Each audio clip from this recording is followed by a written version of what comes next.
dia kita. Inilah semangat kesukanan kita. Kawan di luar gelanggang, lawan di Land of Dawn.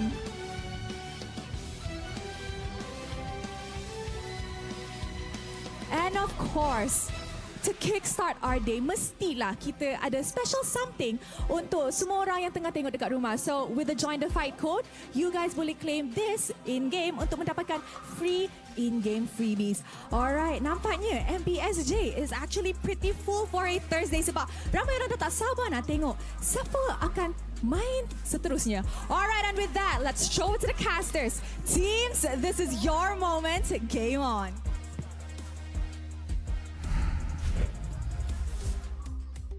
Thank you, Rose. Welcome once again to the MPL MY Season 13, the playoffs, day number 1. My name is Mars Adine, and as well as Sunfrost here up on our screens.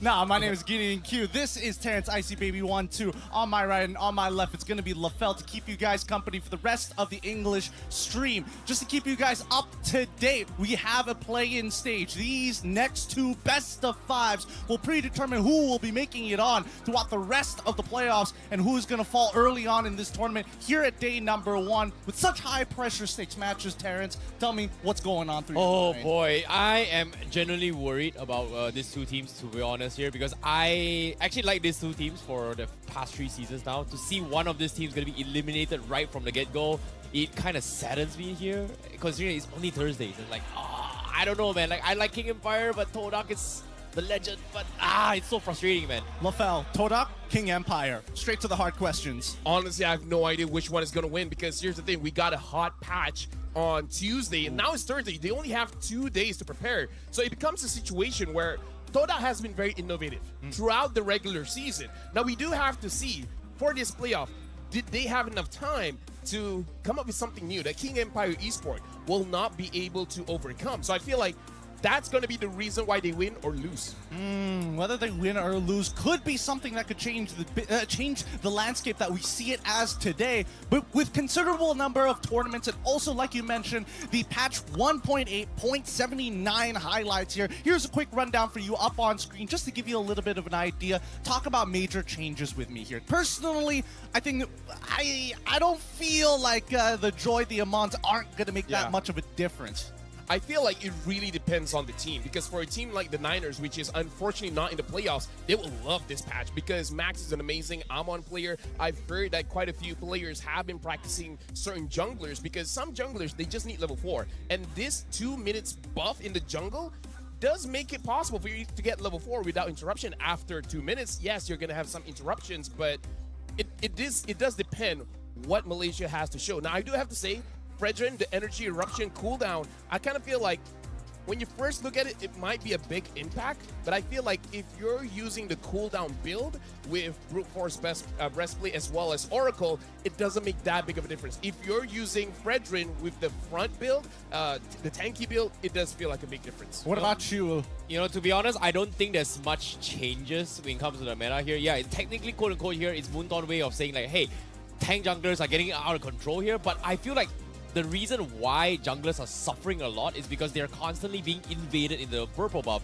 2 minutes is not enough time. I feel like at least 4 to 5 minutes maybe until after the second turtle of invades, then maybe you would help a little bit more to kind of buff things out for assassins. But of course, that's pretty much it for the patches here. Let's talk about the standings from the regular seasons. Yeah, like you mentioned, again, I think that personally with these new hotfix changes, it's going to affect the top 2 in the current standings at the end of our regular season. It was Selangor Red Giants who took the #1 spot. Same goes for Homeboys, and that means they get a free buy-in to the playoffs. They don't have to play for today, but one of our 2 teams, either Todak or Todak King Empire, will face off against Selangor Red Giants, or is it going to be RSG MY up against Team Hawk? Whoever wins that moves on to face off the Homeboys. We got to look at the standings here because in the regular season, Todak is number 3, King Empire Esports is number 6. So there's quite a big gap. However, looking at other tournaments that Todak has been in, they are not looking all that great. While King Empire Esports has been very quiet, I've not seen any performances from them so far. So between these 2 teams, I would say King Empire Esports have more up their sleeve. more up their sleeve? What about hero pool?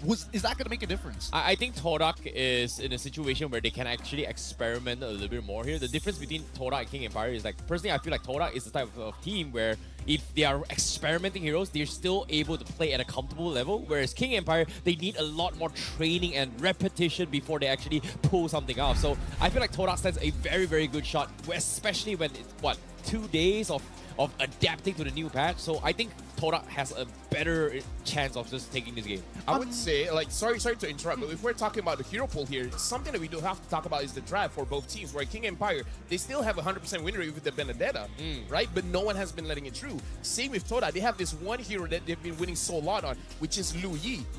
If Zion Senpai gets the Lu Yi, then Todak has a big chance, but I don't think he's going to get it. Well, I mean, that's the thing, right? When we're talking about Todak, they're one of those teams that just has a deep hero pool, deeply enrooted in the brand itself. If you're joining Todak, you're expected to have a wide hero pool to use against your opponents in comparison to King Empire, who have subs to kind of fill in that gap. I mean, Todak, they never miss, right? Every single time they come to the playoffs, we expect them to try and look for an international standings. The previous standings haven't been that great. The format has changed over time, but this MSC in particular is extremely important. One of the biggest prize pools we've seen thus far.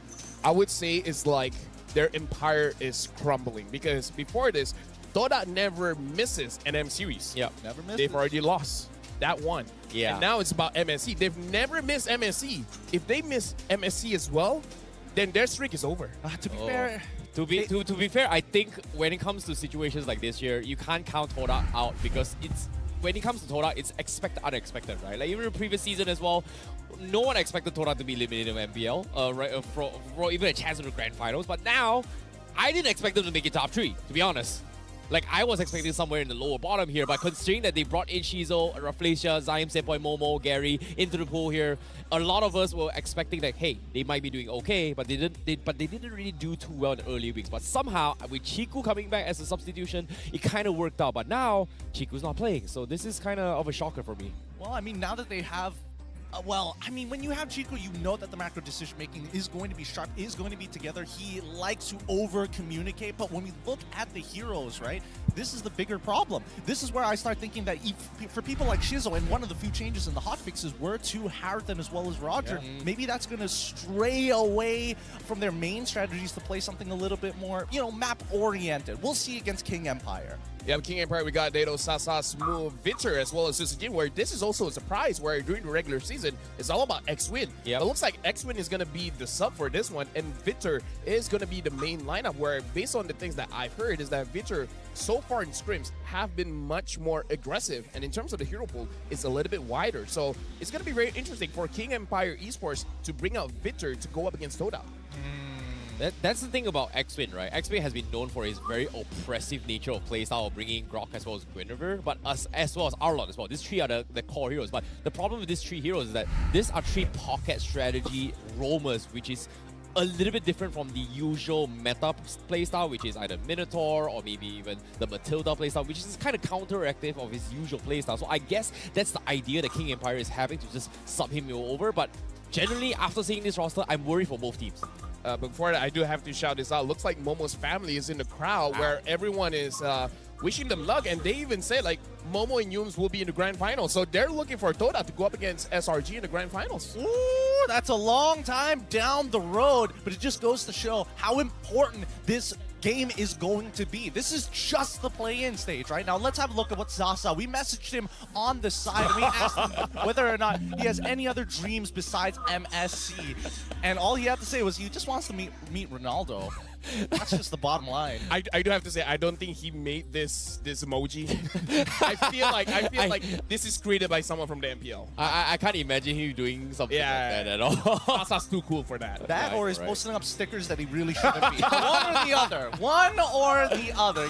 Can't trust these boys. Very, very naughty, as they say, as we jump into the drafting phase of our very first best of 5 here at the play-ins. Let's see which one of these teams is going to get an early advantage once we figure out who's going to be on blue and who is going to be on red. Is everybody ready for this one? Let's jump right into the drafting phase. I'm sorry, Gideon, but that is a very, very sick Benedetta AU. Oh yeah, that is here, very right? cool. That was so cool. Like, This wasn't here in regular season. Now it's like we bring something new every single time in playoffs, right? Hey, I just wish it wasn't part of my contract to always use an MPL skin whenever I get the opportunity. That's also another thing I would like not to be in my contract, but hey, we all manage. Now, KGE going to be on the blue side, up against Torak on the red side. The draft has already started, and I think this is what we were expecting to see. Definitely. Looking at KGE banning out Harif as well as Louis, this is like priority heroes because talking to the players, even though Harif has been nerfed, is still a beast in the gold lane. Sure, in the mid and later stages of the game, it's easier to burst down the Harif, but the laning phase is still so strong.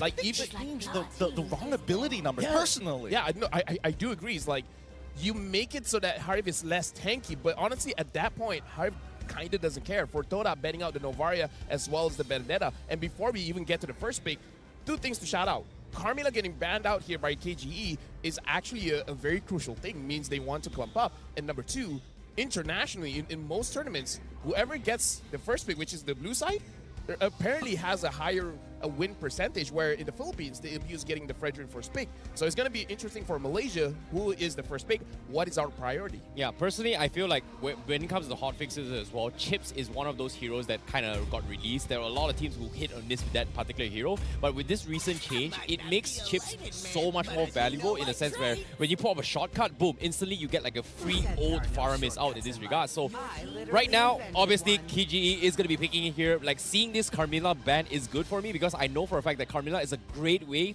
to deal with shortcut just because it has a delayed response with the ultimate. So if Chips comes into shortcut, drop and Carmilla out, anybody who passed through it will immediately get linked up and you are going to get like a wombo combo just completely wiping whoever who goes through the portal.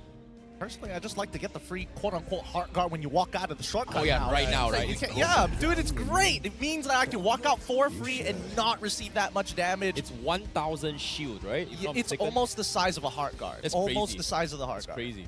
We get the Arlet. We also get the Fredrin. Fredrin has been high priority bans, but I'm surprised that they're straying away from the gold lane here. I would have expected maybe even a Moskov, which we've been seeing a lot. MAL, SPS, MPL, PH, Grand Finals as well.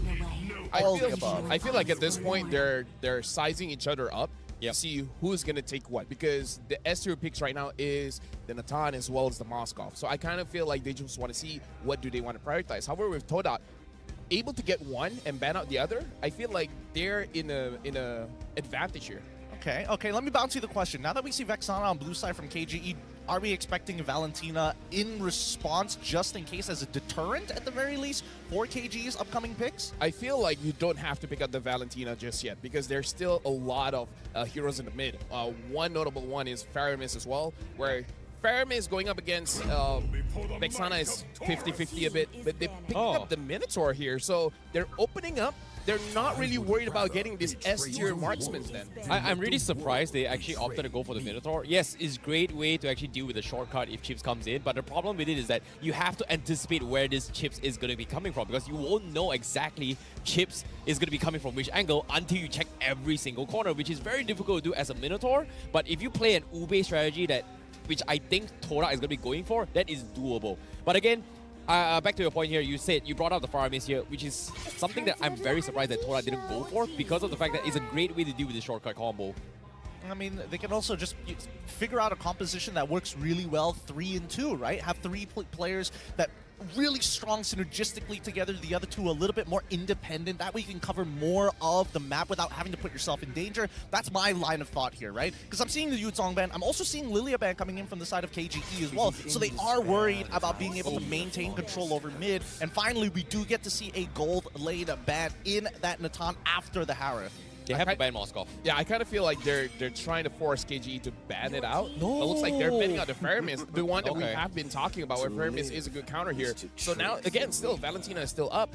One thing that I do have to say, because of the patch changes in regards to how the jungle works now, Baras usually wants to invade the jungle quite early. Yep. 2 minutes, 4 minutes, that's prime time for Boxia to go in. I do want to see what's going to be the different maker here. Like, Are they gonna invade in the opposite direction of wherever this Fredrin is gonna be? If that's the case, then this is gonna be on Chips. Chips has to be the one to inform which side of the jungle is still available. Okay. It's not just Chip. At least for KGE, they're throwing a wide net into the ocean, right, to find the vulnerabilities. So if Chip doesn't find the angle, at least their side lane pressure is able to create those opportunities suitable for Chip to set up this gank or invade from Baxia's side. Now, Torak, they have to answer a couple of questions. Number one, how badly do they want to control what side of the map? Whether it be gold or whether it would be EXP. Most likely, it's going to be in the gold lane direction. So now that you have Minotaur, you can't just have a babysit. No, they that need Moskov. the mage. They need the mage right now. Like, this is going to be an Arlot XP for sure. But I feel like, based from Torak, when it comes to mage, I think going in for either the... Oh my god, this is so tough. Like, what's a good mage? Lunox isn't too bad. Farsa... I am not a big fan against Farsa against Baxia as well as Roger. Like, you are going to get dived here. But Yves is a pretty good one. You know, it kind of slows down the tempo for Baxia and Damos, which lacks mobility when they start the fight. Well, I think more importantly so, at least they created a decent comp in that 3-in-2 format, right? Strongest together as 5, but if they play a 3-in-2 format, they have enough enablers, enough people to peel their opponents to make sure that their cores, Moskov and Yves, walk away for free at most. So I don't think it's a bad idea. Honestly, looking at Toda, I feel like the strongest that they will be is the second turtle. Because at the second turtle, they can go 5 men there, where the Moskov with the Spear of Destruction can join the fight as well. And during that time, they should be having enough levels to secure a turtle. So I'm really looking at Toda to abuse the Spear of Destruction coming in from the Moskov on the second turtle. If they don't achieve that, then it's going to be on KGE then. All right, walk me through this early. We heard about the mid game. What about late game if it ever gets there before we go into the Land of Dawn? I would say late game is all Moskov. Moskov can carry you all the way to the late game. Much more reliable compared to the Roger. Well, with that being said, it's time for us to jump in towards the Land of Dawn here once again. Welcome to the play-ins of MPL MY Season 13. It's KGE up against Todak. KGE on blue side, Todak on red. That was hot, by the way. Looking at the opening.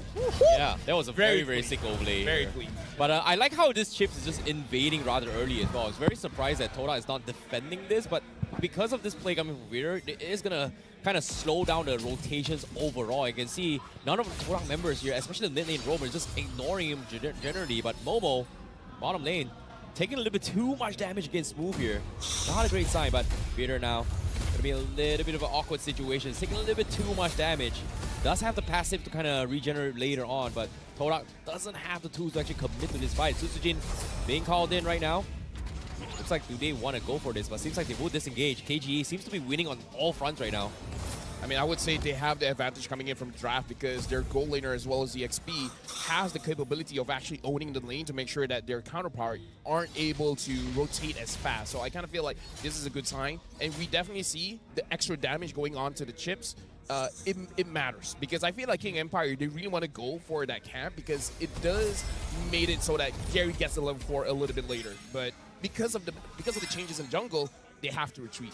It's pretty significant here. I think that at least for the side of KGE, they have multiple hold on, engagement in enemy territory. Okay, top side here. Frederick getting me dived on as well. They've paused the toys, but Son Momo also very low. Not going to be able to provide the backup here as King Empire may be able to collapse on this as well. They've lost the Frederick. Momo is going to be left all alone here. He doesn't have his four, and he's going to fall eventually. First blood in the hands of the Chip for King Empire. Nicely done by King Empire. Well, looks like the damage reduction change definitely mattered for Gary there. Yep, I mean, at this point, this is what King Empire has to do because this is what the Baxia wants to do. You want to go crazy early. Oh no, Gary immediately caught out by the chain combo here. Reflecia not able to retaliate against this. King Empire gonna be grouping up, trying to invade on the Rose of Purple buff here. It's past 2 minutes, so no more reduction for Todak. But who's gonna get it as well? And Susujin steals it away, so no purple buff for Gary. Lovely work so far by KGE. I'm liking what they're doing. They're stealing away camps even though the hotfixes have been put into place. Better yet, they're using their side lane pressure as a means to keep Todak on their toes constantly. But for the most part of it, it just boils down to whether or not Vitra shows himself on the map. I would say this also shows that Smooth has been using his time very well. We've seen after the Beneda keeps getting banned out, he's been practicing this stance. But this time, I've never seen him being this oppressive. I've never seen him dominating the lane this much. And it's against Momo of all people.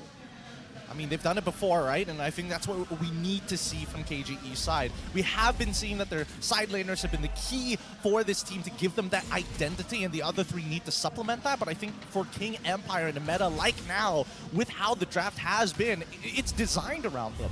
Yeah, it is going to be a little bit difficult here. But again, right now, Todak, they are going to be forced to play behind here. I like how they're having roughly said babysit Shizo as a priority defense. But again, putting in this situation, being reactive here is going to be hurting them here because King Empire is dictating full tempo and going to be setting up smooth to try and gank down towards the bottom lane. But again, it is going to be a slow game for now. I mean, like right now, it is in King Empire's interest to actually control Shizo because again, the second turtle is going to be a big power spike for Toda. So if they can make sure that that doesn't happen, then King Empire will have a better lead in this game. Okay, Peter now going to be pulled back here. He's getting zoned out. Finally pops the shortcut to try and keep himself alive. So he is going to be A-okay because of that shortcut.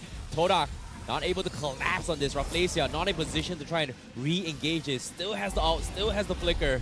But Turtle going to be the priority. Peter going to be waiting up on his health. He gets his passive, so he's going to be regenerated for now. But Todak, are they going to try and buy time here? What do they do now? I think for KGE Empire, the fact that they lost their shortcut allows Todak to actually take their time with this. They want to get to the later stages of the game. Let's drag this turtle out for as long as possible. Yeah, right now it does look like Toda has priority here, and Gary is going on to smooth. Okay, here comes, pops the out here. He's going to be dropping the interruption. Yeah, big one, big Minon's rage. Here comes the real invasion as well. It is going to hurt them, and Moscow going to be joining the fight as well. KGE, they were caught off guard. Susujin will fall. Shizo gets the kill. A big catch from Todak on King Empire.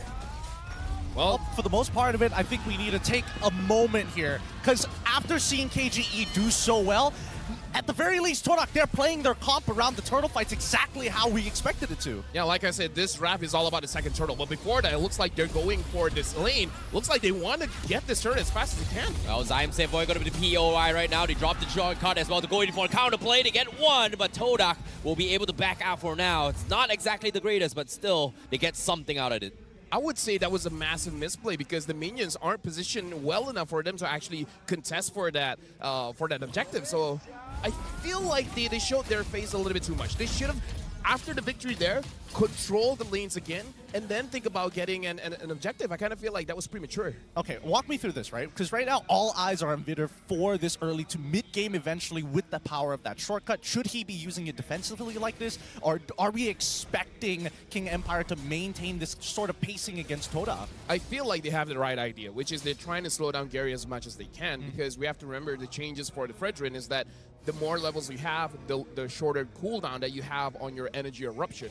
So if you're able to delay that, then Toda is no longer going to win this neutral objective. So using the shortcut onto the Fredrin is good. However, the timing doesn't seem to be well thought out because it doesn't seem like the rest of the team is ready to collapse onto the Fredrin. So the idea is there, the execution isn't. All right, let me expand on that a little bit more because I feel a lot of it just comes down to like how much time you have walking away from that mid lane. And I think as of right now, Vixana's doing a good job clearing, but not necessarily leaving the lane as quick. Well, bottom lane, middle lane here, Todak finally kind of doing a little bit of check here, trying to see if there are any kind of response here. They don't really have an idea where Chips is. Top side as well, Sasa gonna get harassed here a little bit here, but Todak, they're grouping up as 5. This is exactly what they need to do to prevent being picked up apart. But at this point, is it actually worth it here? They're prioritizing the top side, but bottom lane Smooth is already shoved up towards the tier 2 already. Honestly, I have no idea whether it's worth it. I'm leaning towards Okay. not worth it because against strong leaders, Oh no, Weeder going to be jumping from our backlines as well. Real Obliteration going to be zoning them off. Weeder now trying his best to stall to play here, but a turtle in the hands of Toda, and Gary with a big appraisal's wrath survives it all. King Empire, they have to back out. They will find Momo instead. Trade 1 for 1, but at the same time, Turtle in the hands of Todak. I think, you know what? I'm doubling down on this. I think KGE have the correct idea, and I think both you and me, LaFell, we both agreed on this. We weren't sure about that one because whether or not they were going to take that fight, completely separate story. This should be a nothing sandwich for now, but whoa, wait, Okay, hold on. okay. I don't think they can fight this here. Todak will get a free tier 1 up top. Meanwhile, again, Todak playing this Ube strategy which is not hurting them a lot because Smooth is getting free farm all the way in the bottom lane throughout the past 2 to 3 minutes right now. I think they're missing out on the main point of their composition, right? It doesn't matter whether they get Turtle or not. They need to get map pressure. So I'm surprised that, like, you know, they had Smooth on the side lane. They also have Vitter right next to him. I totally get that. But once you spot out 4 by the enemy Turtle side, you just send Vitter, right? Yeah. That tier 2 should not be there on the bottom side. No, legit, I do agree. I kind of feel like King Empire, understanding that Toda, their strength is in the river, just play for the lanes, man. Yo, what? Either just dive tier 2, he's gonna go commit on Momo, instantly takes him out, pays with the prize, but again, under tier 2, Todak is splitting up the fight. They don't really want to commit together here, Gary. Committing onto Dato, they will find one, but it is gonna be a trade with Rafflesia as well. They will lose Gary from Sasa, and just like that, King Empire, they dissect Todak on all fronts here. Zyme left completely alone, not able to join the fight at all. I mean, as we say it. So about the river there. Right? No, like I say, it's like, your strength is in the lanes, so go to the lanes. The moment they go to the lane, they won big. I swear, somebody, their analysts are probably listening on the cast right now. It feels like every single move that we've mentioned, Todak or King Empire take it a step further, right? Just leaning into the strengths of their composition. This is what we like to see so far, but we haven't seen the major overlaps between the two, right? How are they going to struggle and find that position against each other? Because so far, it feels like the Spear of Destruction, whether it hits or whether it doesn't, really depends on its target rather than the position that it gets. Right now, honestly, Shizo is not even a 3-item power spike. Shizo needs 4 because 3 main damage items and 1 defensive one. Whether it be the Wind of Nature or Immortality, kind of doesn't matter at this point. He just needs 1 extra defensive item, and this game will go over to Toda because King Empire have 3,000 gold lead, but Toda is still able to keep up with the pace because their strength is around the riverside. And King Empire, they made that one good play around the lane. If they keep playing the lanes, Toda won't be able to fight back. So King Empire, they need to understand this. As long as we attack the lanes, we have a massive advantage. Yeah, and as of now, the Lord getting juggled in between Sutsujin as well as Gary. They can't really decide what they want to do. Peter has been showing himself so many times down bottom, and Toda, they're just not budging away from this Lord fight. I mean, considering that it's 30k to 26k, King Empire, they have a lot of time to work this if they want to set up for a checkmate angle, right? Ideally, they get that Lord, get 1 inhibitor, create a 10k gold lead, and close this game out against Todak. That's the most ideal, but we've seen teams actually fumble the ball because of these Lord dances taking way too long. Well, speaking of Lord Dance here, Peter going to be taking the short route from the top side. He's looking for a flank here. Zyme Senpoi seems to be showing himself a little bit here. Here comes the conceal play. He wants to go for Zyme Senpoi. He's thinking about it. 4 men together, all grouped up. Not worth challenging the Minotaur, but if they get the first jump on Rafflesia, that's a completely different story here. Lord in the hands of King Empire, and Todak says, you know what, not worth it. You know, that was actually pretty good coming in from King Empire. The fact that they were able to sneak it under Todak's noses, that was impressive, especially Vitor using the conceal just to zone them away. It's like, I'm not going to engage, but you don't know that. I like that. I like the posturing from King Empire, right? Because they know they can get a reaction out of Toda. 2-man taunt coming in. Dato gets completely destroyed. Peter going for the flank. He's in a little bit of trouble here, but he's going to be able to get out, fortunately, here with the help of Sutsujin. But Sutsujin has to pay the price. They trade 1 for 2, and Todak is able to defend now. Dedo is so mad. He thought the knockup was enough to cancel it. Gary's like, nah, this is still gonna kill you, brother. Oh, that Appraiser's wrath has some emotion behind it, man. That hit so hard. That's a feels bad moment for King Empire because it felt like an endable moment for King Empire, but because of that small misplay, Todak is able to hold on for at least a good amount of 2 minutes. Kind of made it look like Vexana was in like a secret relationship with Frederick. And Frederick was not happy with how it ended. Where were you last night? Where were you last night? All right. For the most part, KGE now playing on the opposite side of the map, right? Playing for the long lane. 96 more seconds until we next see the Lord spawn. The checkmate angle, they've missed it, right? They missed that entire timing unless Todak fumble the ball really, really hard right now. But look at them, they're stuck as 5. They're not giving that opportunity. The craziest stat I saw just now was that Gary is the highest damage dealt. I mean, like, to be fair, it's not like way above everyone else, but still, that shows how much the damage the Appraiser's Wrath still deals. True damage, man. Yeah, at the same time, it's hard, right? Like, if Gary is able to catch like 2 to 3 members here, you follow with a Minon Rage, King Empire just can't get out. So, like you can see, every single time King Empire takes his fight, they want to take this fight as chaotic and as split as possible, just because of the fact that they don't want to be chain CC'd by all the combos from Todak. I mean, there still needs to be a front to back, right? I mean, I don't think that KGE is in a position to actually take these front to backs like we usually see. Even if they get the flank, who do they want in the back line, right? Because at the end of the day, Deto still needs somebody in front of him to actually soak up the damage. Here's the thing. This Tamos fake is genius. And the reason being is that he's one of the heroes that can use a vengeance. Yep. And the vengeance can make Moskov kill himself, man. Like, in the team fight, if Smooth gets on top of Shizo, that's a big win for King Empire. After that, it really doesn't matter. Shizo can't attack. Especially if he has 3 items, 4 basic attacks, and he's done. 4 basic That's how attacks. strong the vengeance is. Does Shizo force himself to get Haas clauses to counter that? I doubt think he it. could. I don't think it's necessary. The Demon Hunter sword should keep you alive. Just don't hit the vengeance. I think it's It's a waiting game. It's a waiting game, right? It's about how can you get these free resources out of your opponent. And considering how King Empire plays, they are not throwing resources without a purpose. Now, Peter, he's got the immortality, kind of scouts out the rotations coming in here. He's calling in the cavalry, but he doesn't really know where the rest of the team are. Zaim Senpoi gonna be running all the way back towards the far lines here. He cannot afford to be caught without the real world duplication here. Taunt comes in, trying to check onto Smooth, but Smooth getting his health dropped pretty low from the glowing one coming in from Shizo right now. Sorry, from Rafflesia. Not Wait, Zaim from Senpai. Zaim Senpai. Oh my god, where did he go? But They're all starting to another blend check together. once again. Smooth. I mean, at this point, they're trying to force out Smooth from using the Vengeance Man. Like, they understand that's a win con for King Empire. As long as Smooth is a non-factor, they could, even if they don't take this Lord, they can take the team fight. And they don't have a real means of chunking him out, right? They need Zaim Senpoi to walk into position to get a Void Blast to even get some free damage onto him.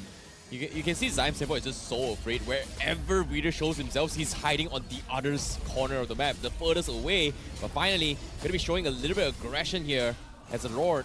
Getting kited a little bit more. King Empire still deciding on how they want to take this point. Conceal play comes in, but no, Rafflesia, he jumped in, instantly got melted here. Momo with the final slash, instantly gets popped off. Sasa in the backlines, finds 2, gets the double kill, and Todak, they immediately got shut down. No Lord, no jungler, no anything. That was a huge misplay, man. Like, I was surprised by how much damage Rafflesia took, and that forced Shizo and Momo into a very bad position because they're like, we gotta save this bad situation. I feel like they should not have forced that. I mean, to be fair, I think they got caught with their pants down. I think that Rafflesia wasn't expecting that much. Well, let's look at the items, right? Let's have a good idea of what they built. Deto was actually so strong. No, here's the thing. My Sasa's God. full item. Oh, that's also true. Wow. Sasa's full item. That is a little bit unexpected He's here. 2,300 gold ahead of Shizo. Dude, no wonder Rafflesia was chunked that low. It's a full item Roger. And he's using the Trinity build, so he has consistent damage rather than that like big burst that we're used to. Yeah, in the human form, yeah. I was expecting the burst potential coming from Sasa, but considering how tanky Todak is, it makes sense why he went for the Trinity build. But at the same time, I did not expect him to just dive the backlines and find 2. But for now, Tier 3 will fall. Todak has no choice but to full defense this. Can they get the full wombo combo? Shizo trying his best going for the fight here, but 3-man knockup from Nato will stop the combo. Minon's Rage comes in. Susujin holding for his dear life, but Nato will finally trade him off. Crystal being focused down. Todak will lose everything for absolutely no chance at all. What a start for King Empire. Clean start, strong momentum, still playing to their strengths. Cool, calm, and collected. Nicely done by KGE. We gotta say as well, Victor is doing work on that chip. He's really dictating the tempo going up against Todak. And I gotta say, going back to their own camp, Todak has a lot to talk about, man, because there were quite a few misplays that cost them the game. Yeah, I think that one is definitely a communication issue, right? It just came down to the Filipinos communicating with each other, and unfortunately, the Malaysian counterparts just couldn't keep up with it, or they just didn't get the information fast enough. It's a struggle to see, but it's only game 1.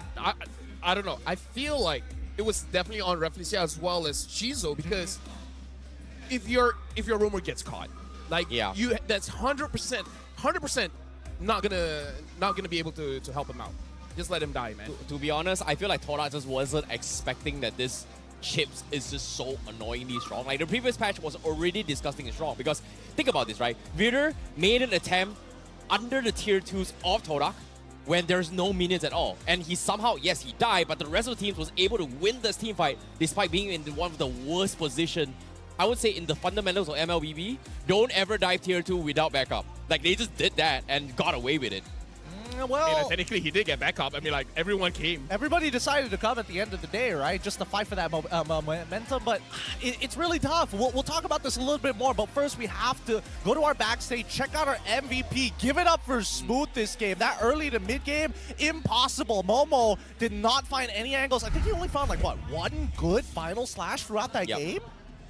He just couldn't. Like, he was winning the first 2 lanes, right? Like, the first 2 engagements against Toda was literally like, Smooth was chunking him down so low to a point that what can Momo do to actually salvage the team fight? Because he was getting dived by Vader, he was getting dived from Smooth, and eventually it came to a point that Smooth set up the fight so well preemptively before the actual main fight that Toda just could not react to him at all. Well, that's where I have a couple of issues with KGE. I don't think they're impossible to beat, and I do Yep. think that overall their gameplay is still a little sloppy, but I do think that at least for Smooth, he had the right ideas, right? The fact that he took in Pure Rage, I want to win lane, it's against an Arlet, we only touch each other for like, what, half a second, so I got to make it count. I gotta say, Smooth getting this MVP is huge because the way that Toda plays, they're all on Momo's shoulders because he's the playmaker, right? He will do the big engage. I mean, like, think about it in this game. How many engages did Reflecia do?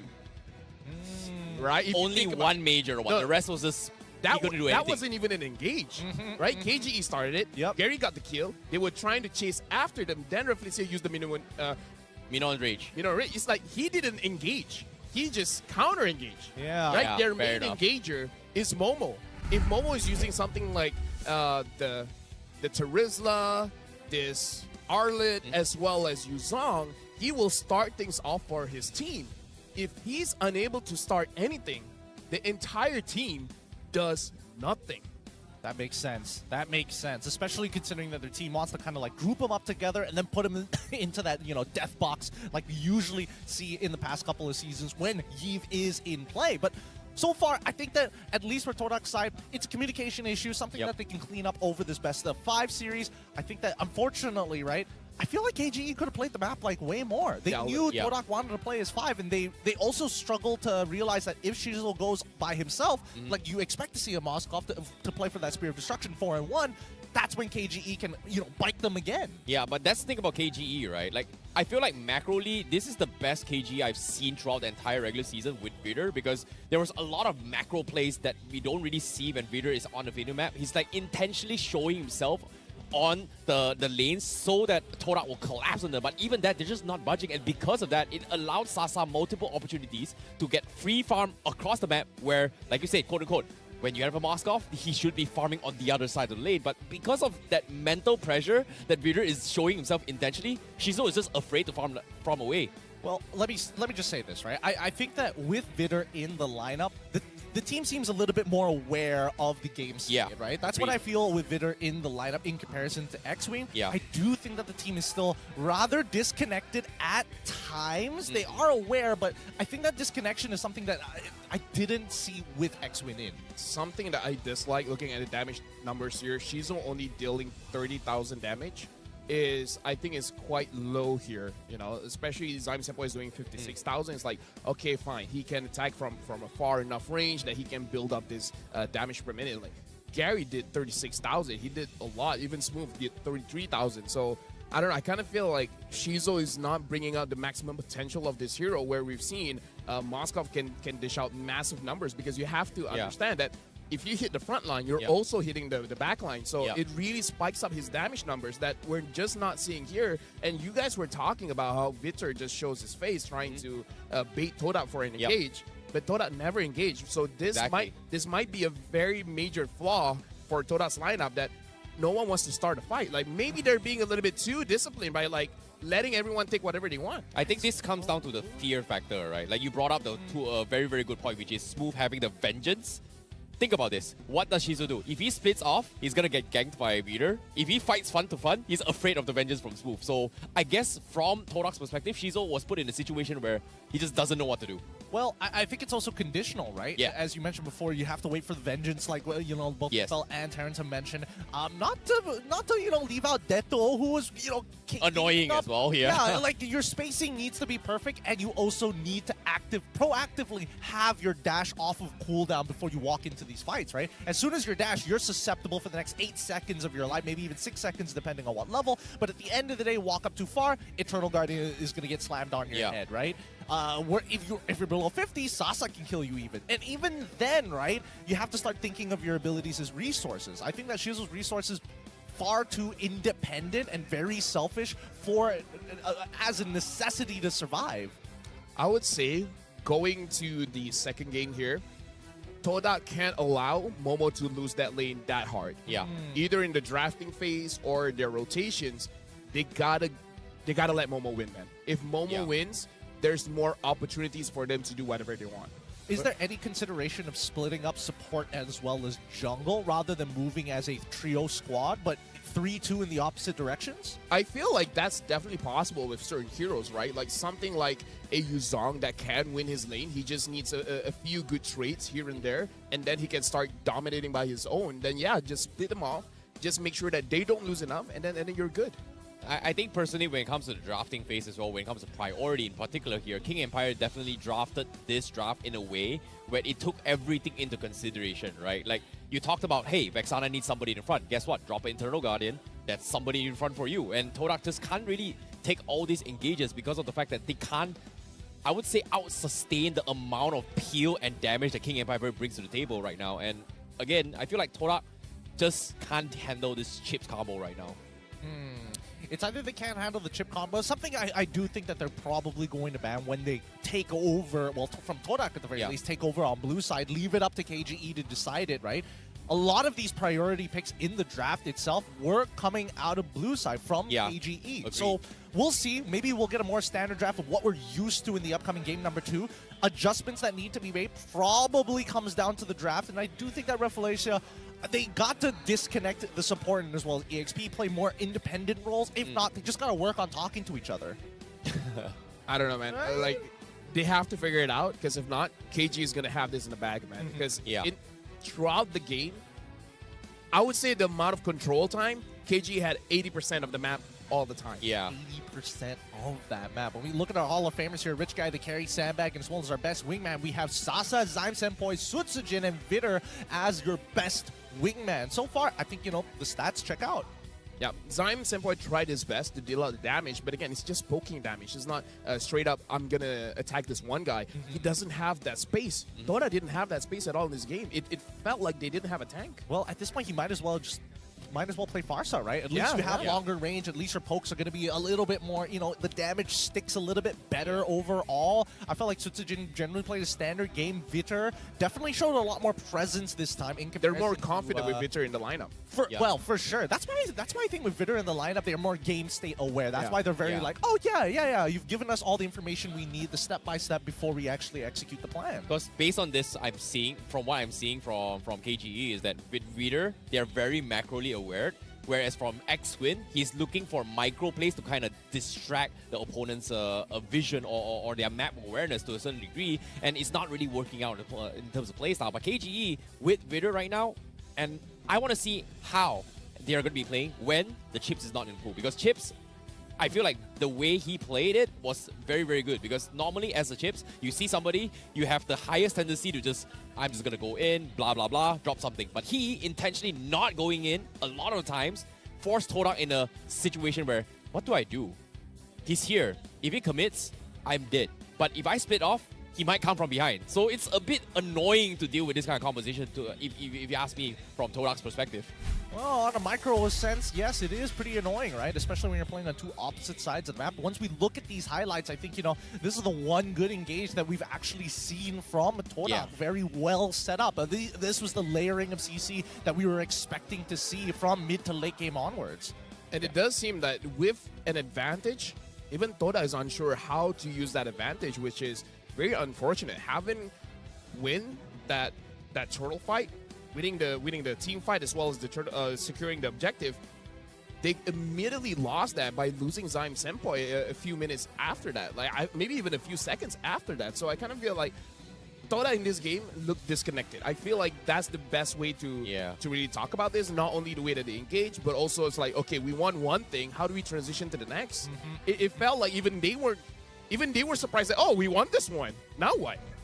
Yeah, definitely think that this game should have been longer if it wasn't for Toda making that final mistake at the very end. But, you know, can't be too harsh on this. We are critical for the time being to see what we could learn here at the MPL MY, but at the very least, it's a best of 5, so there's more data to be collected. For the second game, at the very least, we've talked a lot about Toda. Let's talk about KGE. What do we expect to see from them, especially since now, well, I'm only assuming that teams want to lean into blue side, so therefore that means KGE would be on red.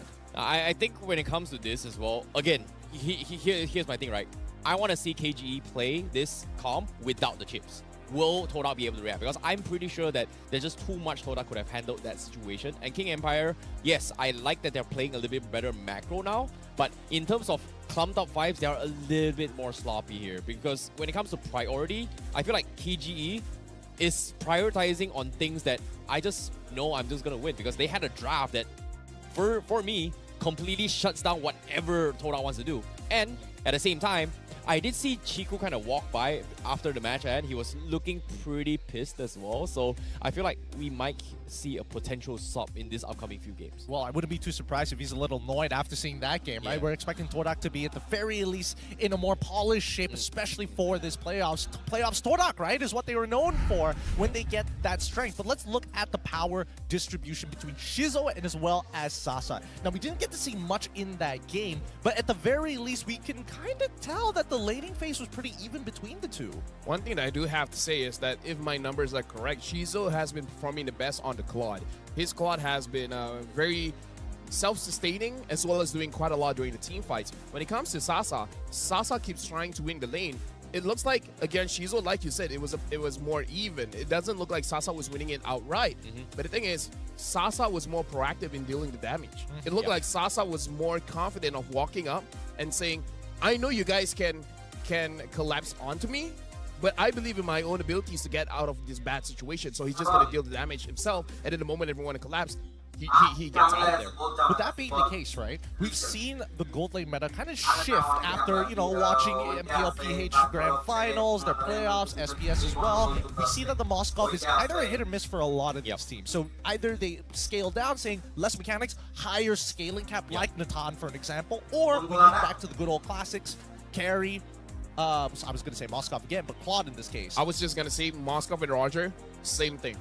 It really depends on who's using it. Because it's one of those heroes that's difficult to use, but if you find someone that can use it well, he will dominate. Like, the kind of guy that can 1v9, someone like an Innocent, you know? Because even if we see other people using Roger, it's really not at the level of Innocent. Agreed, I agree. And of course, when it comes to this composition as well here, you know, I like how King Empire was able to just dictate the entire fights on when they should be taking fights, whereas Toda unable to respond to that. And again, brings back to my question here, the whole point of having a strong Moskov is that you are able to push side lanes and you have this global presence to kind of go in on your own. So that's the whole point. You want to force a fight where it becomes a 5v4 rather than 5v5. But with the chips, you can't really do that. Because if I'm left alone on my own, and while the other team's on the other side of the map, a chips comes in, I'm dead regardless. So I think that's the reason why Toda isn't able to... I mean, Shizo in particular isn't able to do that. But again, now let's talk about the meta picks here. The meta bans. Baratz being the top pick here. What do you think? I haven't seen Baratz at all just now. Not that, I mean, he was banned. Oh, okay, fair enough. Yeah, I don't think he's impressive. I think right now, Baratz, especially since you want to invade so very often, is leading on the condition that you have some strong side laners to kind of walk with you, right? You can't do it by yourself anymore. And I think more so now after the hotfix. Worst yet, we haven't seen too much. Well, I think for a lot of EXP laners, if we don't get the Swiss Army knife of the EXP lane, Benedetta, maybe even Paquito or Yuzong, some like to lean into the Baratz. It's like losing matchup, don't care. I clear waves fast, and that's all I need to do. Is that a Hellcurt or a Roger? I think it's a Roger. Both. It's both. I think it's Hellcurt because... Okay, I don't see the difference. I'm not going to go there. They're both prideful animals. They both pounce on you. You don't get to say too much if it's a good engage. I've seen the smiles on Lafayette. He's like, he wants to go there, but what? What are you thinking, Phil? No, silent but deadly, right? It's silent but deadly. Silent but deadly. Deadly disease. I'm just telling you. I'm just telling you. With 33 more seconds left on the clock here, the only thing left to discuss is the mid lane. Personally, for me, I think Ditto has been doing quite a fine job here. It feels like Zyme Senpai, he's either all in or all out. You never see him like 50-50. I would say that Neto did not have to do that much in that game. Like Smooth, deserving of the MVP, really shut down what Toda was trying to do.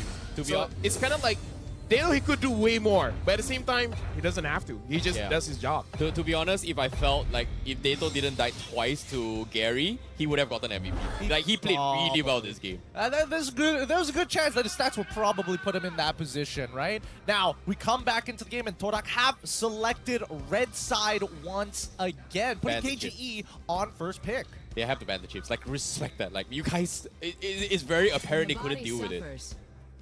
No, what? They're going for respect bans again. They're shutting down both Dato and Smooth once more. I think what? Can generally handle the chip. I think overall, considering the number of effective chip ults compared to how many times Smooth is just standing there And doing and doing more just by his presence and having the vengeance, I think that's good enough, right? I think at KGE, they don't mind. They still have multiple lines of play from this drafting point in comparison to Todak. For me, I feel like chips is a fine ban, but it's like really... It's really just for Sword. If you're going up against Sword, you have to ban the chip. Okay. Todak menang Urza Cruz. Okay. Okay, bro. All right, okay. chip ban. Yeah, they have to respect this here. But now, but that being said here, Barats has been that true. So this time, they might be able to actually pick it up themselves, KG from KG. No one cared about Angela before, huh? Yeah. No one cared about Angela. I'm so glad people are straying away from Angela, especially for people who are like Detto and as well as Zyme Senpai. They can play in the game. Just give them a regular mage. Everyone keeps putting them on Angela, and then they're like, their enabler is just doing doo-doo. Their jungler is like, no, I'm 3 levels behind, or even their Yuzong in the EXP lane is just struggling to breathe. So right now, KG, they have a lot of options here because the Barats and Fredrin are open. You can take one or just let your opponent take one or the other. And it looks like they're going to first pick the Moskov. Perhaps Sasa was a bit pissed. He's like, how dare you use Moskov like that? Let me show you how it's done. I think he just wants to try and diff Shizo in lane, right? Because again, this will now devolve to basically what? Are you willing to go back to your old faithfuls like the Claude, or try to win out this lane early on this Roger? Yeah, Faramis is also in the pool as well, but I don't think Todak is going to pick this Natan right here, right now. He can pick it later on before he goes to the second phase here. But again, like you said, Roger is still in the pool, but I don't think Roger suits the composition coming from Todak here. It feels like they need to prioritize on the Faramis as well as maybe the Barats here. Oh, in this case, you know what's already open? Matilda and Barats. I mean, it's completely ignored if you think about it. I mean, it's a bold call to say Roger doesn't fit the comp, but nothing has been revealed. We don't know what comp they're actually going for until right now. Here we go. The lock-ins, Roger, as expected, Fredrin. Yeah. Matilda ignored completely. Ignored for now. Wait. I think KG will go Matilda Barats this game. Like, they could. Straight up. Matilda, Barats. They really want to do that? Matilda, sure. Barats, either or. I don't think they want to go for both at this point, but instead, they don't touch either or. Baxian as well as Vexana, leading back to the same traditional comp. Okay. Huh. Okay, kind of a little bit of adaptations here coming from King Empire. Instead of going for the chips this time, they went for the Moskov, right? So, it feels like... right now, KGE is trying to mirror back what they had from game number 1, but this time without the chips, I'm more curious on what kind of roamer KGE has. I mean, you asked for it, didn't you? Yeah, I know. That's the thing, right? Like, I know I asked for this, but again, if they can play like that again, technically KGE should be able to get a 3-0. But if they don't, well, we're in for a potential 5-game. Man, that sounds like a tier sub talk right there. We need a tier 3, man. Come on. We gotta be like, yes, they're going to invest in the Matilda. They're going to do it right now. But Todak, instead, get the Arlet once again to make their EXP support a little bit more flexible. A good way to close out the very first phase of this draft as we move on into second. I see the beard scratcher, LFL. What's going through your mind? The only thing that I'm thinking about is for Toda, they gotta aim for Smooth now. They gotta make sure that he doesn't win the lane. So they're betting on Thomas. I'm thinking what other thing can they ban as well? I'm thinking either Paquito. Something like Paquito, Lapu Lapu, even the Terizla, because with their lineup right now that Toda has, not looking at their mid so far, it's going to be difficult for that lineup to deal with a Terizla. So I'm also looking at Terizla as a possible ban here. Yeah. I get the idea. Especially since they still need an enabler for Moskov to land the arrow more effectively. I get the Terizla. What else? Strong CC. I mean, Yuzong only because of the Petrify, but that's on cooldown. Yuzong's also banned out. Good for, well, that's fun. Todak, they could look to pick up an EXP early on, but would it matter to show it early? I think Xbox isn't too bad this game if they decide to actually go for it, just to deal with both the bugs here as well as the potential annoying Eternal Guardian coming from KGE. Again, I feel like if they go for it means that, you know, Smooth can do whatever he wants. Makito is in his alley as well. Terizla is also in his alley. But for me, I feel like Todak has been emphasizing on Zaim's standpoint being able to play multiple heroes a little bit too much, rather than just picking up like strong core mages like Ramis or even you prioritizing it for him instead, where I think Torak just emphasizes on his flexibility a little bit too much this game.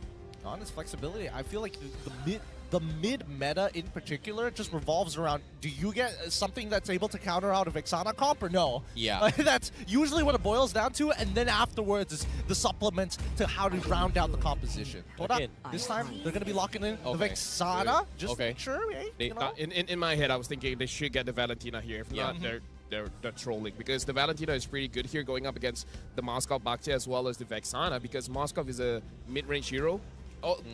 Going closer to short range, being in the carry range, Valentina can deal damage towards him, because usually when you see other gold laners who want a longer range, something like a Farsa, but close range heroes, Valentina is good, especially when you can get the Eternal Guard. It can help you a lot.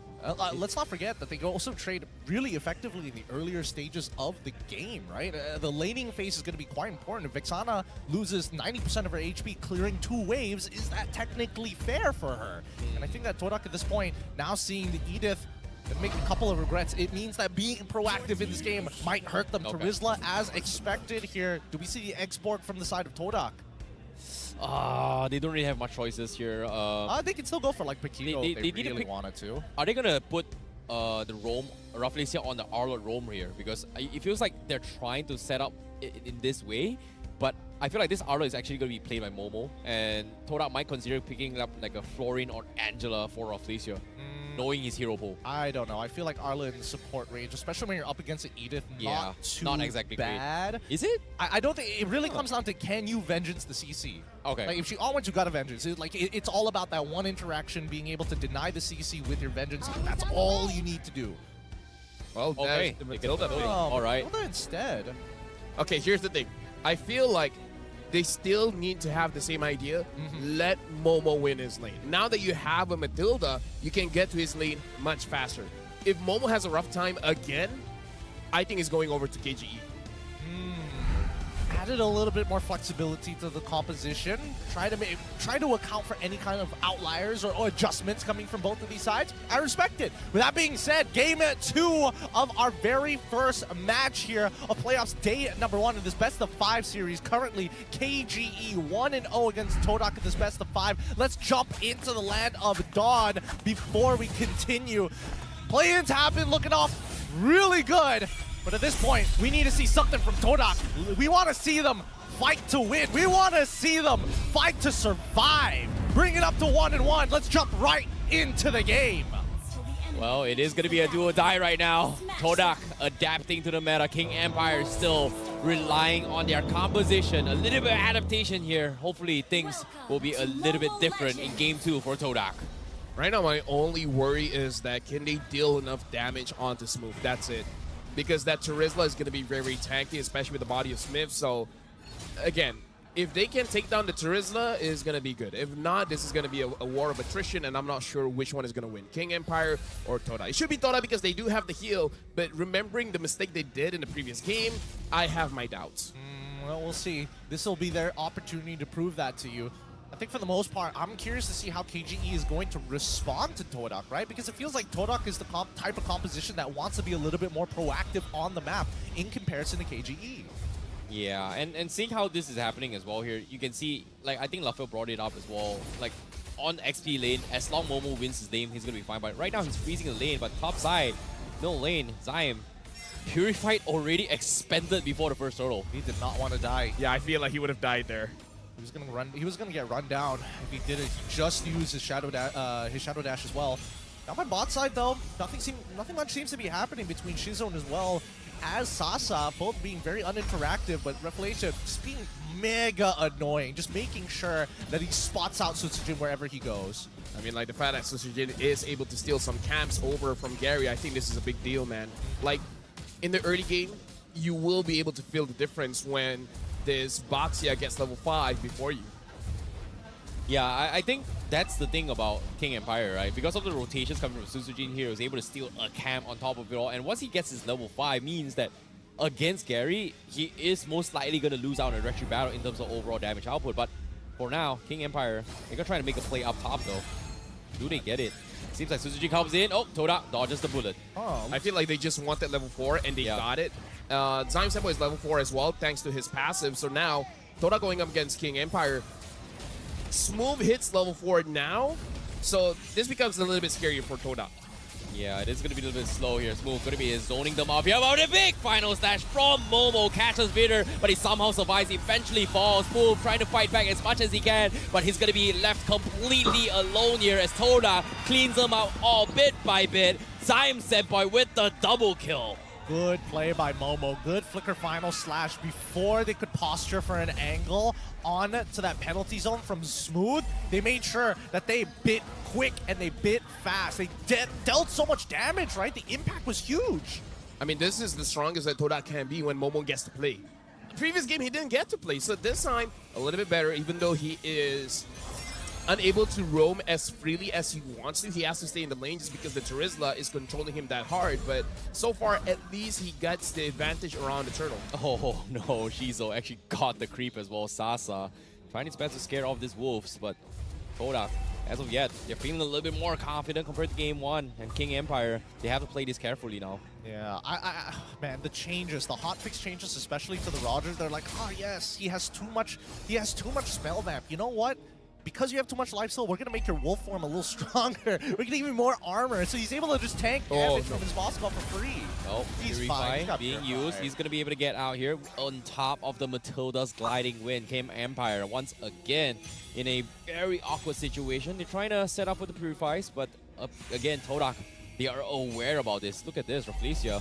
So much confidence now compared to the mineral game. Hey man, when you have three Purifies on your side, it's just, what are you gonna do? Oh no, Peter is dead. Mistakes were made. Mistakes were made. Todak finds another pick. And now bottom lane here, Sasa might be in a little bit of trouble. They are gonna try and retrieve him as wave over here. Sasa trying to get out, but Shiso will get the kill. And King Empire now getting taunted by Todak Sutsujin in a very difficult spot, but again, Turtle going to be the priority here. Dato trying to make a play on his own, but it's not good enough. Momo strikes once more. Ooh, something about Momo getting a solo kill is very satisfying to me. Is it that satisfying? I feel like I've become numb to it, right? I expect him to kill somebody sometimes. Todak right now with a 2.3k lead in the bag. And right now, King Empire can't seem to be keeping up with the tempo. Like, Todak have really amped up on the gas. But here's the thing, though. Sasa is on this Moskov. He can make a difference. Yeah, it is going to be a little bit difficult here, but now with the final slash coming in, Momo getting caught out with the penalty zone. They're calling in the rest of the team, but again, Gary secures the turtle. Peter getting left all by himself. Shizo was able to find a double now. Gary gonna try and catch out Dato. He does catch it. The Abraser's Wrath will not connect, but King Empire, they lose to the turtle, and they are losing map control as well. As Todak gonna be knocking on a tier 1 down bottom. He learned his lesson. He flickered out of there, even though he landed the fear. He just didn't want the chance of getting one shot like the previous game. 0-7 currently, 4.2k lead for Todak. So Gideon, let's have this conversation. Oh yeah. You remember when we had basically negative win rate on the Arla as well as the quad? Yes. Opening up the regular season? Yes. Moskov has been great everywhere else, right? Can we imagine for the first 2 days of playoffs, Moskov has a negative win rate? It might be a like, it's just an MY thing. You know, it's like, yeah, it's definitely an NY thing, man. Oh, dude, not even that. Even like even Natan had some pretty terrible win rates in the first 3 weeks until it slowly started to get back up into place. For the most part, I think that especially for these gold laders, it really is the pilot and not the plane. Yeah. Yeah, I do agree. So right now, Toda having 4,000 gold lead, this is massive for them. I like that this time Shizo is much more confident actually moving up and trying to deal a lot of damage compared to when he was using the Moskov. Now, this is Sasa. Sasa is one of the more veteran players in the MPL in general, not just in his team, in general. So I do want to see, after getting 3 items, how does he react? Because for Toda, they don't have the Vengeance. So he has more opportunities to free hit. Well, they're trying to get up his farm for now, as Peter and Dado also going to be setting up an ambush on his lane. Unfortunately, the concealed play gets scouted out by Todak, and they're not going to be able to react to this here.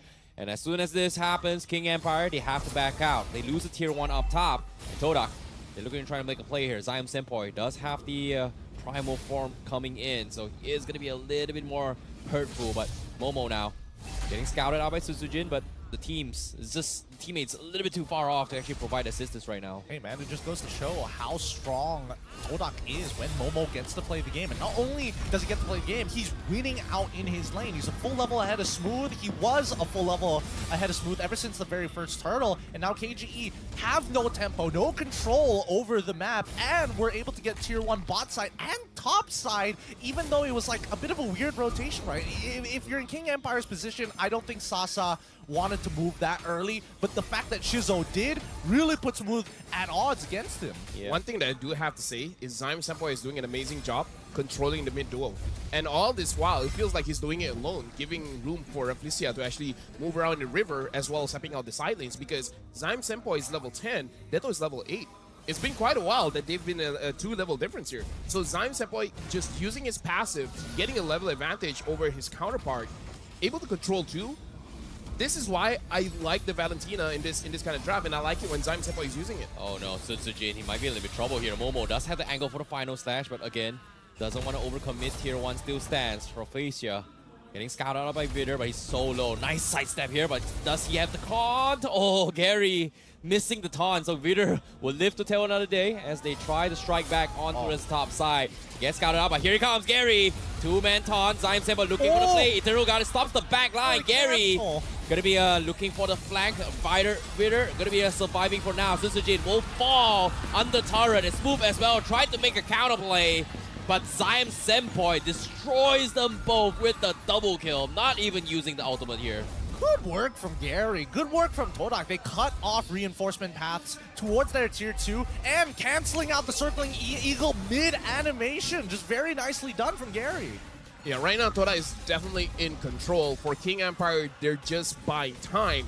And I gotta say, Dedo has to step up here because he's been very defensive. He's helping out his teammates, but he's not really being the one to enable things happening, if you catch my drift. He's reacting what Toda is trying to do. He's not forcing Toda to react to what he wants to do.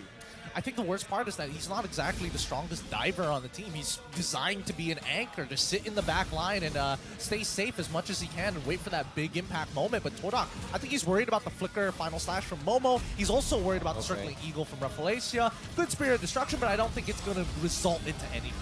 They can't. They just can't fight this year. 7k net worth difference, Lord now in the hands of Toda, and I'm pretty sure this lead is gonna go even bigger now. Whereas King Empire, they need to find a way to get levels up on Dado and Vader, because right now they need to be able to match Todak's tankiness as well as damage output. And if they don't do that anytime soon here, might be a very, very clean game coming from Todak. Yeah, because I'm looking at all the levels, and it's only the mid that's really suffering here, because Zion Senpai is 2 levels instead of Dedo. Everyone else just 1 level.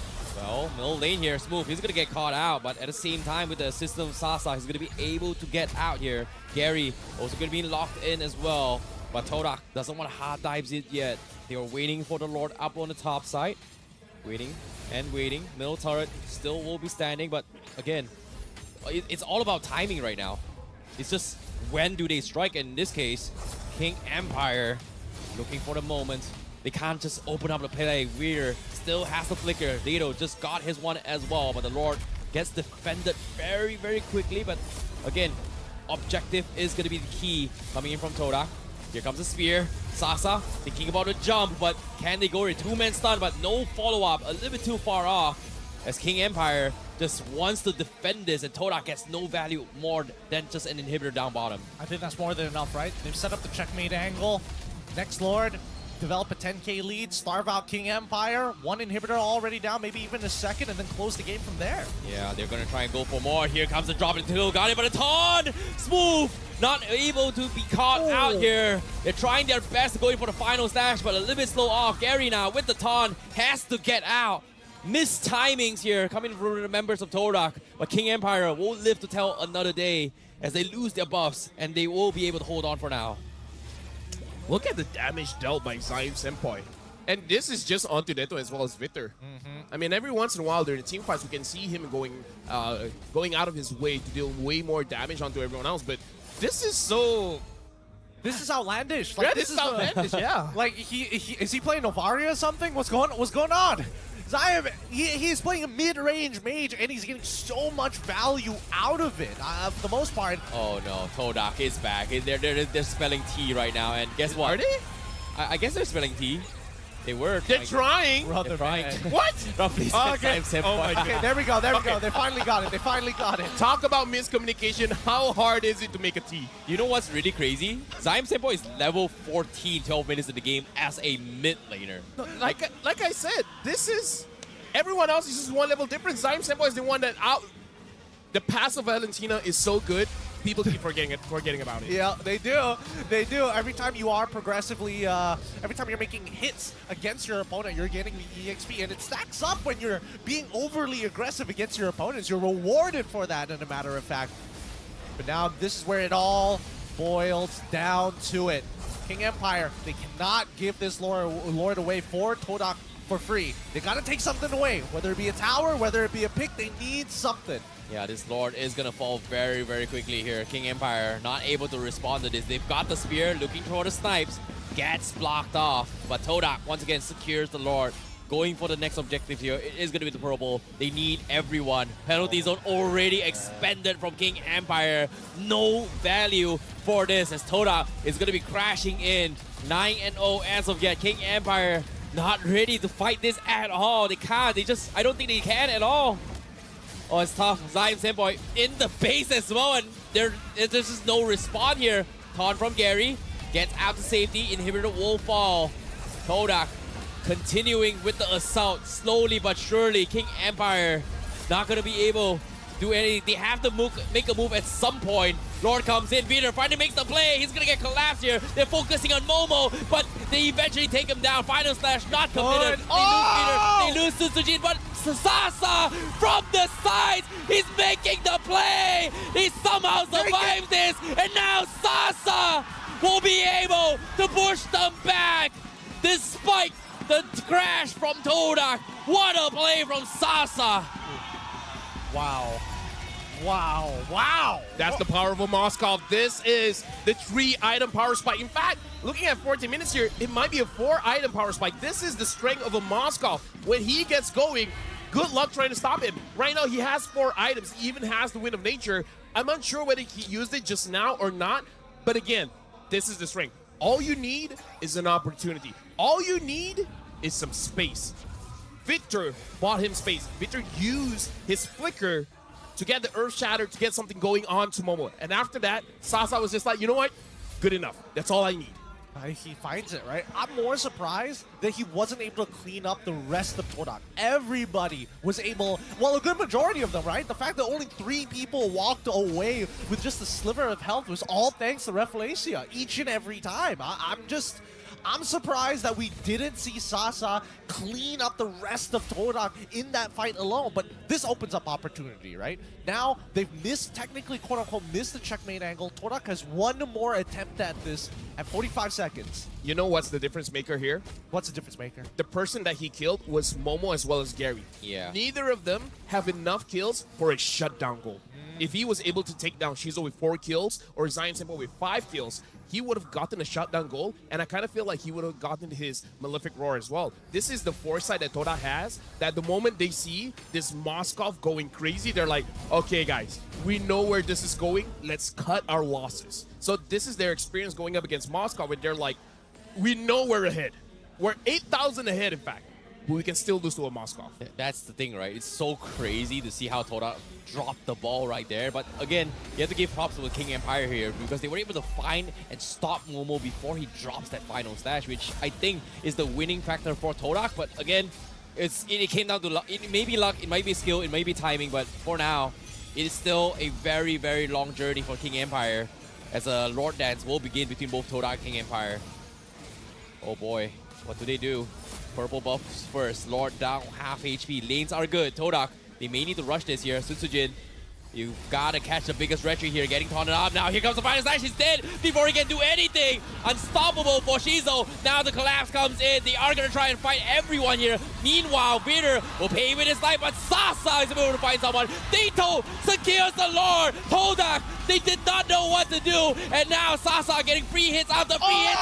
And the spear to find one from behind. Now the collapse comes in. Todak, they're losing members left, right, front, and center. What are they thinking? Now Zion has to run for his life. And King Empire has somehow, they made the most impossible comeback in the history of MPL. And just like that, they're able to collapse. And now they're banging on the tier 3s on the crystal. From Flesia, Syme Senpoi. Now penalty zone comes in, needs to purify out. They've got the tanks, they've got the minions. Gary is back. They lose Rafflesia, and now King Empire will have to back off as Todak needs to defend this. Shizo is back online as well. This is what a instant crazy game here. Here's an instant replay. What the hell?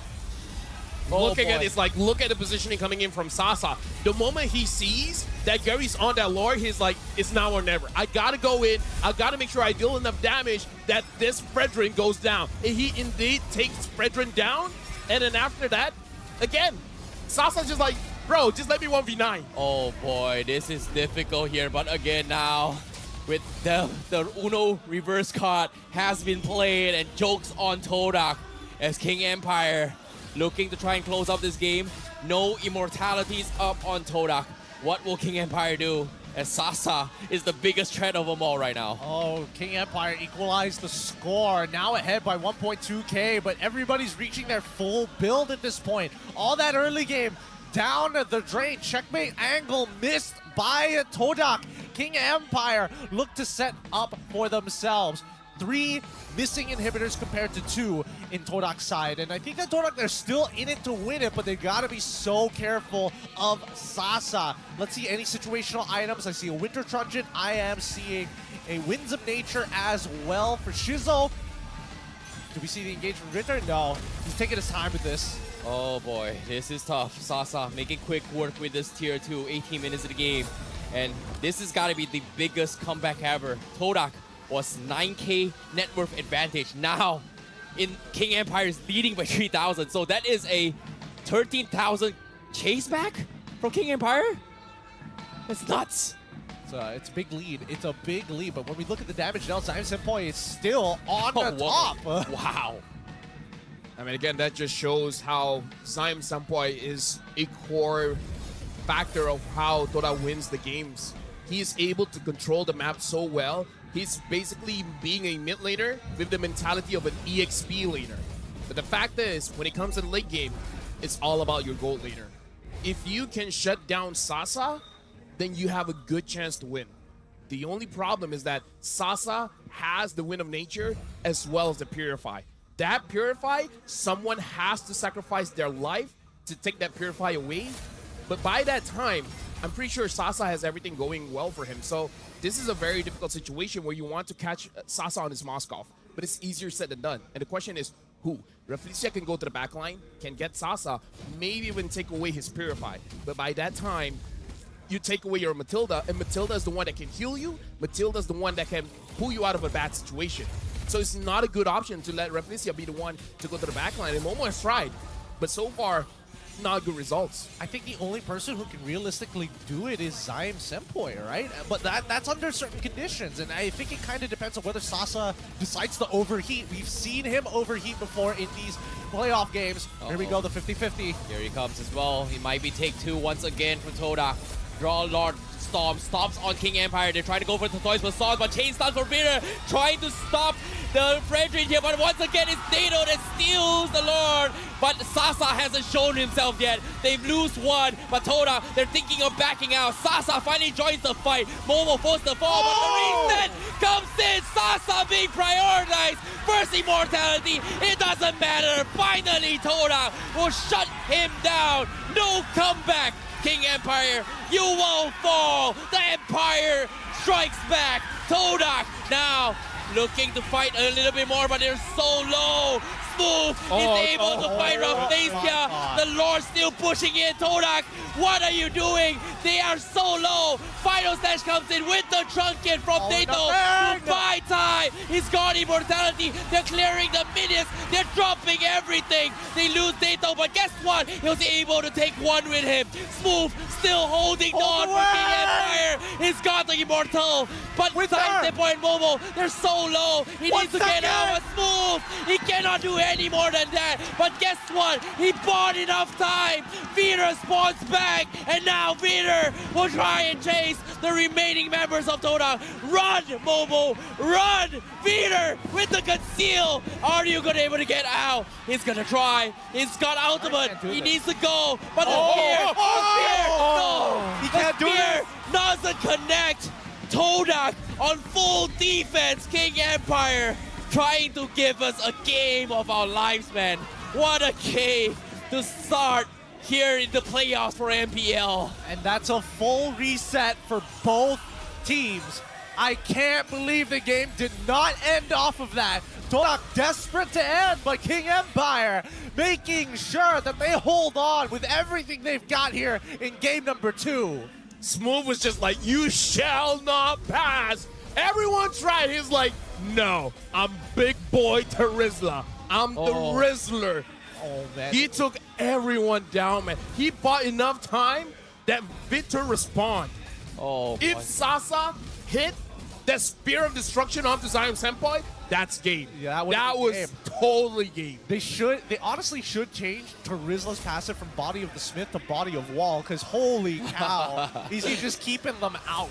Instead of Body Smith, Body Smooth. Yeah, Body is smooth. Make it that double it down. Make it even better. Come up with a KGE skin while you're at it. My gosh, Dato and Smooth, a beautiful defense, but again, it was too close to be called comfort here, as both teams 50-50 could have lost that, and Dato stealing the Lord made things a little bit easier for King Empire to defend against that. Still, again, luck is a skill. Skill is sometimes made by luck as well.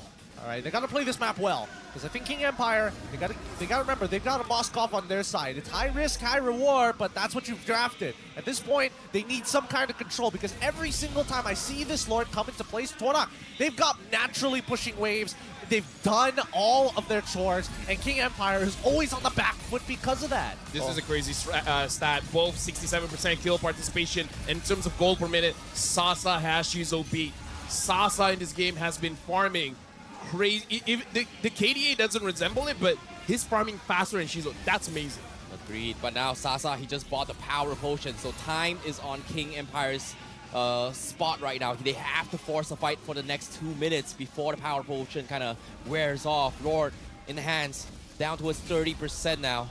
Todak, what are they gonna do? Do they take this on towards Sasa once more? They need to get the catch. Momo looking for the flank.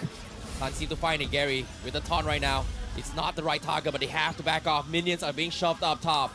And King Empire still doesn't really know where Todak is. They're showing face, but they don't really know what to do. What's the best situation right now? How do they fight this? The Lord gets resetted. They need Vitter to zone out Gary or Momo, and Sasa just needs to not get caught by Momo. Maybe use a Spear of Despair against Gary. It's hard to say, because no matter what move you see come out of Sasa, it feels like there's a good counter response from Todak. Honestly, the longer they wait this, is good for Todak, because the waves is in their favor. They played an ulti here. Gary still looking to commit to this. He's a little bit too far off. He's going to be able to get out here, but King Empire, he forced out the Primal Wrath, and Todak Doesn't want to overcommit here. They've got too many spells and not a lot of damage on both sides. Now, minions shoved on towards King Empire, and Todak will be the ones in control as they try to zone off the members of King Empire. Smooth checking the Lord health, but he's a little bit taking too much damage. A little bit too risky as they make the jump. Sun Sujin still thinking what to do. His Shield Unity gonna be wasting a little bit more. Gets stomped up as well, but here comes the collapse. They're focusing on him. Can he get the kill? No, he still survives. Sasa still thinking, join the fight as well. He's still alive. They find one. They're looking for more. Lord still surviving this, but KGE members, their HP is so low. Sasa poking through the Lord. Not good enough. Gary takes the Lord, but no one dies from both sides. Give me your thoughts on this, LaFell. Was it the right choice for Sasa to hit the Lord to maintain attack speed? Definitely not. I feel like Susujin was not in a good situation to secure the lore in the first place, because I feel like Victor being taken down, Victor was the one with the Earth Shadow that can actually control Gary to make sure that he can't retry that. So the fact that Victor died, that was not a good time for King Empire to force that. He should have gone for bodies, not for the Lord. Yeah, I agree as well. I definitely think the Eternal Guard could have been used a little bit better, but let's see. Todak now looking for the end game here. Yep. This is going to be tough here. Smooth starting this off. Pedal Diesel comes in. He's going to be taunted his way through. First of all, that's going to be the first immortality coming in. Can he get out? He's getting taunted here, but the damage from Zion Senpai finds him eventually. They get two, but Sasa still standing on. He's got the life steal. Jizo manning up, but Sasa with the winds of nature. He's trying his best, but his best is not enough. There's just too much from Todak, and Todak takes Game 2 against King Empire, denying them the comeback as we tie it 1-1 here in the playoffs. What a way to start MPL MY. What a way here to see the playoffs. Two amazing teams pouring their hearts and soul in this Game 2. GG, well played. That's only the second game here, equalizing the score in this best of 5. Todak have done it so far, but can they keep it up the rest of this series? It looks like we're going to be here for a long day, boys and girls. A long day indeed. You know what? I welcome it, man. Let's go all 5 games. Looking at how amazing this game has been, let's go all 5 games. We got to talk about 2 major members that made this game amazing. Zion Senpai as well as Sasa, man. Like, Zion Senpai made it to that, it became the score of 0-9. Sasa got his items, it's like, okay, my turn. And what a turn he got, man. He got a good number of turns. It felt like it shouldn't have happened, but it did anyways. And I think, you know, Sasa, he made the super play to keep the team in the game entirely. However, there's just too many overwhelming odds against them, right? I mean, these late game lords, they're so strong. Even with a full Trinity build, clear those minions does still take a lot of time. Yeah, that's the thing about timers, right? Like Lord empowered minions as well as the Lord himself grow stronger over time, and there's only so much you can do on a marksman with only 6 items, right? That's why people tentatively say like Weapon Master is good, even the Florin Duo is good if they get into that stage of the game. But unfortunately for King Empire, it didn't exactly happen for them here. But now, let's talk about the winners. Todak, the MVP for the match. Game number 2 is going to be none other than Zion Senpai on his Valentina. Very, very oppressive one from him. Well done. Impressive is... He did not die. Yeah, Not a single death. It's an understatement. This guy not only is winning out in his lanes, he causes a 3,000 gold lead and is spilling his own lead into Momo's lane, allowing both of them to pop off. Can we also talk about how, for the majority of the game, he did the most amount of damage? Yeah. And let's talk about game number 1. He did the most amount of damage as well on an Eve, where everyone was just like, this hero doesn't deal enough damage. And then Zion Senpai is like, excuse me, hold my water. We got to keep it halal for this. We got to keep it halal for this one. 5.3k damage per minute. Let's see if he stays above the 5,000 mark throughout the rest of this series, because that's 2 for 2 that I'm expecting. I say expect, but we'll see when the main stats come out whether he's going to be the biggest damage dealer. But so far, so good. I think that Todak finally, you know, kind of pulled himself together on this one. Honestly, here's the thing, man. I kind of feel like the moment they got a kill onto Sasa, it was on him as well, because we got to think about Zion Senpai, not just a gifted player, but he's also one of the main shot callers for Todak. Yeah. He is telling everyone what to do, and he's making the right decisions. Even though we've seen some misplays here and there, but when he's involved, it looks good. You know, that's the reason why both Siam Senpai and Sasa's name has been popping out in all of MPL throughout the history, right? They are the two top players that we kind of, I would say, haven't gotten their love yet, or their limelight in particular here, because they were once former teammates. So obviously they play at the highest level. And in this case, this matchup to see both Siam Senpai going up with Sasa was just phenomenal to watch if you think about it. I If Sasa had more space, A little bit more. I say a little bit more, but I do think that Sasa, especially into the Shizo matchup, has been pretty interesting. The laning phase, pretty dead. You know, don't get to see many advantages be created. But a single death in that lane, all of a sudden you're seeing 1.5 to 2.6k lead fall into the favor of the surviving gold laner. And it happens like in 2 games. It's happened twice already. Siam Senpai still has the highest damage despite what Sasa has been doing. Oh, wow. 145,000. Sorry, I'm mixing up my words here. That's just such an absurd number coming in from a Valentina. Usually you would expect that to be Novaria. Here's the thing, man. Speaking frankly, Sasa has been, his performance has been up and down. You know, there are times in the regular season where he's the best performing member in his team, but it's really not enough. In this game, I kind of feel like he is getting back to that prime level of Sasa where he was dominating back when he was in Onyx, right? So Sasa, I don't know, something about this playoff, something happened between regular season and the playoffs where he's just like, you know what? I'm coming for vengeance, man. This playoff, I'm going to be a monster. Like, that's the beauty about this, right? There's no second takes in this situation here. One team is going to be eliminated out of this game. And I feel like everybody has stepped up in this game. But I feel like the one that is going to be able to win King Empire is got to be coming in from Sutsujin. Because think about this, right? He's missed so many retributions. And he has been compensated by Dato. Think about this. A mid laner without retribution securing objectives for King Empire. And I don't know. How bad Sutsujin. I'm not gonna lie, I've been giving shit to Dato for throughout the entire regular season, but today, he's been playing out his mind. Very strong words indeed, but I do think that Sutsujin was kind of left to die alone. Like, he definitely was hanging out with Spalding on an island all by himself sometimes, because again, he's the only guy there. Everybody else is too afraid to walk up, and even Smooth, understanding his responsibilities, can't be given these free ults over to Siam Senpai, right? That penalty zone has costed them a couple of games, but I think for the most part of it, Siam, he is...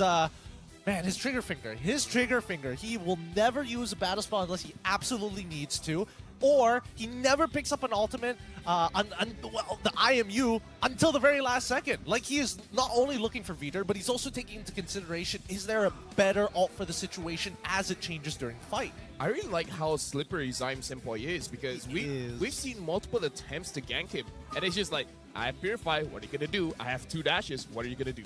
Right? I really like that he respects the engage coming in from KGE. Like, remember the very early gank at mid? Yes. When Sutsujin came in? Instant Purify. He's just like, there's 2 people. Can I die? I can. I'm gonna respect this. Yeah. Other people might not respect that. They might be like, I cannot play this. But Siam Senpai is just like, I've played this game for such a long time. I know I will die. He knows it. He knows it. And I think that experience put to good use on this Todok's next generation lineup.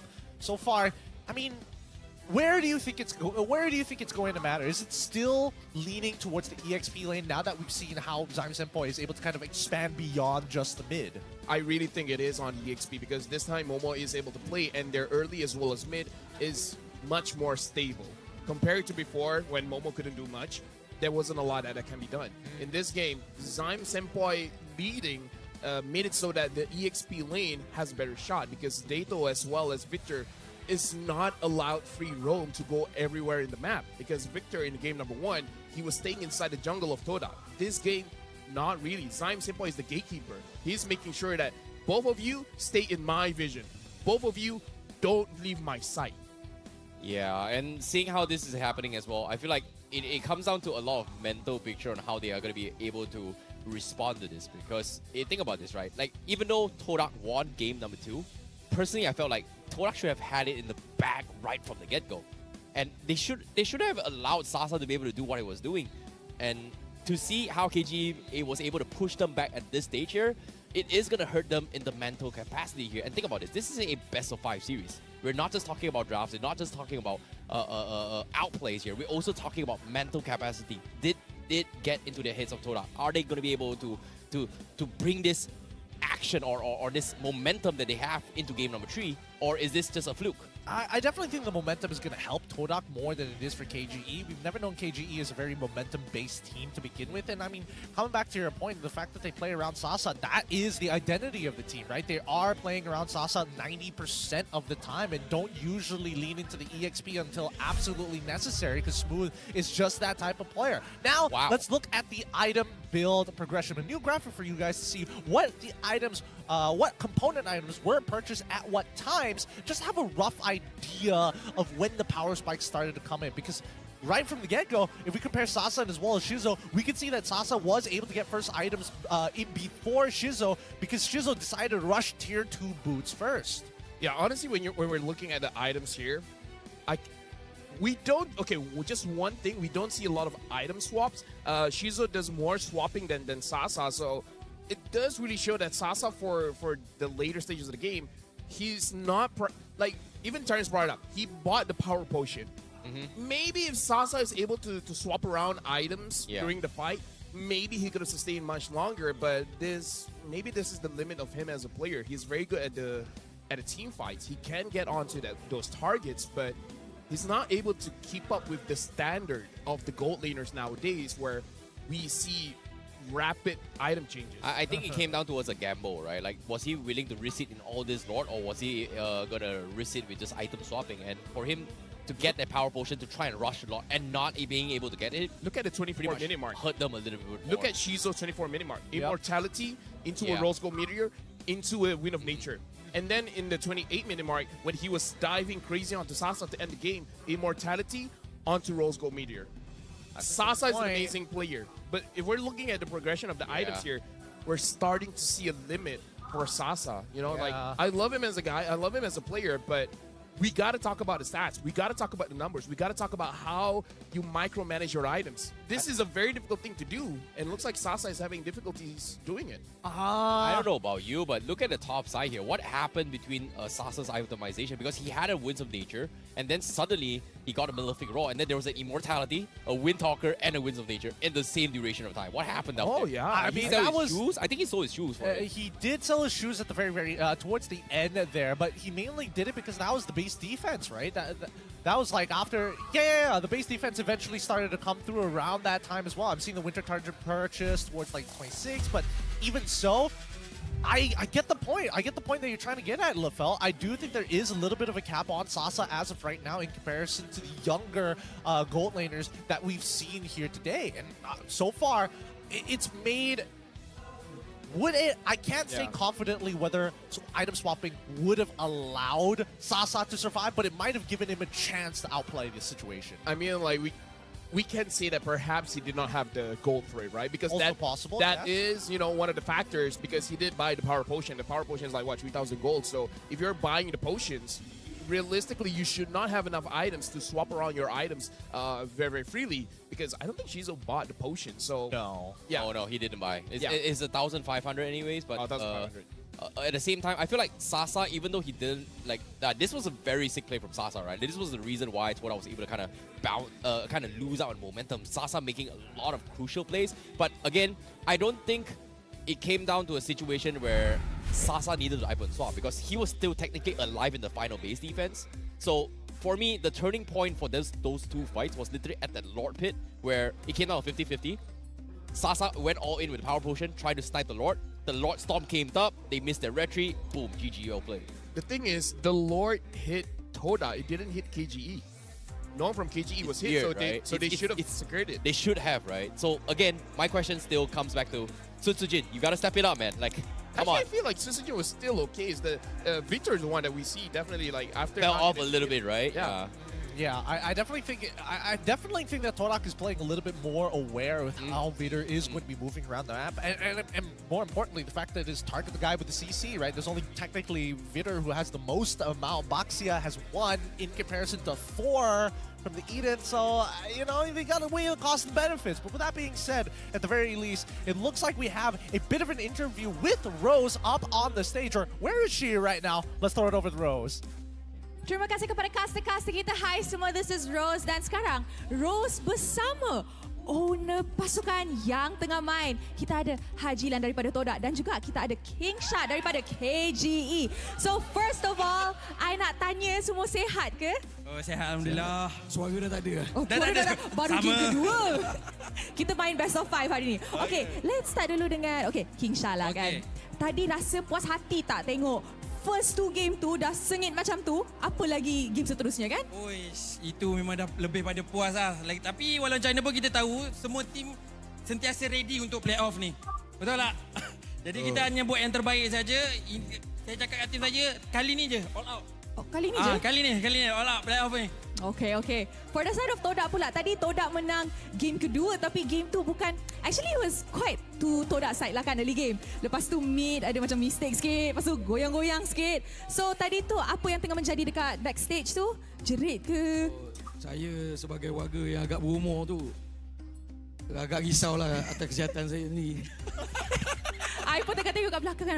Wow. Okay, so kita tahu kita ada 2 minggu cuti. Now, I tak tahu macam mana lah. Like pasukan lain celebrate orang punya 2 weeks break. For the side of KGE, apa yang KGE buat actually dengan player-player? Bagi diorang rehat ke? Balik kampung ke? Okay, actually daripada KGE kita orang mau pada chemistry diorang. Oh. Lebih fokus pada bonding diorang dulu. Sebab saya tengok kelemahan diorang kat situ lagi. Untuk dari gameplay saya rasa diorang tak ada masalah. Cuma chemistry diorang kurang sangat. Kita lebih fokus kat situ lah. Alright, for Todak pula, apa yang the boys buat? Sebab kita tahu you guys ada player import dari Filipina. Diorang balik ke, cuti ke, ataupun stay dekat Malaysia dan train untuk playoffs? Tak ada, dia orang teruskan training. So ada juga training yang line up yang simpanan juga lah. Okay, so kita ada 2 minit lagi. Now, kita boleh nampak kan sekarang hari ni KGE ada jersey baru. So, boleh tak cerita sikit pasal jersey ni? Adakah jersey lain dah tak diguna ataupun what's going on actually pasal jersey? What's going on? So kat sini jersey ni kita tak pernah wawakan macam sebelum ni biasalah jersey kita dapat kecaman kan. So kita keluar yang baru ni kepada haters pun dia tak ada kecam. So kita tak pernah peduli pun. Janji kita orang pakai. Itu je. So kat sini kita boleh nampak mau pada sponsor kita lah. I see. Okay, we're going to throw it soon. So, kalau Hajilan boleh bagi tahu anything to the players yang mana tahu boleh bagi semangat ke, anything you want to the boys, now is your time. Buat sungguh-sungguh, jangan malukan kita orang. Ataupun jangan recall awal sangat. Okay, King Shah pula, last words to KGE. Okay, untuk KGE, korang dah training dah yang terbaik dah. Dah macam-macam dah aku buat ni. Dah hadap dah macam-macam kecaman dah ni. Tolonglah sikit. Bagilah muka. Alright. Terima kasih kepada owner of the teams. I hope you guys can relax backstage. Jaga suara ada banyak hari lagi playoffs. Lagi Hajilan jaga suara sikit. Alright, and with that, mari let's show it back to the casters untuk mulakan game ketiga dalam Best of 3 series ni. Casters, silakan. Thanks, Rose. A good reminder. Keep your voices intact. We still have plenty more days of the playoff left here coming into match number 3. What are we thinking, boys? Adaptations for the upcoming draft. We all in for red side, or is blue side finally going to get some love? I mean, I don't know. Based on what I've seen, I would say that Moskov hasn't been doing good, even though Sasa has shown that Moskov is a beast. So I feel like when it comes to the draft, I feel like both teams haven't made major mistakes when it comes to the draft. It's just that priority, right? Zyme Senpai has been winning the mid is a key factor for Todak winning. And some point in the mid might be a way to kind of attack this upcoming Todak lineup. What about you, Terrence Beatty? What is it going to be? What are your thoughts on the adaptations? I feel like when it comes to this game, I think King Empire definitely, should have made a little bit more adaptations on how they're going to be handling the early game, because their early game from Todak was just phenomenal, right? Like without chips, what else? And they didn't really do that well in that game, because technically King Empire would have lost that a long time ago if Sasa hadn't made that play. So again, they need to fix their early game for me. Yeah, honestly, if we remember, if Sasa just hit that Spear of Destruction, it would have been a KGE. On the base, right? Yeah, on the base, yeah. If he hit If he hit, 5 set oh, point, yeah. he would have won. A lot of small things could have happened to change that game, but I think that for the most part here, both sides comfortable with the sides that they are on. Matilda ban coming in from KGE, bit of an adaptation on their side, which opens up the draft a little bit more. Let's see whether Todak is going to also get rid of the classic, still not letting Vendetta, not letting it through. So Moscow was first pick. I wonder if KG wants to take that gambit again. Because to be fair, Sasa was good on it, right? I think they can.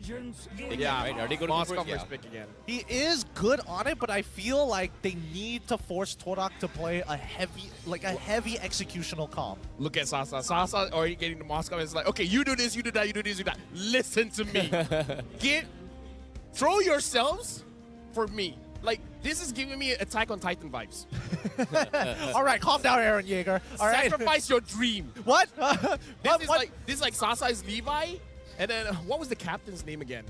Captain Levi. No. The bald guy? No. Scout Leader Squad. Scout Leader The one, Ed. the one Yellow with hair. the blonde hair. You know where That's Levi's crazy. like, you know what? I don't care about your dream. You sacrifice yourself. Let me go in for the kill. Is AOT considered an old anime anymore?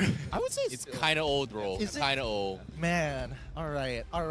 I mean, I was about to say it was going to be a long time ago, but You know what, I'm I gonna think Google so far with Todak with the exact same lineup, not changing their draft at all. KGE going to respond exactly how we expect them to, and let's see. Now it's up to Refalacio. What else does he have in the back pocket? I'm expecting the Arla to get locked in here for the side of Todak once again, but we're just going to have to wait and see. I think when it comes to early game as well, Matilda was part of the factor from Reflecio, right? Like King Empire, one of the reasons why they were struggling a lot was that, one, they couldn't get a kill on Zion Seppo because of Purify and also there's Matilda. Two, Reflecio has been showing so much confidence in front of them to a point that they King Empire just couldn't deal with the Matilda. So it makes a lot of sense why they were going to ban this year. But now, here is going to be a little bit of fun fact for Momo. Since his debut in Season 7, Momo has played 48 unique heroes in official... Well, okay. That's basically almost everything, right? I mean, that's not everything, but definitely whatever was meta at the time and some more. Yeah. By the way, I already got it. When I said Smith, I was half correct. You were Irwin. Irwin. Irwin Irwin Smith, the name. Smith. But yeah, you know what, Momo, crazy. And the reason why he has so many unique heroes, he didn't just play EXP. He played Right, gold. he played gold as well. And when he was on the EXP, the Belleric EXP, High loss. High Loss EXP, And then I think they swapped him for a roam position at one point. perhaps, Yes. yeah. So Yes. part of the reason why he has so many hero picks, man. He's so flexible. He might as well be a ballerina. He is quite the gymnast. I based think, on what I've heard. the only role he didn't play is the mage role, but I think once upon a time there were a couple of games he was forced to play the jungle role, which didn't really work out. I mean, would you put it past Momo? True. If you're like, hey, you gotta play mage tomorrow, he'll be like, all right, I'll figure it out. I'm pretty sure they're like, yo, Momo, coach. He's like, Okay. bet. Okay. I can coach. Pick Arlet. Momo, have you considered running for president? He's like, yes. I'll figure it out. I will decrease the price of diamonds. Yeah. He knows his target audience. This is the kind of guy Momo is. Hey, man, it looks like you've been hanging around the Facebook group for way too long. The conspiracy theories that have been coming out of that group have been quite wild. But now that we're here in the second half of the bans, we are seeing Thamos, we're seeing the Yuzong as expected from the side of Todak, where KGE get rid of the Min-Torrent as well as the Arlot, which forces Todak now with the Farmers on their hands, thinking, hey, wait a minute. I think this is good. Like, Is it?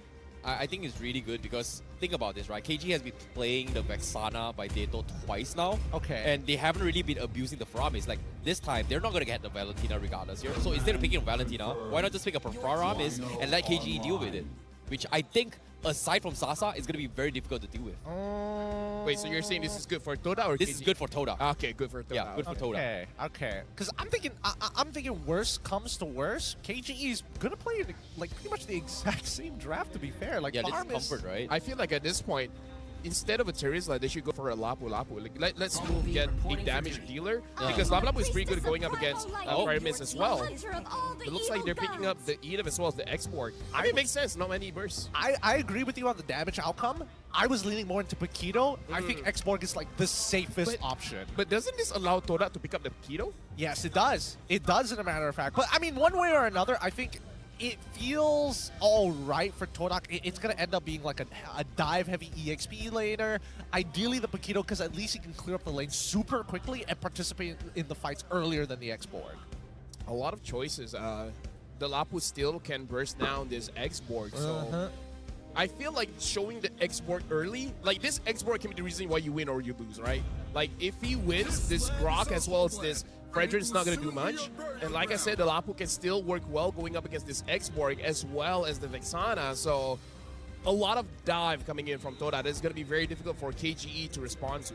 Yep, it looks like the flavor of the month is going to be Lapu this time around. A more reliable way of getting into that back line, making sure that that anti-CC really doesn't, really going to do a lot of work. Let's see whether or not Momo is going to get to that point where he's like 1v4ing in that back line at level 6 or level 7. Momo's the kind of guy that would sacrifice himself, man. I'm just going to die. If I die, sure. You guys, make sure you clean up house. Well, this is going to be an important moment here for both these teams. Both pretty much drew first blood, taking a game themselves here. Both Todak as well as King Empire looking to try and challenge themselves to the limit, to push themselves to continue their journey in the playoffs here as we are about to head into the land of the dawn. Now, best of 5 finally resetted into a best of 3. King Empire versus Todak. Game number 3 to decide who will advance further. Let's jump right into it. Back into the land of dawn we go for this third matchup. Let's see where their priorities are going to be, because once again, these gold laners have gotten to the finish line or close to the finish line, but it's really the EXP laners who've been getting them over that hurdle. Something to note is that Susujin, in terms of leashing time, the mid leash just for a little bit and then immediately go to lane because they don't want Zyme Senpai to have priority. So this is, I like the adaptation here. Is like Susujin is like, I'm good. I'm a Boxy. I can clear my jungle very fast. You guys get to your lane, have a better positioning. Make sure you guys don't get bullied out by Zyme Senpai. Just that one micro decision is already making them look a little bit better when it comes to the lane. And they've already stolen a camp at the same time, right? I think that KGE are on the right warpath. They need to make sure that, for the most part, EXP, it's you don't really need to do much with it. You're an export, it's already pretty difficult to kill you, so now you just focus on clearing the mid and as well as the gold waves. Just make sure your presence is there. Make sure that Todak don't get to walk around that area as comfortably as they should. Right now, Rafflesia looks like a little bit low. I like the attempt for Toda as well as King Empire. One thing that we do have to bring up is that the EXP laners are more damage-oriented for this game, which I feel like for the flavor of this best of 5, Toda going up against King Empire, having amazing EXP laners by both teams respectively, I think this is a good call. Get them on damage dealers, get them on heroes that can carry or at least disrupt the backline. I would have expected maybe even like a CC from the side of King Empire, right? To a certain degree. But I think that, you know, being more damage orientated and knowing King Empire, they like to play the numbers. They want to make sure that they are safe, but at the same time get high impact rewards when you are successful in these engagements. Speaking of which, let's see how this lane goes. Well, level 4 is going to be the priority from both sides. They are going to try and rush this here. Smooth Dato getting in first, Zyme Senpai Momo to follow. The collapse is about to happen as well. Turtle getting resetted here is trying to go for the fight beater. Going for the kite here. They're going to focus him down, but the Pyraminx Netherrealm keeps him alive. Susujin finally gets the kill. Actually, it's that takes first blood. Now Momo next to fall. And King Empire getting to Rafflesia, forced to get out. But that's going to be Turtle in the hands of King Empire unless Zyme Senpai is trying to make a play here. He's got the Ghostbusters. Nope. Not gonna happen. Turtle in the hands of King Empire. Yep, Ghostbuster's not gonna be enough there to beat out a Retribution, and more importantly so, the fact that Rafflesia didn't hit 4 on time, and Bitter still had enough HP to make it happen. Well, the pin on top, Shizo. How did that her rest shatter not land? I know, right? It was just short. That's so sad. I also have to say, during the, before the Turtle take, mistakes coming in from Toda. Momo used his Brave Spider a little bit too early and then got crowd control by Neto, making it so that he doesn't get to the pit fast enough. At that point, I kind of feel like avoid Dato for now and try to go for the jungler. Well, Zyme Senpoi now getting harassed a little bit, but as of yet, he's going to be fine as King Empire finally winning the early game compared to the game number 2 here, as they are going to try to make it invade here. Rafflesia does scout this out. Do they want to try to force the issue? But seems like objective is going to be the way for King Empire as they set themselves up top. You saw that, you did, right? Yeah. All that effort just for one auto attack to steal away the camp. The freest camp. And what? You know, no, I'm not gonna talk about it. Sutsujin is good with the 10s, he's not good with the single digits. If it's 1 or 2 HP off, it's like, hey man, it's not my fault. It's not my fault. But speaking of which, I do think that maybe Torak had an angle there, right? On that very first turtle. Like, Momo could have flickered in with the stun, maybe get something out of Deto, trade, you know, Battle Spell for Battle Spell. Maybe that could have been the difference maker there. Let's have a look at the AI winning predictions. It's 66 to King Empire, 4 minutes into this game so far, with 16 seconds left on the clock before the next turtle spawns. I'd be more than happy to see a flicker engage coming out of Vader. Yeah, I mean, like, King Empire right now with 1.6k goal lead. It's a very sizable lead when it comes to the first 4 minutes of the game. Toda, they can turn this around by having a good fight around the turtle. With their kind of draft, I'm almost looking forward to more fights instead of focusing on the objective on the turtle. I think that would make the most amount of sense here. Smooth is pretty far ahead in his lane so far. Could be a little bit better. As of Zion's now, out. They're going to try and force a fight on Zion. Zion dropping down very low. Sutsujin getting blocked off from the rotations. Turtle completely resetted, but they do force out the Toys Croissant on King Empire. As Todak looking for the juggle. 1 level ahead for Sutsujin. He's got the retreat. Momo looking for the flank here. Smooth still jiggling their way through. Witter now with the Feramis out coming in. Gary steals the turtle. Smooth pops the run away. Momo zoning the back lines. Finds a pick on Dato. Smooth now needs to get out. Momo thinking about the save, but the wall does not connect. And they will find Wither on the bottom side from Zyme Senpoi instead. Good wall charge coming in from Revelation to cancel out or stop Sutsujin from getting a retribution of his own. Still a little late. Those 2 seconds definitely mattered there. How about the rest of Torak? Now that they've kind of like opened up the map a little bit more and cracked open the tier 1 down on the bot side of the map, we'll see whether or not they're just going to extend the laning phase, right? Because I feel like Shizo, for the longest of times, pretty dead lane against Sasa. I mean, Sasa, yes, is technically a wave ahead of him, but at the same time, you would have expected Roger to be more proactive or at least start the snowball to get a couple of kills. I know you're talking about the gold lane, but I gotta talk about what Momo has been doing. It looks like the idea is before the turtle fight, make sure that the Faraga armor is gone. That's number 1. Oh, before that, Dato gets spotted. Oh my goodness, Dato now getting caught. Oh, they're calling in Sasa for help here. Momo getting escorted with the Nether Realm. He's going to be able to get out for now. KGE, they're thinking about forcing the fight. Shizo is here to show himself, but again, they don't have the burst damage here. They need Dato, and they will disengage. Gideon, I gotta say, I'm gonna talk a little bit about numbers. 3 times, Momo went straight onto Dato. Something happened in the draft where they say, Momo, eyes on Dato. We don't care about anyone else. Don't let Dato play the game. Yep. I think it's just the intervals here, right? Like, Momo understands if he leaves lane, he wants to bring down that Faraga armor as much as he can from Smooth. Second objective, dive onto people who don't have much counterplay. And in this case, it's going to be Dedo, right? He doesn't, unless he has his flicker off of cooldown, that's his only escape mechanic once the Bravest Fighter is out. The anti-CC makes his Fear and the Eternal Guard pretty useless. And right now we can see Momo arriving in lane, and Toda, they're in prime position to actually start the turtle. Now Toda has a little bit of a lead. 600, not a lot, but still pretty good coming into the 7 minutes here. Replicia is finding Victor. Victor needs a good engager to give a good chance for King Empire to win this one. Oh, it's actually looking kind of good. Keep your eyes on Momo there. He's looking for Deto, and he's looking for that flank angle. So far, Smooth, just melting down Replicia. Oh, it's going to be tough here. Gary now going for the taunt. Looking for the juggle. They're still waiting for the right moment to strike here. Turtle gets resetted. Momo can't seem to find Dato yet. He hasn't really shown himself, but conceal play from Lacesia.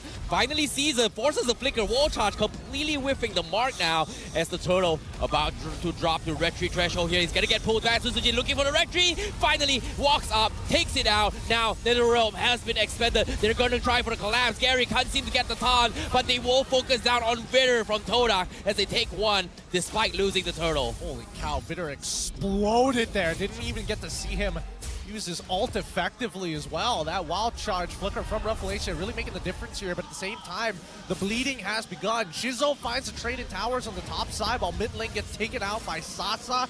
All in all, considering the amount of battle spells that was used, not too bad from King Empire, but not enough to take the lead.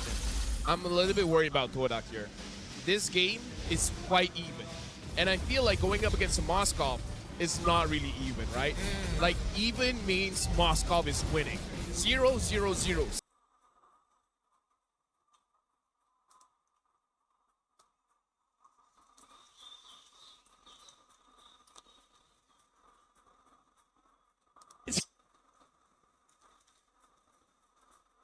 Already have one at home. I think, you know, overall, Deno has been receiving a lot of criticism from netizens out there, and I think he does his job well, and it depends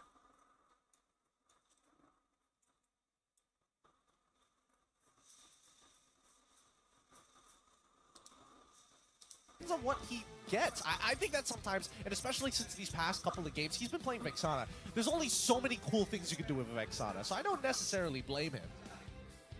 Dude, that's the thing, alright? Like, when it comes to his play, like, I feel like Dato, every time he drops his spell and everything, if you think about it, for the past 3 games, there are so many Lord steals that is not because of the Retribution, but it's because there's this Eternal Guard that doesn't have Curse Helmet or anything, somehow steals the Lord, which I don't understand. How is this possible? It's not once, though. It's like, 1 game, fine, sure, luck.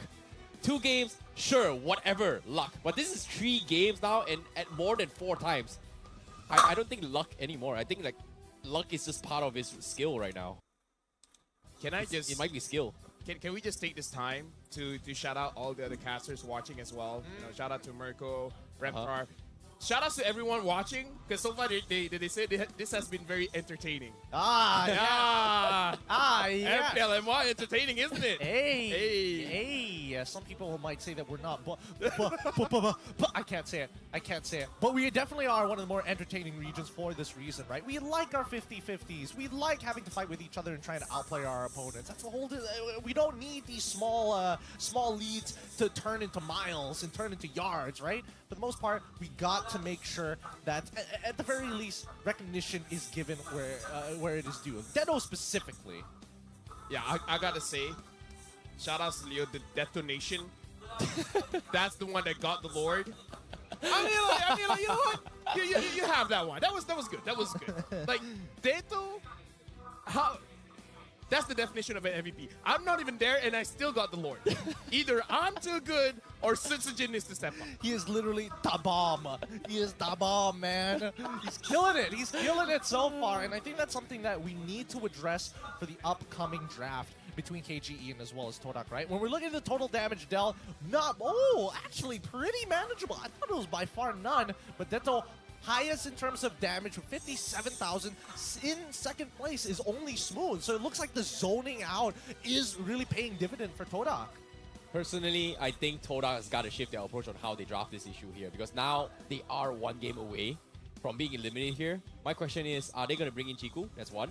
Yeah. 2, are they going to focus on Dato's hero pool now? Because so far, based on track record, he's only won with both Vexana as well as Novaria. So they took it away Novaria. Do they take away Vexana as well? Okay, I at least I can say I like KGE's approach compared to Toda. It's like, we know what worked. Okay. We're just gonna keep using it. While Toda's like, you know what worked in the previous game? Yeah, let's not do that again. They'll expect it, boys. Yeah, we'll throw them off. Yeah. They will not see this coming. I swear to God. They will not see this coming. And they definitely did it. It's like, well, we did not see that coming. Full damage bill on the Lapu Lapu. That was surprising. Now we're going to take the base. Todak is the kind of rock, paper, scissors player that does rock, scissors, and paper in that exact order in a best of 3. Do they bring Chiku in? Did they bring Chiku in? I don't think so. Why play rock, paper, scissors when you can just take a gun? Two things. If we're going to talk about Chiku, right? Okay. All right. Two things. Number 1, like you said, is Chiku going to play? And then the second thing, what is Chiku going to play? Rome. Sort Rafflesia out. They were doing good at the end of the season. I mean, I do agree. Rafflesia needs to do something, man. I mean, like, if he's only good on the Matilda, I mean, okay.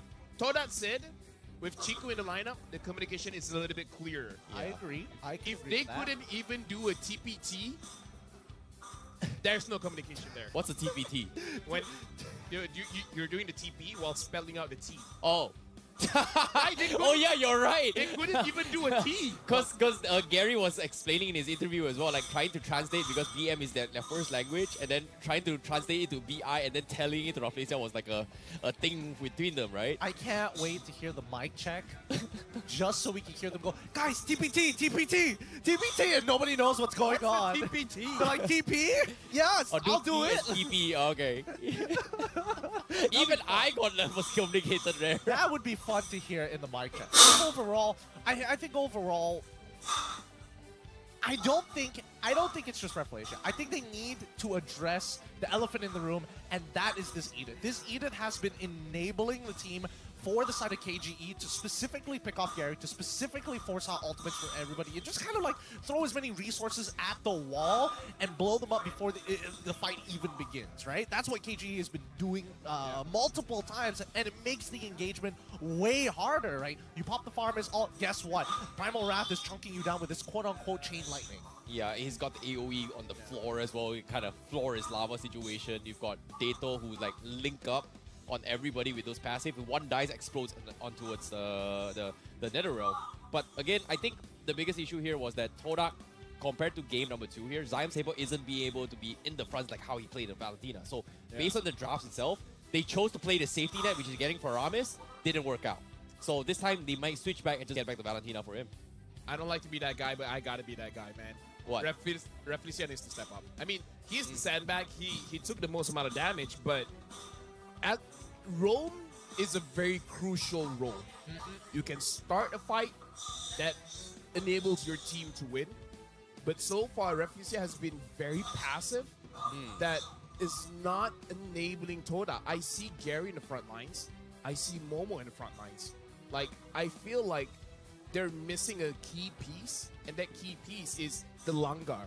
Langar is crashing into someone. Yeah. And I don't see Toda crashing into KGE. I feel like they're playing at surface level, right? It's not about how we stop our opponent from using Retribution. We need to see a translation of total damage taken to impact made in the game. And so far, we're not. It's very lopsided to total damage taken more than it is making that big impact for Revelation. I think I get where you're getting at as well here, but I think I'm gonna twist the story a little bit here, because in terms of Rafflesia, I don't think he tried to be passive.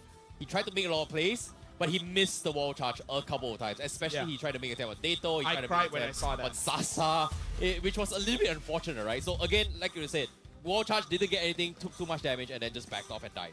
Well, let's look at the highlights and maybe we can see a little bit more here, right? Because our MVP, Deto, every single time he walks into these fights, like, Momo is on top of him. And he had to deal with that for quite a long time until we do see Todak actually malfunctioning here a little bit on the Sasa one. Speaking of malfunctioning, this one was painful. Yeah, that was... Should not have happened. This is also painful in a different kind of way. Like, okay, died. Lord, he died. Okay, he died. Lord is just standing there. What happened? Oh, wait, what? How? Both retreat? Wait, what? The Lord got the Lord. It was just a little bit Detonation. off. Detonation right there. Shout out to Leo. Shout out to Leo for that one. That's a good moniker. But the time being, I do think that at least for Todak's side, the Langar method of playing, as you mentioned, isn't there. But at the same time, it feels like some members are hesitant. It's at awkward intervals. Other times, we do see people who want to go in and the rest who just generally want to back out. We haven't seen them move in together other than the early games where they feel the most confident. This is bad, but I like Todak the most when they shut their brain off. That's the nation thing. Don't think about it, just do it, and then hope for the best. But That's my analysis. I think Gideon here has pretty much got a little bit of a jet lag right here. He can no longer connect them here with them. But guess what? If you guys want to connect a little bit better in terms of internet and in terms of your good gameplays here, you can secure lightning fast 5G connection for your mobile Legends Bang Bang games with Hotlink. So be sure to scan a QR code down below here, and you'll be able to stand a chance to get 20% off MLBB in-game items when you subscribe to Hotlink. Connect those words better with 5G rather than me stuck on 4G. Man, that was that was the part of a lifetime. That was a good one. That was a good one. I'll take it. I'll take it. With 5G, you can get the Lord without even being there. Detonation sponsoring Hot Link, dude. That's his business plan. Exactly. He's gonna be big one day. It's like get item A because I was able to do this. Right? I outplayed 2 junglers. Yeah. Can you even say I out-retreat Gary when I wasn't even there? Oh, dude. Dude, that's gotta be the biggest bragging rights, right? Oh, How yeah. often Oh, can you yeah. do it at level? It's good. He is good at what he does, right? Then again, maybe we'll see another hot fix where they're like, oh, adjusted mini lore of Vexana's Eternal Guard damage so he doesn't steal away neutrals. To be honest, I think Homeboys, once upon a time, they had this objective, right? Each person is gonna be able to steal the Lord. But Yeah, yeah. I think Dato took it on a different level in this situation. Right? He did a near impossible. I stole the Lord between 2 jungles, not once, but every single game. And I also did it while I'm dead. So next season, Deto to Homeboys. I mean, he This is can my pop- resume. Check this out. So now going back into the game, right? I want Zyme Senpai to be the guy that can stop two people in mid, right? The Valentino worked out well. The Faramis was okay as well. Like the Faramis is good on paper, but maybe just not against KGE. I mean, that's because KGE, their personality is just slow and steady, right? It's very resource-based, war of attrition. Only make a call when you're very 100% sure that it's going to work out. That's their general style. And I think with the Torak Langar style, where it's like, you gotta really take that moment, take the opportunity, take those extra milliseconds to hurt your opponent before they can catch on to what you're doing, right? That's what we haven't been seeing too much from Torak. So maybe it could just be a clash of styles, being polar opposites. But I think for this drafting phase, please deny KGE blue side. Are they going to stick with blue side once again? That's going to be an interesting one here. But again, I'm mesmerized by the overlays and AI here. You know, Benedetta MPL skin.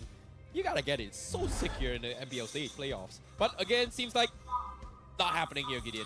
Why? Not happening. Why Blue they- side once again. Why are they so adamant on sticking onto red side? Are they that afraid of Sutsujin on Fredrin?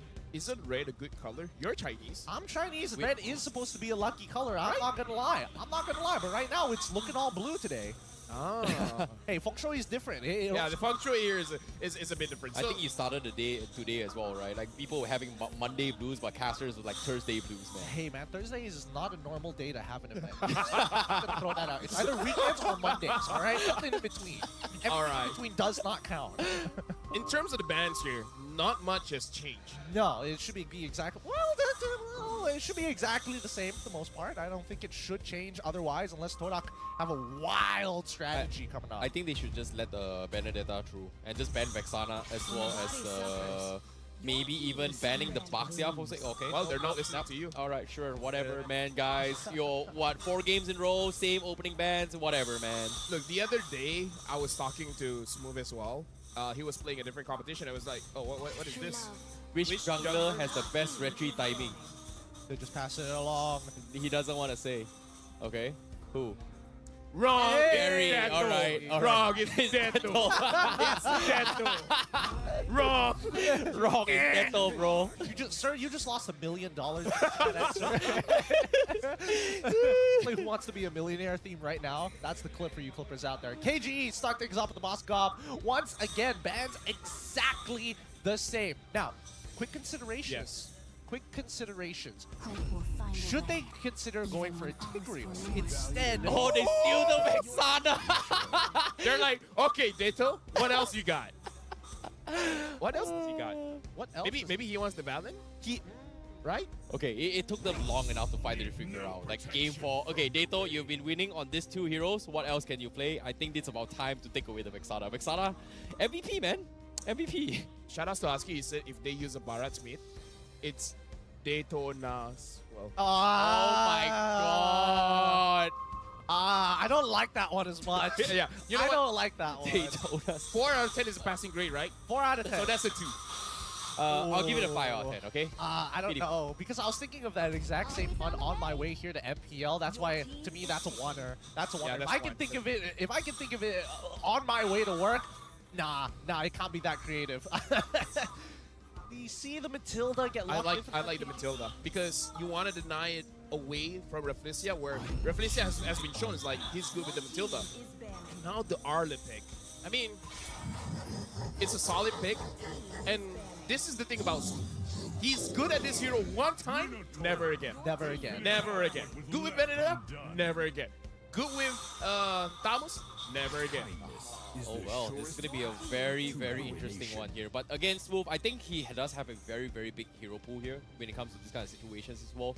But at the same time, Xborg, was he doing the right things as Xborg? But I think Yes, he was using okay. melting everybody. So why stop his heroes? Like, just let him play whatever he wants. I think for the most part, it's how it works in tandem with the rest of the composition, right? That's where. So they get rid of the Edith now. Okay. I like this from the side of KGE because this opens up options for at least Smooth to play some strong divers. Let's see though, Torak, they do get first pick on the second phase. Let's find out what it's going to be. Personally, I feel like this Matilda might not be played by Vader at all. What? Like, it's just a sixth sense thing that maybe Dato is going to be playing the Matilda instead. Hey, Torak is on the red side, by the way. I know, but I feel like this might be the case. Oh, well, let's find out here because it's going to be a Claude lock-in, and it looks like, nah, I'm not playing Roger no more.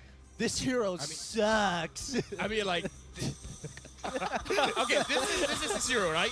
She, like, most of the time, Shizu wins with a Claude. Yes. I like the joke, by the way.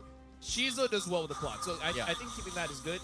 The thing about Reflecia, he is always better on, like, off-meta-ish picks. Like, I'm even thinking just pick up something like a Rafaela. Try to match the speed of Matilda. That's beautiful. Beautiful that you brought it up because I was thinking Florin in this case. Florin In this case because now at least they throw Arla into the EXP. Yeah. He's able to affect the lanes and he can dive really, really hard with the Claude. But KGE respond with their own Armis and as well as Export. Back to melting their opponents, back to playing as 5.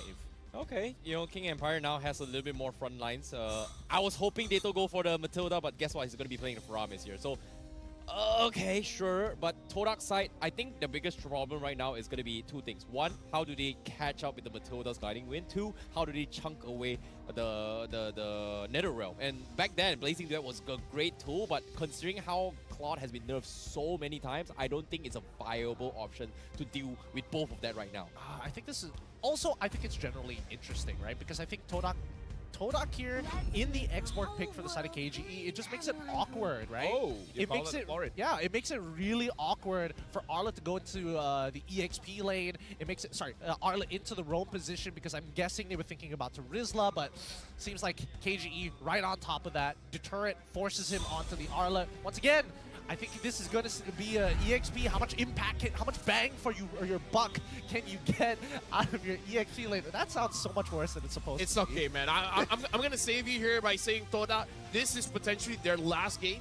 I like that they're going for comfort, and they're taking away comfort from KG. Taking the Vexana, taking the Claude, and having this floor in here. Something a little bit different for Reflecia because he's not good at opening the map, but he can back his team up. All right, this time around, as we are heading into this game, back into the Land of Dawn once more, it's going to be Toda, currently 1 point, but it's game point for KGE, potentially the last bout, or could this go to 2-2? Let's find out as we load right into the game. Oh, it is going to be an intense one here. Is the do or die for Todak? Will they be able to survive, or will King Empire show them who the real kings are as they go into game number 4? In this case, Dato is going to be backing up Sujin a little bit here, but again, I feel like Todak is in a very, very difficult spot where they are going to be having their backs pushed against the wall as they try to deal with Vader. Vader now trying to force out a retribution, eventually gets it though. I feel like if he was going to retreat anyways, he should have retreated much earlier because now Sujin definitely has an advantage in terms of the clearing speed compared to Gary. So Sujin can invade Gary at this point.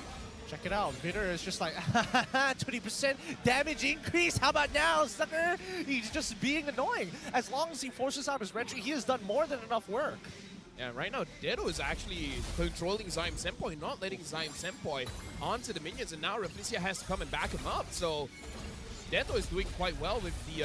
oh, okay, I don't want to jinx it. I'm sorry. Say it one more time. No. I'm done.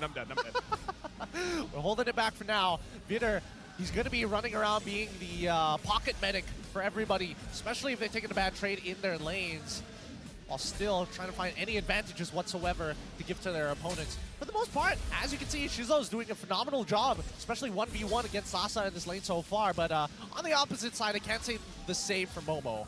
Yeah, and seeing how this is happening here, considering that there's been a lot of intricacies when it comes to trading here as well here, I feel like right now, Kodak, they are playing this story in the sense where knowing that Claude has the... Oh wait, hold the thought. What happened? First blood on middle. Wait a minute, that shouldn't happen.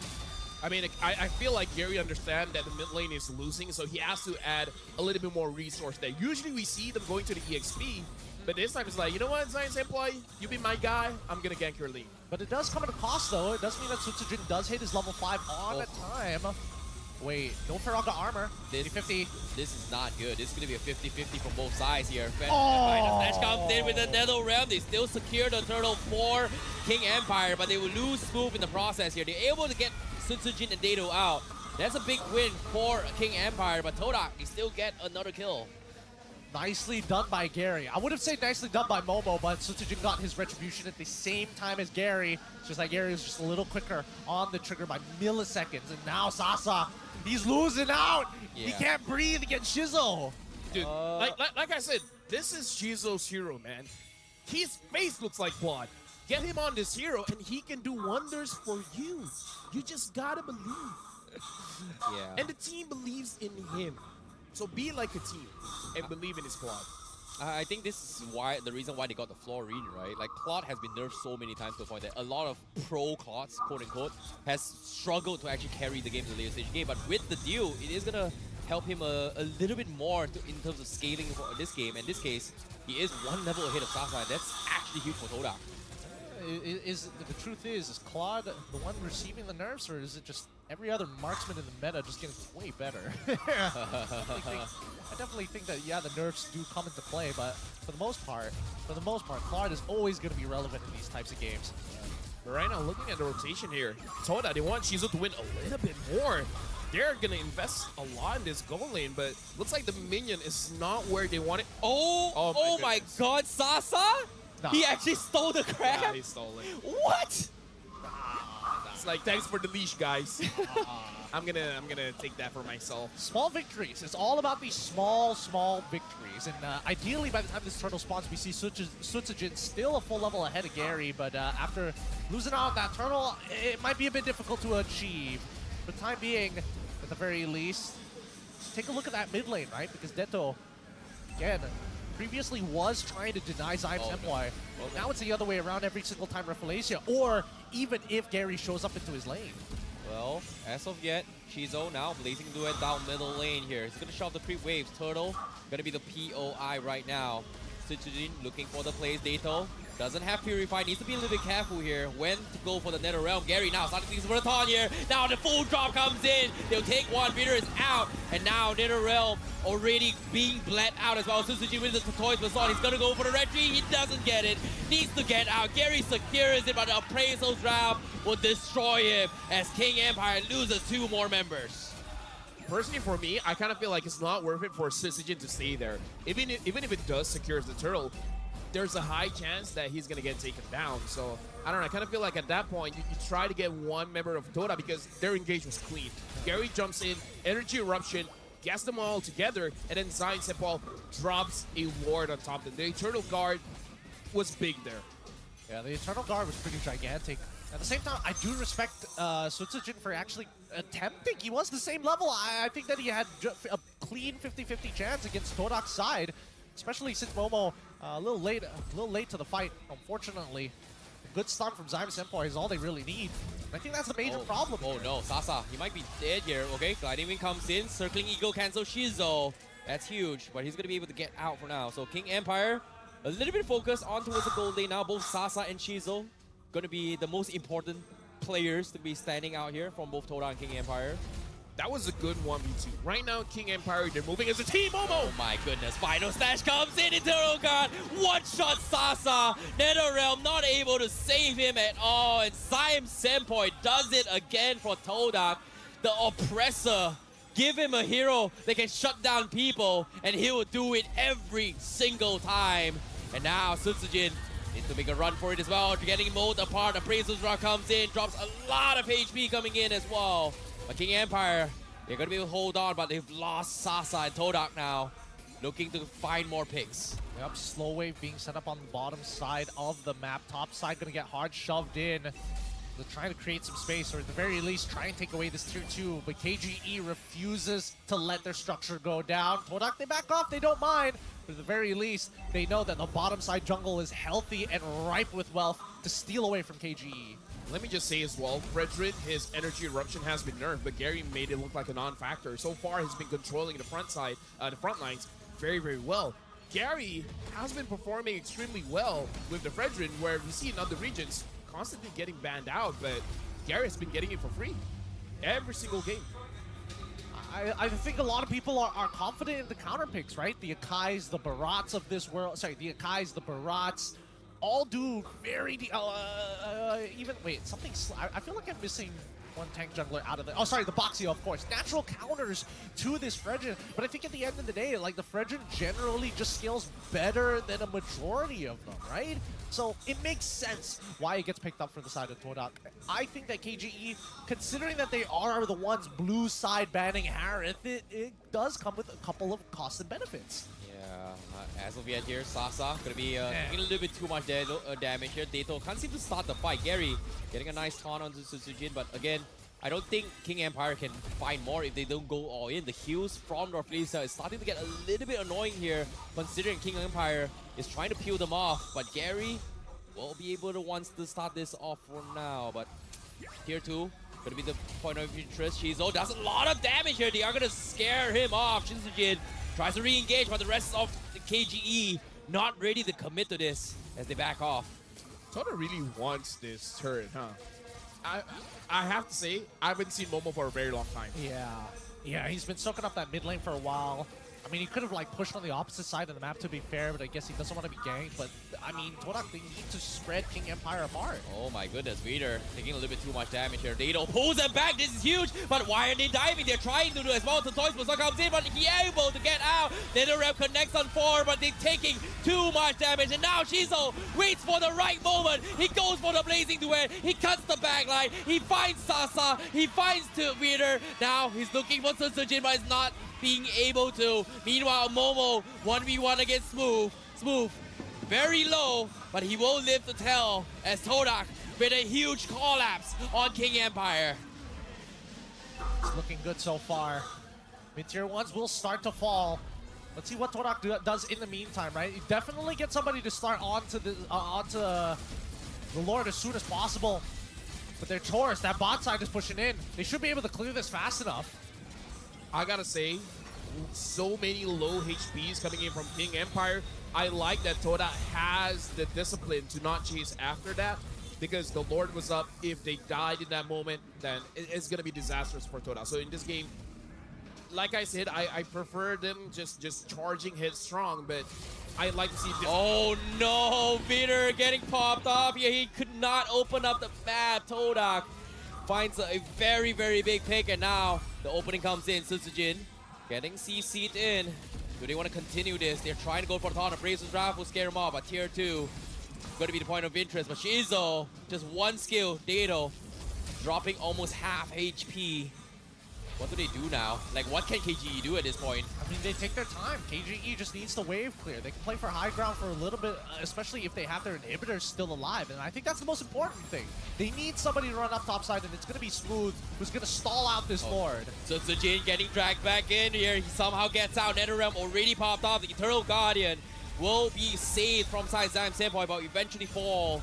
The Lord on top also going to be cleared off by King Empire. Tier 3. Gone. Spear connecting on Momo. But King Empire, 9k behind. Can't seem to find an opening against Todak right now. It's too difficult. And I think that Todak, right now, Gary, he's extremely warmed up. He is ready. He is now making proactive decisions to punish King Empire rather than just waiting for things to fall into his lap. Another wave comes in. Gary going for the taunt. He's on the turret here. Nice pin from Sasa. Where's the follow-up? They're trying to make the play. Gary mowing down real low, but the final slash from Momo, trying to set things out. The Blazing Duet not connecting. KGE they somehow manage to survive, but they lose another turret again as Todak cracks open 2 lanes. I think this is a checkmate angle from Todak's side. It's really hard to lose from this position. 2 open inhibitors for the side of King Empire Esports with a 10k deficit in Todak's favor. How do they recover from this? Looking at the goal here, man, Shizo is 3,000 ahead of Sasa.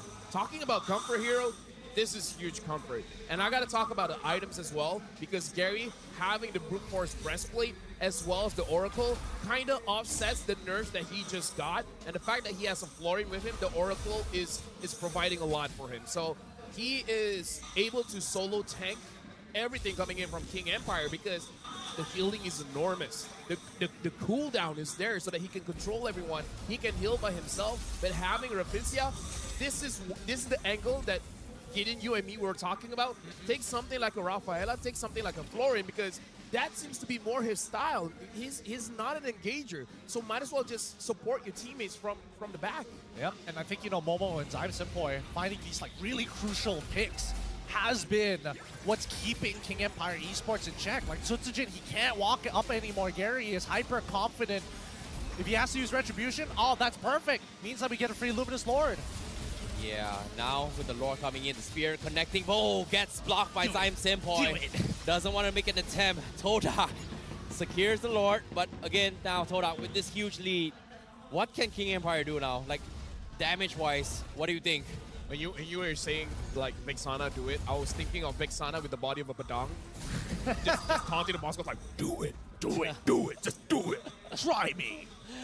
I'll drop down my lord. But looking at the damage here, Shizo is the highest damage, man. Highest damage, and in terms of the farm, he is leaving Sasa in the dust. Yeah. I feel like they've been saving this draft for an all-or-nothing situation because we got to remember, this is potentially the last game for Toda. So if they win this one from a best of 5, went to a best of 3, and then goes down to a best of 1.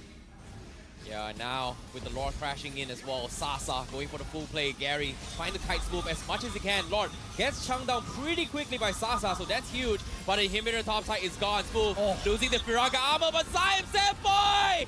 He fights 3! He destroys them all! They're all dead! Paramis respawns, but it doesn't matter. Too much damage. Todak taking it to game 5. We've got the full series here for the first day of MPL MY playoffs. Do or die for either KGE or Todak. The equalizer that Todak was looking for, bringing us to a 5th match for our very best of 5 series here at the play-ins. This is just for an opportunity to qualify for the playoffs right now. These teams at elimination point. I gotta say, this game is won by the draft, specifically for Todak. They did 2 things right. Get Shizo on his hero, get Rafflesia on his hero, and deny the Vexana on Dedo. So the draft for this game, props to the coach. He made the right decisions. Yeah, it took them a while, but eventually they kind of put Dato in a very, very awkward spot. And guess what? I really like how they've been playing this year, but what really saddens me is that both Paramis games have lost their respective matches here. Farmers win rate is 0 this series. It's not looking good. It's really not looking good, and I think a lot of it just there's just so many ways to actually manage the Netherrealm right now, and we haven't been seeing too often that a Farmers gets too far ahead in the lane because his laning phase is now technically, I would say, a little bit weaker once you get the supports involved with Concussive Blast, especially smart Edith ban coming in from Todak's side, just to make sure that it's not a deterrent anymore. It's KGE. KGE is the one that... Yeah, they banned it themselves. Yeah. Weird, right? Because they took the Matilda. Yeah. And You're then, right. Yeah. You're right. They You're banned right. the You're Edith, right. yeah. So it's like Absolutely. KGE trying to take it away from Rafflesia, but Rafflesia has a different hero, the Florin. Well, with that being said, let's have a look backstage to check out our MVP of this game. Give it up for Todak's one and only. Oh, who could it be? Is it Gary? Is it Momo? Give it up for Momo once again, finding some really good final slashes onto that back line, catching people at almost max range when he flickers final slashes. Yeah, I think out of all the games here, whenever Momo plays an Arla, he is trying to make a lot of plays, right? Like game 1, arguably, sure, whatever. You know, he's just warming up the game. But after that, every time he makes a play, there is going to be somebody that gets caught out. So it's understandable that why he is going to be the MVP here. He's going to be the tempo breaker, and this time he's playing a tank Arlet instead of a damage Arlet. Yeah, I kind of feel like with how he's been playing, it makes sense because he's just setting up for the team. Like, again, the final slashes are impressive. But the thing that we also have to keep in mind is that he only died one time. Despite being the one to set things up, he's not putting himself in so much danger that he's basically feeding, right? So in this game, Toda is always put in a situation that everything seems planned and everything seems free. Gary goes in, clumps people together, Eternal Guard goes down, someone tries to run away, Momo says no, sweeps them back in, and then kill them all one at a time together. So I feel like the coordination is supremely clean.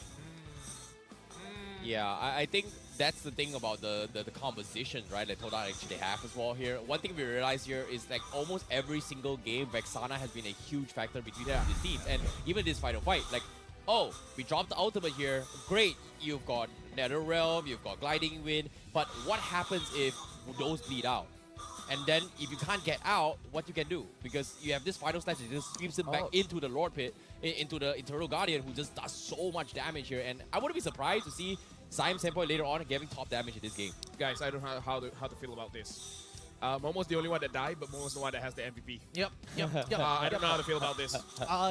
Maybe that just shows KDE is not important. If you die, you get the MVP. That's why martyrs are always remembered. Everybody remembers Joan of Arc. All of them happens to be martyrs, right? You die, you get honored. That's just the way it's going to be, especially when you have 10 assists under your belt. Looking at you, Revelation. Maybe you should have died, and maybe you got the MVP. But I think for the most part of it, it really just comes down to KGE playing very linearly, right? A lot of their plays can be telegraphed. A lot of their win conditions are very obvious. I think they need to start investing in a secondary win condition at this point of time rather than doubling down on just putting eggs all into one basket in one particular style. Yeah, I think that's the thing about KGE, right? They have been playing something that is comfort to a certain degree.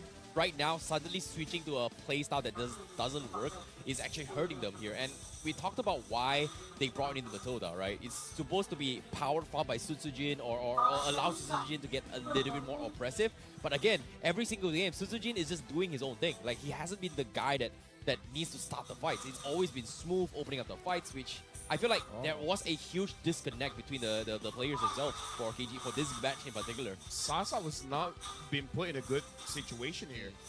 Only 20,000 damage on a Moskov, and Shizu doing 58,000 damage. Like, to put into perspective, Sasa's damage is only a little bit higher than Rafflesia.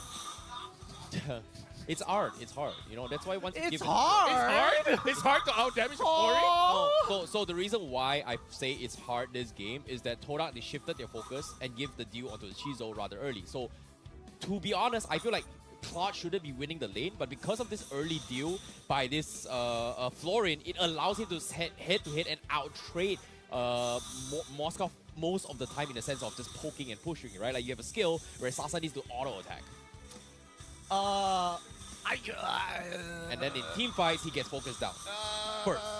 I can't even say that with chess, right? Because Let's talk about the total damage taken then. yeah, because when we look at the total damage taken, right, most of the time, a majority average that we're seeing so far, other than Sutsujin being the major outlier and Smooth, it's going to be around 50,000, right? Because there's not a lot of counterplay once you get hit by that first initial final slash. You're going to get followed up on by everybody from the side of Todak. The only person who doesn't have CC is Shizo, technically. Although one other thing is that I just remember in scrims I've heard coming in from a lot of players, especially coming in from the Philippines. Funny enough, is that if you see a Moskov, deal with it with the Claude. The Claude can outplay the Moskov. So this is not just Shizo's good on the hero, but perhaps there's an interaction between a Claude as well as a Moskov that the Claude has an advantage of. You outrange him with your Art of Thievery. Yeah.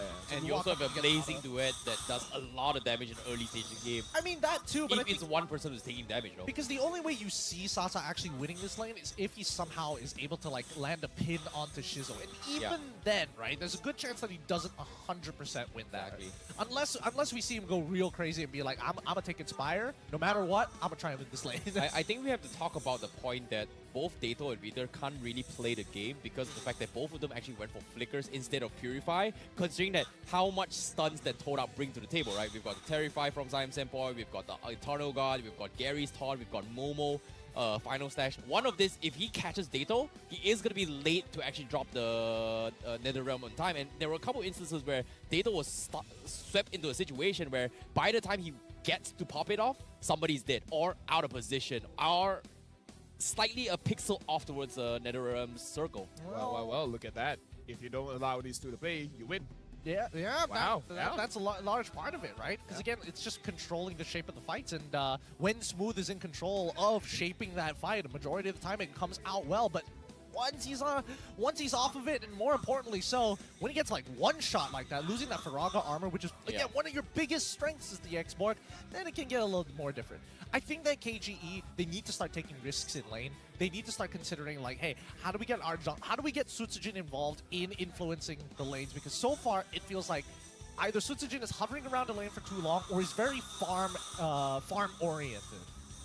Yeah, honestly, looking at his draft here, I'm also still considering here that we haven't seen the CC and we haven't seen the Angela as well, right? I kind of feel like the Angela is a pretty strong contender in the lineup for either KGE or Toda. I wonder if game number 5 we will see it, because imagining going up against a Claude, if you have a CC with Vengeance as well as an Angela, the Claude won't be able to deal out free damage. That's a good shout here. We'll keep that in mind for the upcoming game. I think that might be a line of play that KGE might actually do. Let's look at our Hall of Famers here. Rich Guy and Carry going over to Shizo. Sandbag going over to Sutsujin. And Best Wingman once again on Raffalacia. No surprises here. I think that for the most part, now that at least from KGE side, they see Shizo, he can play the quad. Yeah. It's clear that he can do that. Does this open up different options? I think when it comes to options right now here, I feel like Todak has a little bit more luxury in terms of adaptations here, because think about this, right? They had 3 to 4 games to 3 games to adapt to, oh, what was KGE playing all along? Guess what? Dato playing Vexana 3 games in a row has caused them so much problems. But now, from KGE's side, now with only this game lost, they only have one chance to prove how do we fix this for Dato, because I'm pretty sure Todak has figured out like, hey, if Dato doesn't have both Novaria or Vexana, he's going to be in a little bit of trouble here. They tried to Faramis, didn't really work out. Whereas for Zyme Senpai, he's proven himself that he can play multiple majors with no problem, except for the Faramis. I think they're looking for a deterrent. I think that's what KGE needs to do. If they can find a deterrent to force, at the very least, force the Vexana away, or at least deny the Farmist from the side of Todak, then maybe they have some kind of leeway in the draft. I think so far that's what's missing from KGE. Right now we're going to look at the highlights here, and the thing that I want everyone to focus on is how easy it is for Toda when it comes to the team fight. It's like A, B, C. Okay, Gary goes in, and then dropping the Eternal God, wait for a little bit, Final Slash, and then Clean House. And it's been the same thing over and over again, where at this point it's probably just muscle memory. It's like, okay, Gary, have you done it? Okay, Gary goes in, and then someone goes in. Yeah. Like A, B, C, D, A, B, C, D. Sometimes they change D, E, F, but it's all the same pattern. So Toda, I feel like this is one of those drafts that is very comfortable for them, that they can autopilot and it will still look good. Yeah, this is why I'm talking about all these instances what Todak actually took the fight, right? Like even prior to this middle fight as well, they find an opportunity, they get a stun on Dato. Dato was half a second late with the NetherRealm. Someone gets died. Gets a big Final Stash, pulls out maybe half of the heroes away from NetherRealm and isolate here. Dato was put in a situation where, what do I do? Who do I save? How do I save? Because eventually he doesn't have those mobilities to actually catch up to other people here. And in this case, I feel like Todak was able to figure out and punish that you guys got no Purify. That's all. Simple. Well, with the wombo combos that they do have, I feel like they could easily just break Purifies like on cooldown every single time. And I think, you know, Todak have been doing that since game number 1 up until game number 4 that we just witnessed. At this point, I've been mentioning it very, very often. I don't think it's going to happen, but I'm down for a surprise. Are they going to change sides? Throughout the entire game, one thing that I do have to say, what Toda did that has success is to shut down Dato. I feel like for KGE, now this is a bit of a curveball. shut down Reflecia. Shut down Reflecia. Yeah. Interesting. But then we did see him play the floor, which I would say is like, for the most part, you're kind of, I wouldn't say giving up, but like slowing down on the early to mid. Do you know how to deal with the Florin, right? So the Florin wants to stay at the back, in the back lines, right? Trying to avoid damage. If you use something like a Lilia that avoids everything in the front, go straight on to the Florin and then deal with the Florin first, you're done. It doesn't have to be the mid. It could be the jungler, it could be the EXP, but basically deal with the Florin first and then everything else will be easier. All right. Keep that in mind, right? That's the next plan for the upcoming game. But do not miss the Snapdragon Pro Series Open Final week number 3 because you can get support Todakan as well as Team Hawk and also hope for Monster Vicious and JP Niners to continue their journey. It's a Swiss format, so it's pretty brutal in comparison to the MOI playoffs, which they did not qualify for. Yeah. MP hasn't lost a single game yet. They haven't, in a matter of They fact. have not lost a single game. Yeah, it was really surprising to see MV, actually making it towards the next stage here for the Open Finals as well, which I think none of us actually expected here, considering that they beat Bigatron Beta 2-0.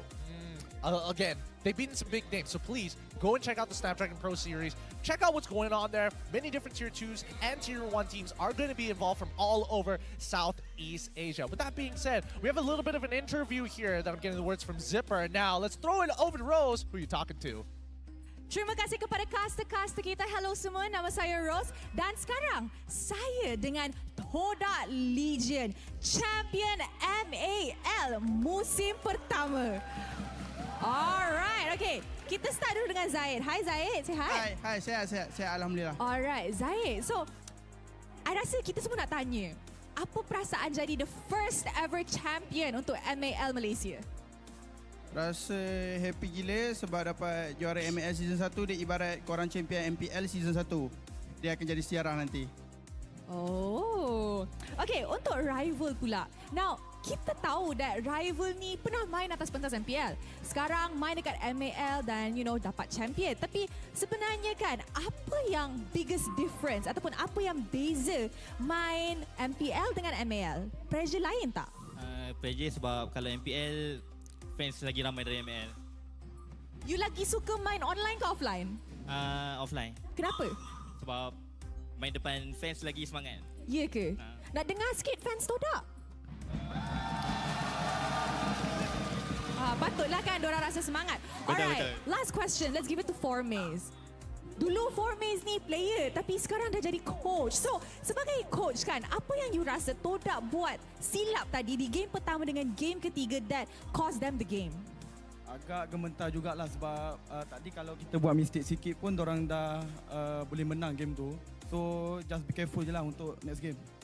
Okay, dengar tu Toda. Be careful next game. So, Formaze, as your ex-teammates up on stage, apa yang you nak cakap dekat dorang sebelum game seterusnya bermula? Match point dah sekarang. Okay, untuk teammate yang tengah main sekarang, all the best. Focus next game and don't be overconfident. Kita bantai dorang. Wow, you rasa boleh tak dapatkan game ni dan main seterusnya jumpa SRG? Boleh sangat lah. Boleh sangat? Boleh sangat. Predict score? Predict score 2-1. 3-2. Tak, bukan predict score tu. In game. Tadi berapa Tak, dua sama, tadi tak, dua sama. bukan. Like in game kills tadi berapa? Oh, kills tadi. 1-14 Oh, diorang ada kill tadi? 1-12. Oh. Diorang dapat 12, seorang lagi dapat 1. You rasa kills untuk game ni? Paling bagi satu lagi lah dekat diorang. At least diorang happy sikit walaupun kalah. Okey lah. So, kita dah dengar dah daripada Toda Legion. Tapi, which team will be advancing further to the upper bracket to meet Selangor Red Giants tomorrow? This last game will decide it. And with that, mari kita masuk game kelima untuk Best of 5 series ni. Casters, silakan. I'm having fun. Thanks, Rose. We're having fun here at the desk while you're taking care of the interviews. We're refreshed, and now for this final game here between both of these teams. One will move on to the playoffs, and the other one will go home. Let's see whether the play-ins is as brutal as they say as we jump into the drafting phase in just a bit, and hopefully we get to see some surprises from KGE, because I think the onus is on them, to be fair. Remember last season where every single game Yes. went every single game? Yes. And then I do remember that. only in the grand finals where it's like 4-0 or something. Yes.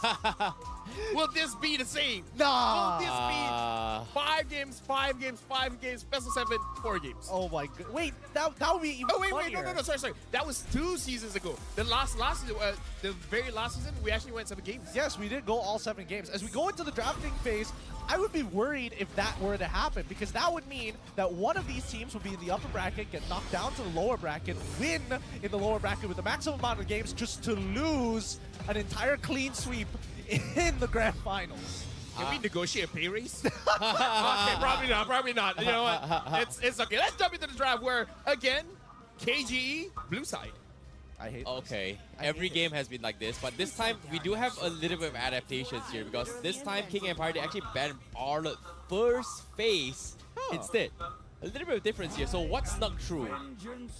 Well, okay. Dude, they KGE. keep going for this Moskov. Just Come on. stop banning the Harith. Let Todak do it. Like, Vexana, Fredrin? yeah, first pick, man. Like, should have first pick Vexana if you want to play comfort Yeah, against KGE. I mean, that's if you want to play around Deto. Deto has apparently a huge hero pool, and so far we've only been able to see 2 heroes.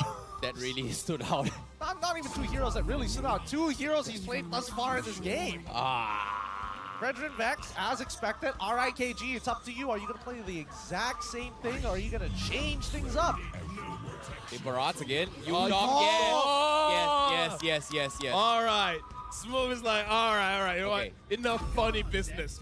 Roar. I think this is huge for KGE, right? Because if you think about the games that KGE won, Smooth was able to kind of suppress the opponents every single time. First game was with the Tamos here, and the game that we won was Export. And think about this, even in the last game, they lost with the Export.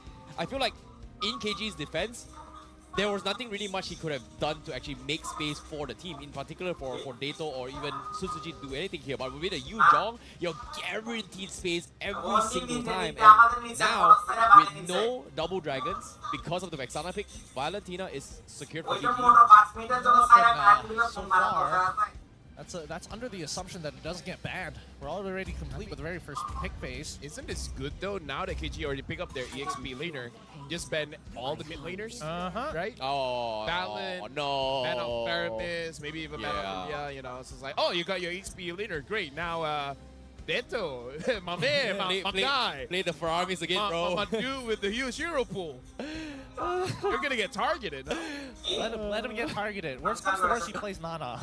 Well, Hey, actually, Nana's Nana is bad, not yeah. bad. Nana's not bad. Considering how hard he's being dived every single time, Nana is just great. I'm telling you, that's what's gonna happen, right? If they get rid of the Farmis on their side, and KGE probably at this point, what else is there to get rid of? EXP laners, right? So get rid of the early game forcers. What is super good against Yuzong? Because I feel like Yuzong every single lane is just a skill matchup, right? Nothing truly wins against Yuzong. Yeah. Dirov wins a Yujong. It's pretty good. No, honestly, there's a lot of clips. Level 1, Yuzong beats the Dirov. You just clear the Yeah, lane level faster. 1. You get level 2, and then with the Petrify, then you just win it out. Uh-huh. Trust me, searching on YouTube, there's compilations, Okay. man. There's many ways to play it. There's a lot of counterplay when you have Yuzong, right? In comparison to some other heroes where you just basically have to give up the lane regardless. Yuzong can actually fight for it, though the conditions may be a bit tight. We do see the Angela. It's not pure mage bans. Matilda is open. Yeah. Both sides ignoring it though. No, I mean, like, Toda could take it, no? I mean, Todak definitely can. Rafflesia has been doing well on it, Build it. especially played on Matilda though. I mean, like, Matilda and Claude. How are you gonna catch this Claude with the Matilda as well? Okay. Cho. Joe, yeah. Single target lockdown. Maybe even like, you know what? Let's take it further. Yeah, suppressions at the Kaja. Start adding on the Franco as well. We haven't seen Franco in a long time. That's also fun. I do think that the Kaja probably would be the safest, but there's no real enabler here, right? The only reason is that I kind of feel like Kaja is difficult here because the moment you catch someone, Eternal Guard will stop you, or the Energy Eruption will stop you. Yep. So I like the Kaja idea, but it's difficult to execute against what Toda already has. Well, Empire, it's all hard to execute. Yeah. Yeah, even with the Purify on it, it's not gonna good, right? It kind of defeats the purpose of him having the flicker jump engagement, right? So I don't think Kaja is gonna be good for here. But I'm more curious on what Dato is gonna be playing here because as of now, oh no, Wow, he okay. actually went for it. Wow. See, this is what That I'm is talking about. crazy. Right? When you don't reveal the enabler, it's hard to make a hard guess on what the extra duo is. We knew that they wanted some kind of like way to kind of break this comp apart, right? It's something to forcefully get rid of these Purifies to open up that opportunity. And I think Kaja kind of suited well. And what does her passive do? Shred down people's MR. You need something with high burst. Nana comes into mind. I would argue the Valentina, but it's already gotten banned. But yeah, you called it. You called both the Nana as well as the Kaja. I I helped with the Kaja, but still, you know, it's you, buddy. Don't worry, don't worry. You're gonna have. I have an there. assist. You got to kill. Yeah. I like it, but I think it's really crazy coming from Yeah. KGE. Isn't that when crazy? played. I don't think it's that crazy. Like it's just putting all your eggs on One Smooth, basket. able to actually cut the back lines or trusting Peter to get the biggest catch of his life. This is so risky, but if he gets it, he pays off. If he doesn't, it's a disaster. I mean, I see Vader, high-fiving Sasa, and they're still the fact that they make contact. I would assume they're still on good terms. Yeah, I mean, like, here's the thing. Picking up the Terizla to deny any good pickoffs coming in from the Kaja is honestly still risky, right? Because you're picking the Terizla because it's good against the Kaja. But it's one of those heroes where you can't always reliably go to the back line. You can't always go for Sasa on this Moskov. So if you don't catch him, he's bound to become a problem. Yep. Let's see how much of a problem it's going to be. We've seen the lane matchups. We have a rough idea of how this game is actually going to progress. With both teams in a position, look at one to team fight, the other to pick them off slowly. At the end of the day, the most important part is scaling as we jump right into the land of Dawn. Elimination match, tournament lives on the line. It's Todak up against their opponents, KGE, in this best of 5. Yeah, and now, without further ado, let's see how things are going to be happening here, especially where now KGE made a little bit more adaptations. Hopefully, it is going to be fine for them. Same can be said for Toda, but this time, Rafflesia is going to be the ones that annoy Sutsujin instead of Vader this game. This is the loophole. Extra damage received in the jungle, not going to mean anything if no one hits me. Exactly. That's the beautiful part of the game. Wait a minute. Bottom lane, Smooth taking a little bit too much damage though. And It's okay. As long as he doesn't get hit by the first skill from Momo right here. okay, he's Now fine. he's fine. He's fine. He's fine. Nothing to worry about, right? Just lost his Petrify early. Means that he's not going to have as much lane control as he wants to. It's the only way to really turn the tides in that lane at the very least when it comes down to the life lead. But at the very least, Sutsujin, he's a level ahead of Gary. Something to note here is that Sasa pick up the tenacity here, really thinking that he's going to get ganked or in a team fight he's going to get targeted a lot, which makes sense. Which makes sense. Definitely makes sense. I think that, man, the counter engage is going to be really, really rough, right? What are some pre-preparations that Todak has to do to make sure that this is successful, right? I think a lot of it just comes down to battle spells. How do we force it out of him? Yeah, speaking of which here, Suzuki once again getting focused down this time. He's taking a little bit too much damage. So Toys Persona comes in, but Vader, can he get out? Yes, he will. That's going to be Flicker out. So that's going to be 2 minutes with no Flicker for this first turtle fight. A bit sad, but still, not like it isn't recoverable. I think that, especially for KGE, it's a bit of an advantage for them, assuming that they hit the level 4s on time. If they don't, if one person is missing their level 4, I think they call it off. I would say that the timing is a little bit off because it was before 2 minutes and they tried to get something in the jungle, and that's where we see the 20% extra damage really comes in because King Empire, they were chunked down quite a lot, so a little bit of misplay there. I understand what they're trying to do. They're getting extra farm onto Sutsujin, but that was pretty risky. You think they could have waited right outside the jungle? Waited until it's 2 minutes and then walked in? Oh, that thought for now because they're trying to make a play right here. Eternal Guardians comes in, my first blood, God. first move. He's shredding it through all his armor here, and he's not even dead. Divine Judgment will That's catch so onto crazy. Momo in the midst of chaos. And guess what? The trust on Smooth has paid off for King Empire, and the dunk, the alley-oop, is gotta be Vader to get the kill. That's why the Yuzong is bannable, man. That's why you don't give Smooth a Yuzong. My God, Gary could not move. He couldn't cast a single ability. He was just stuck in place for a total of like 6 seconds worth of stuns. Where might be next to fall here, but still, he managed just to survive. King Empire, they've got something cooking here, and I think that Todak need to give respect to it. Yeah, so far, Smooth has been surviving his lane, which is in a way winning, going up against getting ganked like 1 or twice. The thing is, he has big impact when it comes to the turtle. Todak, they have to take note of this because turtle, if you don't secure it, fine. But what will happen when it comes to the ward, right? So after this, they gotta micromanage what Smooth is doing, and that's gonna be a problem because you gotta look at Smooth. But then when you look at Smooth, you might miss Victor, you might miss Sasa. Yeah, in this case, top side though. They are going to try to babysit a gold lane this time. They're sending up 4 on top. But King Empire, once again, not making unnecessary moves here. They're waiting for the next turtle, I guess. They just don't commit to the fight right now. Yeah, this lane is pretty much lost from Momo at this stage of the game, right? Full level behind Smooth, down in gold as well. Losing out on the EXP because of these stupid river crabs. Nothing seems to be going right, but doesn't mean that Momo can't make that impact, right? We're seeing the Vixana as well as Gary rotate down. Again, they want to get a preemptive gank onto Smooth before this Turtle or Lord comes up. Yeah, but Smooth is just like, I'm not having it. You know who I am. I'm Lord Smooth. I'm built to take pressure. This is disgusting. He's intentionally freezing the lane as well, just because he knows something is up. Nicely done coming from Smooth. And again, now he will have the Black Dragon join the fight here, but Todak, they have to make a play. So Sujin scouts this out. It confirms Smooth's suspicions. And it's going to be able to get out to this. Now the Lord Dance comes in, but Sujin, you got to make it work here. Retri on you. Circling comes in. Here comes they drop everything. Goes Smooth goes in. Catches 2. Sujin secures the Retri and Sasa gets the kill as they continue their assault.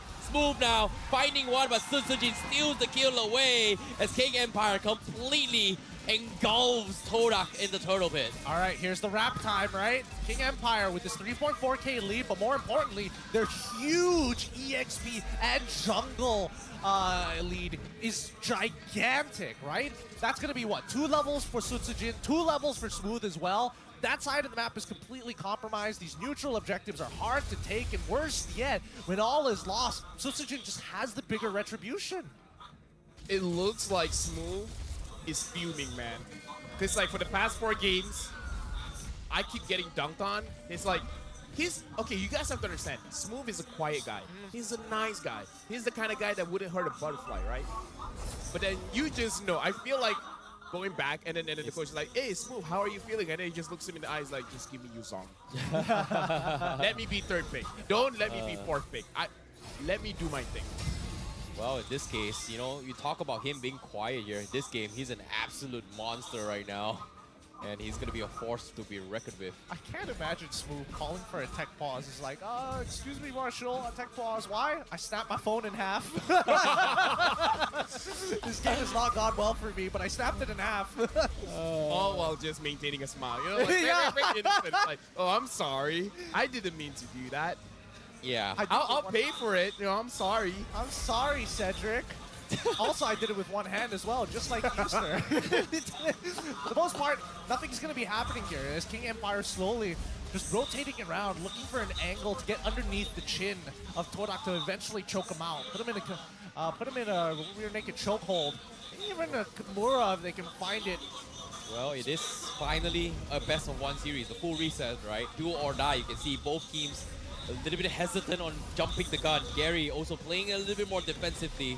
Sujin, half on the turtle. King Empire looking for the jump reader. He sees, he doesn't see Shizo, he doesn't go for it, but Black Dragon being used to zone him off to secure the turtle. And once again, King Empire, they take a major objective. Conceal, comes in, he want to pull, but no! Shizo gets out to safety. Finally pops the Purify, he won't be able to survive, and King Empire misses the jump. Todak able to get out. Shizo like dodge? Dude. And Divine Judgment, dude! That was actually That was cool. So he dropped the BMI, he knew he was going to do it, he quit before he sees Vader actually go and preemptively flicker, he pops that Purify so he's untargetable by that CC, and quickly takes his BMI to sneak out of there to create just enough distance so that the animation can't even go through even if it wanted to. That's the thing, right? From my perspective, Shizo didn't even pop it, and he still got out first. I mean, so I wish weird. we had a hand cam for that. Here's the thing, right? We've seen this a couple of times. Moonton told us nothing can beat suppression. And then you have players like this that says, who decided that? But speaking of deciding here, Peter, a little bit of a ballsy here. You know, he doesn't have divine judgment, but Todak is afraid that he might have it, so they don't really want to take the risk right now, and it's scary. No need to. They have the 5K lead about to turn 6, and they get a free tier 1 if they want it, but looks like they're going to back away. I thought they'd be more aggressive about this. There we go. Okay. That's what we wanted to see. Just run them down. Okay, you know, they force a flicker out of nothing in the first kill, and a spear now, sending up top, not going to be connecting. So KGE can take this as slow as they can once more. Yeah, we'll only see them go for that 2x multiplier once that Lord is in place, but until then, they're just waiting to pick off Todak one by one. Todak not making any proactive plays themselves, knowing that it can be a little difficult, but they are forgetting to do some of their chores.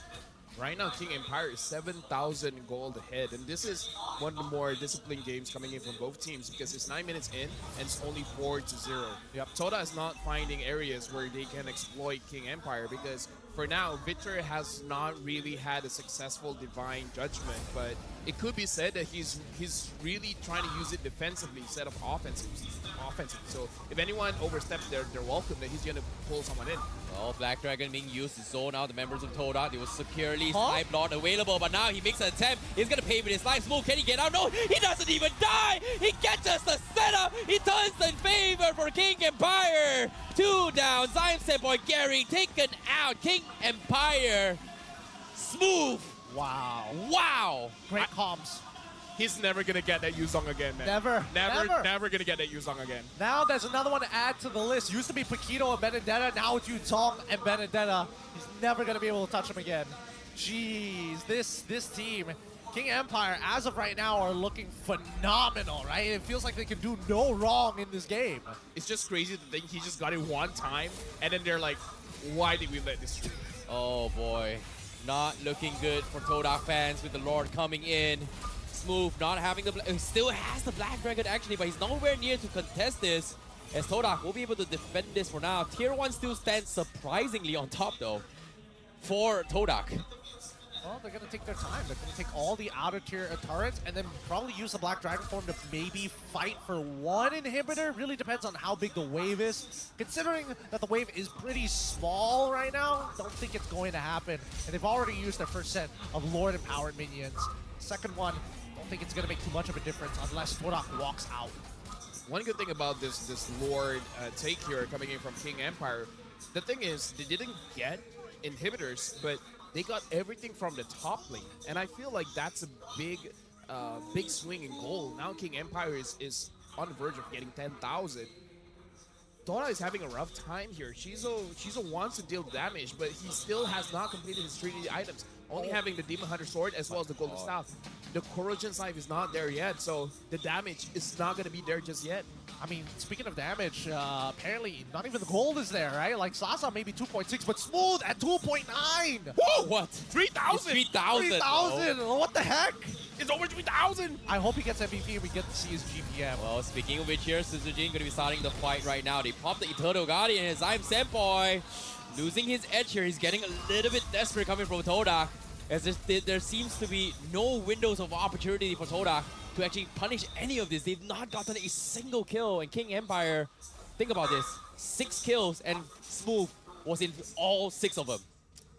I'm saying, like, even in the games that they lost, Smooth has looked phenomenal. He deserves the MVP. But either ways, right now, King Empire, they're closing all possible routes for Todak to go in.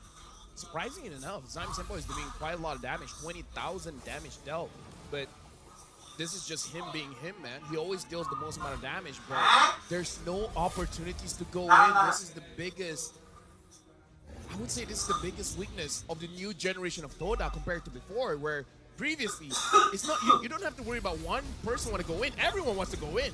But now Toda, no one really wants to go in. Yeah, last time the previous Todak guard usually uses their death timers as a means to an end, right? Yeah. Having overly long engaged fights, extremely messy, but they're always together. But unfortunately, not this time. Looks like Todak has taken a more reserved routes, especially for the next generation, like you mentioned. But at the same time, they're up against King Empire. Previously, previously having members from Team SMG and even Zyme Senpai being part of that squad just goes to show how much influence these players have.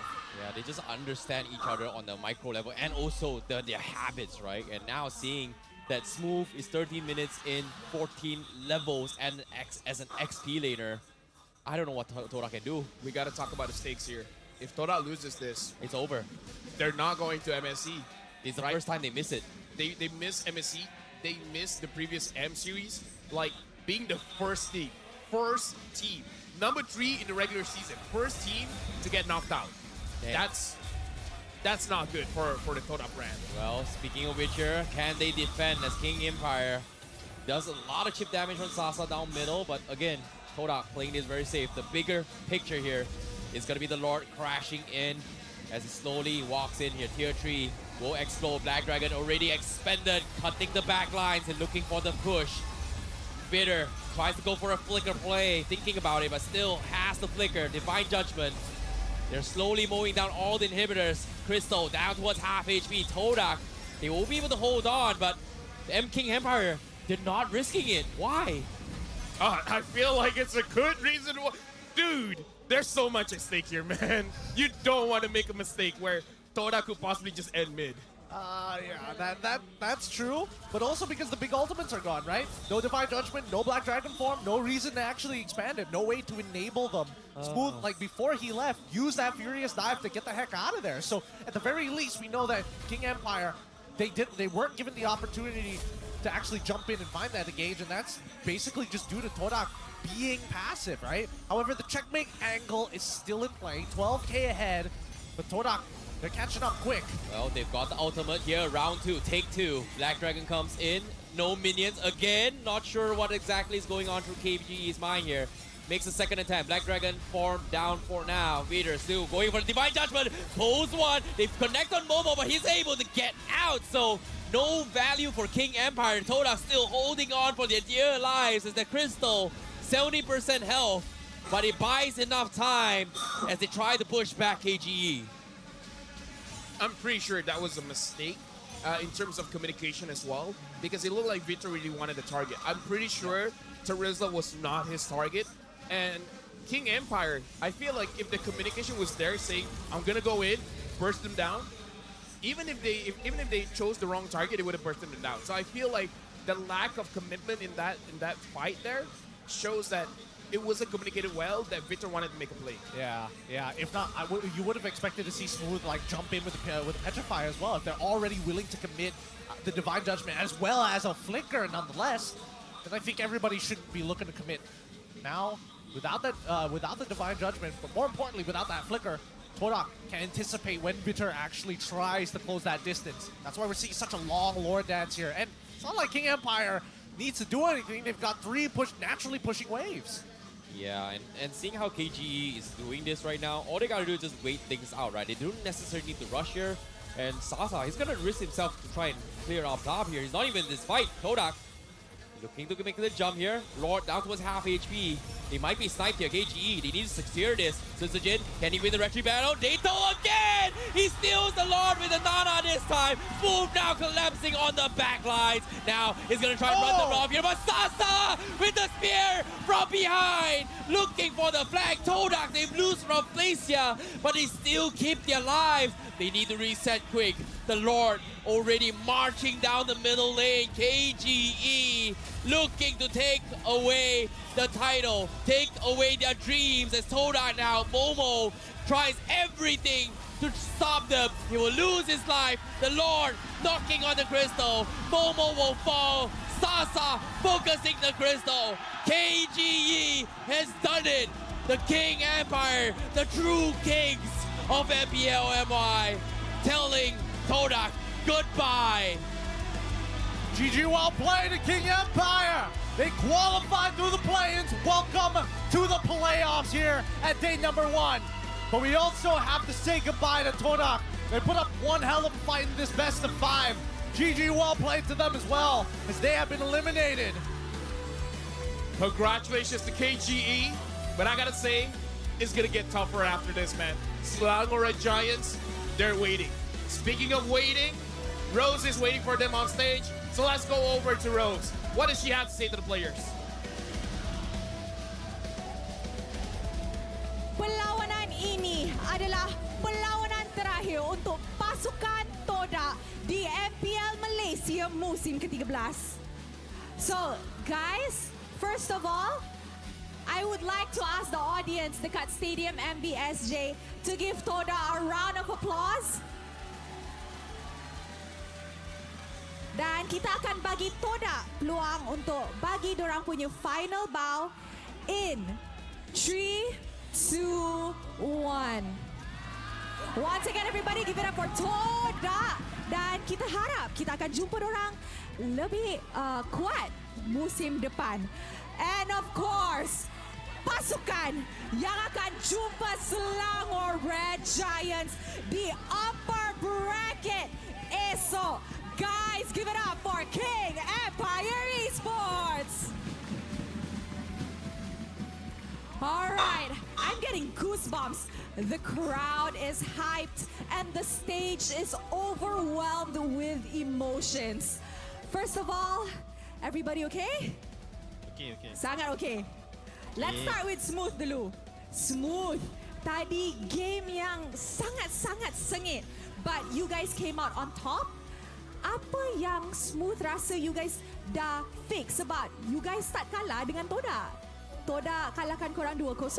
Sekarang adakah you rasa KGE dah dapat balas dendam and you guys are super ready untuk membalaskan dendam dekat SRG esok? Kita orang just slow-slow fokus one game at a time. Kita orang punya comeback tu bolehlah dapat sikit sebab kita orang dah fix satu persatu masalah kita orang. I see. Okay, thank you. Can we please pass it to Deto? Hello? Hi, Deto. Hello. Oh, he looks alive. Okay, Deto. First of all, very amazing play with that Nana. Now, a lot of people always cakap kan, Deto ni hanya bisa Nova je. So, sebenarnya tadi kita nampak Nana. Kenapa Deto pilih Nana untuk perlawanan ni? Sebab mau. Sebab mau je? Mau Lepas tu aja. coach bagi? Nah, So, maksud tu coach percayalah Deto. percaya. So tomorrow you'll be going up against the Mage Prodigy once again in the mid lane. How do you think this will play out after you guys meet them in the regular season? Do you know how they play already? Kita bakal coba yang terbaik lah buat kalahin mereka lah. I see. Okay, SRG akan cuba yang terbaik and since dorang menang game ni, dorang akan pergi ke upper bracket dan if let's say lah dorang kalah esok, dorang ada lagi satu nyawa di lower bracket. So KGE can take a breather sikit, tak macam game tadi. Alright, so I nak tanya, Stadium MBSJ, korang rasa siapa yang layak jadi MVP untuk perlawanan ini?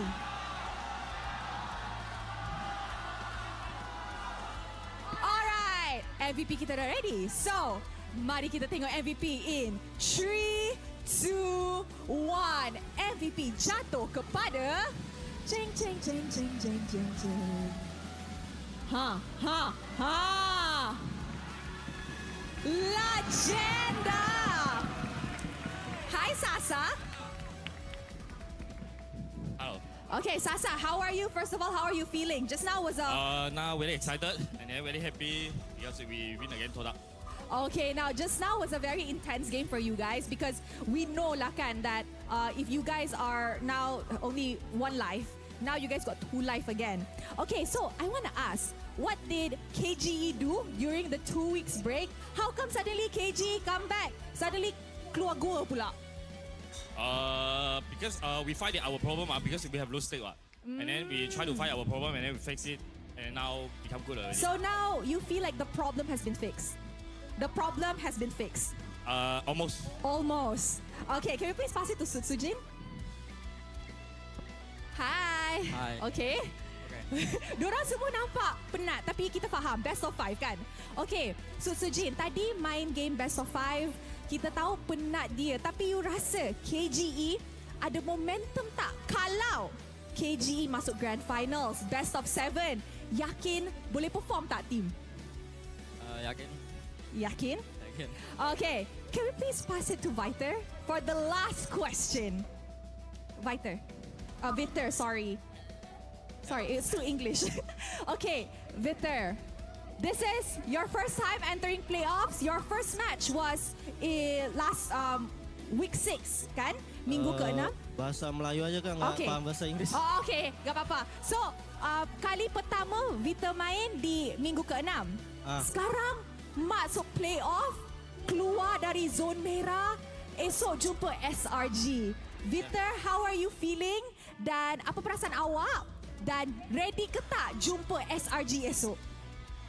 Kalau perasaan saya sebenarnya di playoff ini saya main nothing tulus saja kak. Buat lawan SRG besok all in aja, do the best. Coba do the best. Alright.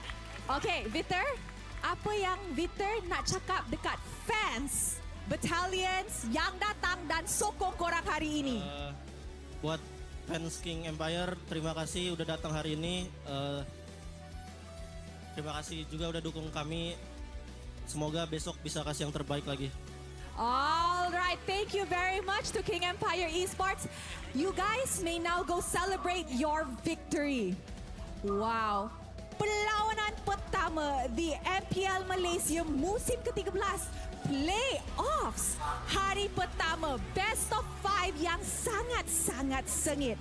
An amazing 3 berbalas 2. But that's not it for today sebab kita ada satu lagi perlawanan selepas ni. Before that, kita akan throw it back to the casters for them to dissect apa yang jadi di game kelima dalam best of 5 series ni. Casters, silakan.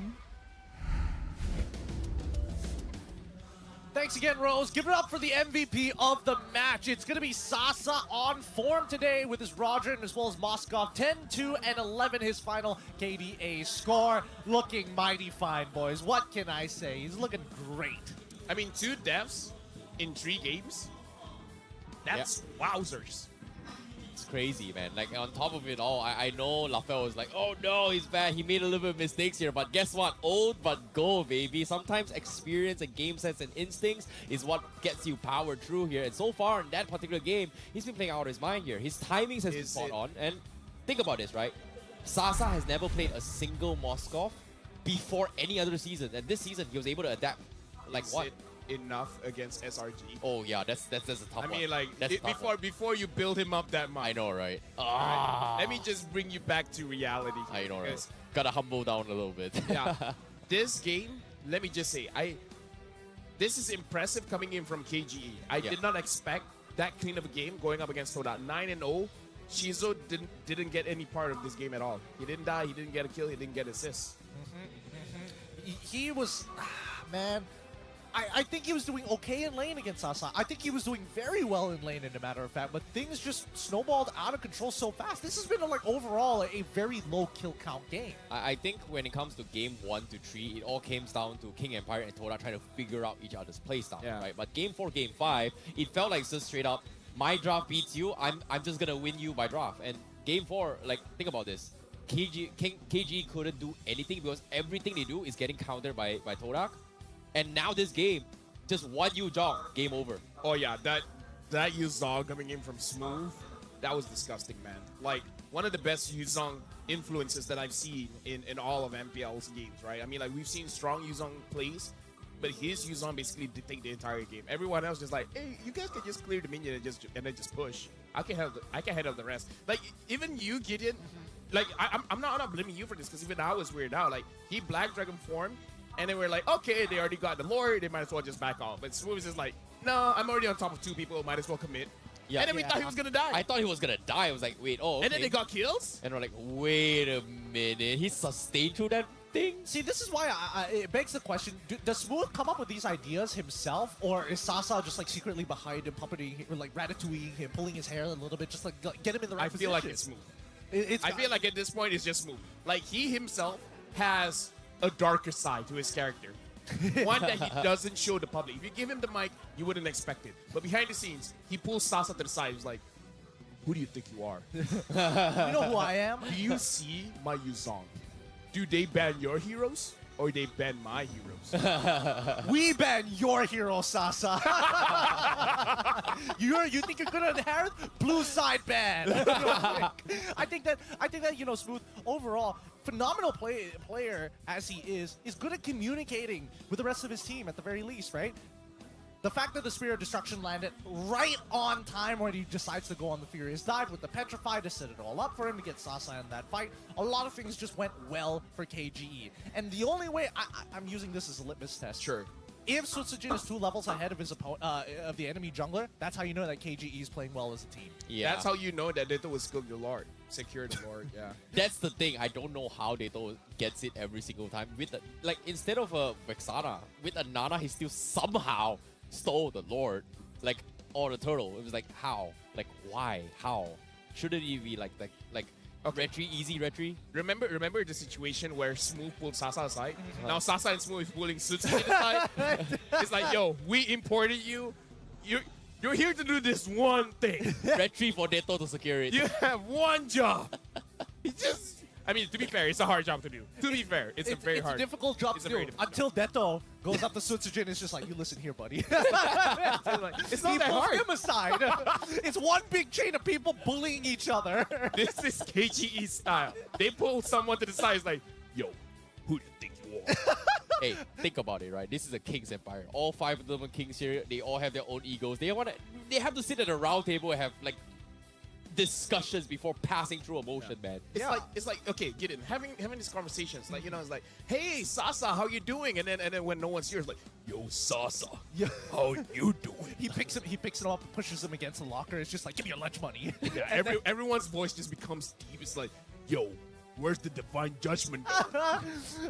As soon as Sasa leaves, Smooth gets pushed up against the locker by Sutsujin. He's just like, where's my black dragon form? Now let's go into our little highlights here. Official gaming phone brought to you by the Republic of Gamers. Throughout this match, right, I would have expected a lot more fights to actually occur towards Todak. To be fair, I do think they were expecting a lot of fights, but I was expecting Todak to cut the resources off from Smooth, right? Start attacking the enemy jungle from their side, pull Smooth to help their jungler Sutsujin, and then look to collapse on him during that mid rotation. Like, I was expecting moves like that from Todak, but we didn't get to see any. You know, seeing that play just now, like when Smooth went in for the die, he should have technically died. It was Sasa who went in, saved the day, and got a stun of the 2 men, and then allowed Smooth to actually survive that fight, which is insane. I mean, like, he attacked the turret when he should have been attacking the person, but at least we can say one thing. His Spear of Destruction has been on point. Like, if we're going to talk about anything, is that his use of the Moskov, the ult, has been on point. It's very destructive. Yep, definitely has hit more people with the Spirit of Destruction when played on Sasa rather than than his opponent Jizo. But with that being said, that concludes our very first best of 5. We now have KGE up against SRG for tomorrow, and that's going to be another best of 5. Every game here is a best of 5. Our next game, though, RSG versus Team Hawk. Winner takes on the Homeboys tomorrow. One thing to note, the SRG KGE game, like starting it up a bracket here, they have an extra life. So even if KGE lost, they have another chance. So because of this win, KGE will be playing the minimum until Saturday. That's pretty much it. The reason why they have these play-ins, right? They have to fight for their chance to have a second life later on. So I think that's a sigh of relief for KGE to adapt here. So even if SRG wins them, they can still find ways to improve if they go down low bracket. But again, what am I talking about? Like, who wants to lose in this game? Like, you want to win every single one to be called the champion, right? In this case, King Empire, they're one step closer, but still, it wasn't an easy battle for them, to be honest. No, it really hasn't. That's why, you know, MPL playoffs specifically is a dangerous time to be putting your guest coins on the line, because you never really know who's going to be coming out alive. And better yet, guessing the score of the matches, especially in the best of 5, has never been easy. More so now. But coming up next, we have RSG up against Team Hawk. Boys, what do you think? What are your thoughts about it? Actually, before that, I wanted to bring back to the interview. Oh. Now that I remembered it. Remember Rose asking for me? It's like, so what do you think is the kill score going to be? And then for me, it's like, oh, we're going to give them one kill. Just to, you know, make them feel good about themselves.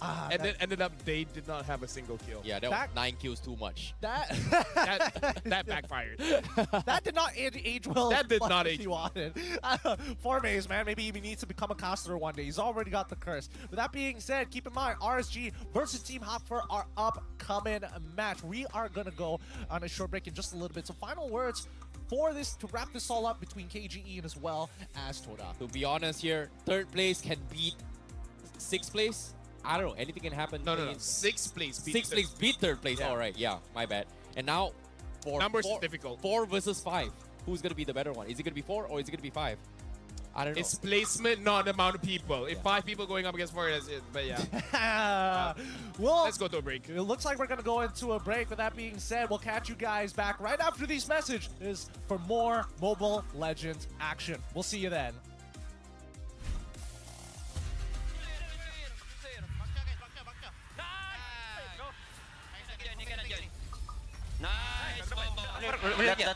Go slow ini. Ya, ya. Federin di gua. Gua tak sampai. Aman itu bisa mati dia tuh. Hati-hati dia tuh. Nice banget. Mati gua. Ada barudak. Di sini. Lep. Flicker sapu. Itu tuh. Mati. Mosko mati. Orang. Nice. Kena masuk. Lawan. Udah barudak. Low. Turretnya free guys, turretnya bisa dikirim tuh. Base guys. Bisa diet. Nice. Gua mati. Apa. Nice guys. I don't have second skill ya. Go. I have now. They're coming in. Hey, go. I want mana. There's a flicker. Nice. Agak mundur. Gas, fokus mundur guys. Roger. Nice. Take my dash. 2 seconds. Nice. Fight. Hero. Tido. Mid. Ayo bolting. Yeah, we have Flori ya guys. Timing guys.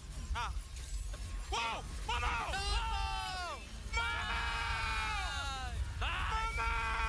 Raiden. Mati udah. Udah talip. Let's.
Berminat untuk mengetahui info lanjut mengenai prestasi pemain dan jadi sebahagian daripada MPL Malaysia? Layari laman rasmi MPL Malaysia sekarang.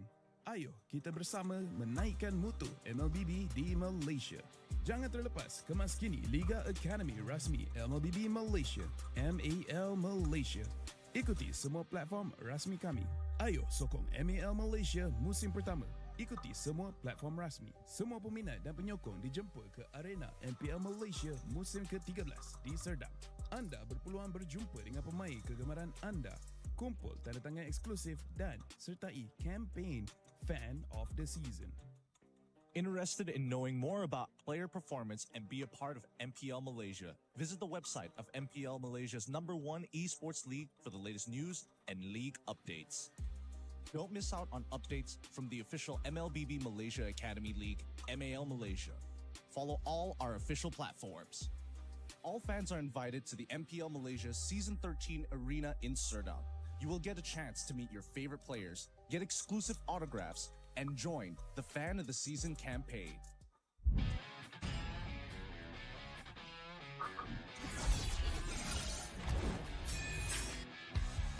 Satu Skylar can you do it? Dan Albert di sana. Ternyata harus hilang. Avalanche fight as Logan gets instantly shot down by the Blazing Duet, as well as the Electo final blow. This is going to be easy cleanup for Todak as most of the Apat yun, pero nasipa din siya. Yung ninakaw na sipa. Buhay pa rin. Ang 41! Backline already, and you're running for the lives, gunning it. David trying to drag the members of RG right underneath turrets. Not enough though. Gray coming all the way in. He cleans it all the way up. Just no way for him to run. Just kita kata ada satu buah reward point yang membuat pergerakan dari Liga tuh langsung benar-benar slow. Rafanya sudah tumpah.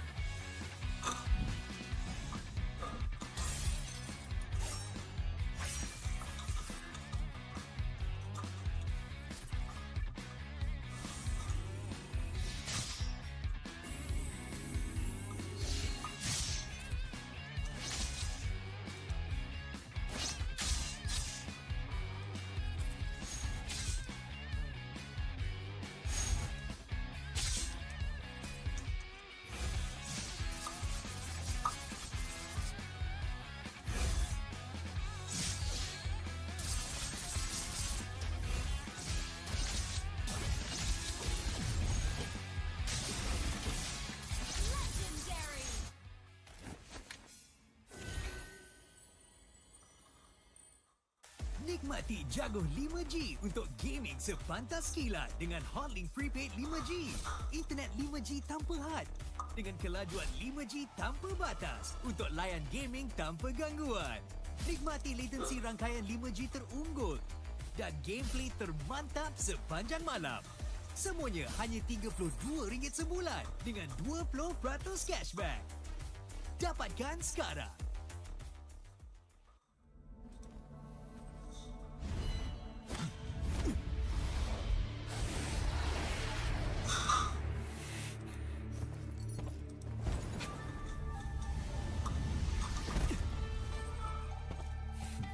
Iyo, kenapa tergesa-gesa?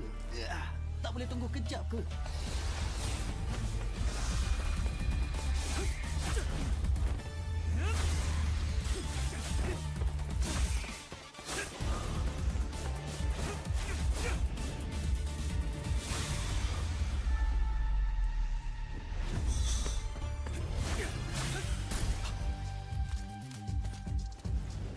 Sama-sama.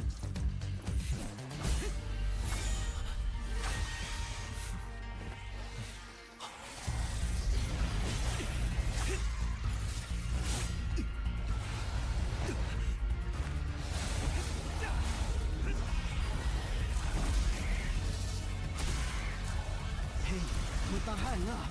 Awak nak mati kat sini ke? Kalau saya hilang kawan, bunuh saya tanpa lagi. Itu tugas saya. Mestilah.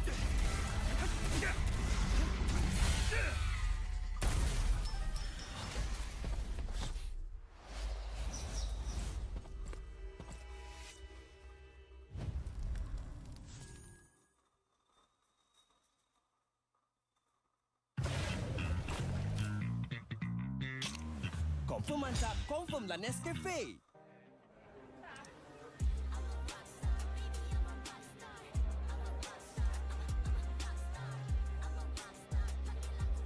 Kami akan bantai Barakuda.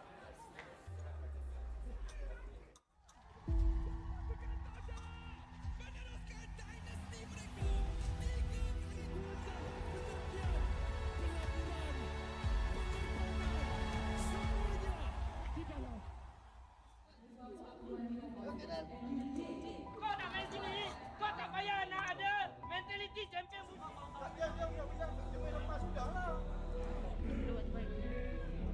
Buat terus lagi orang.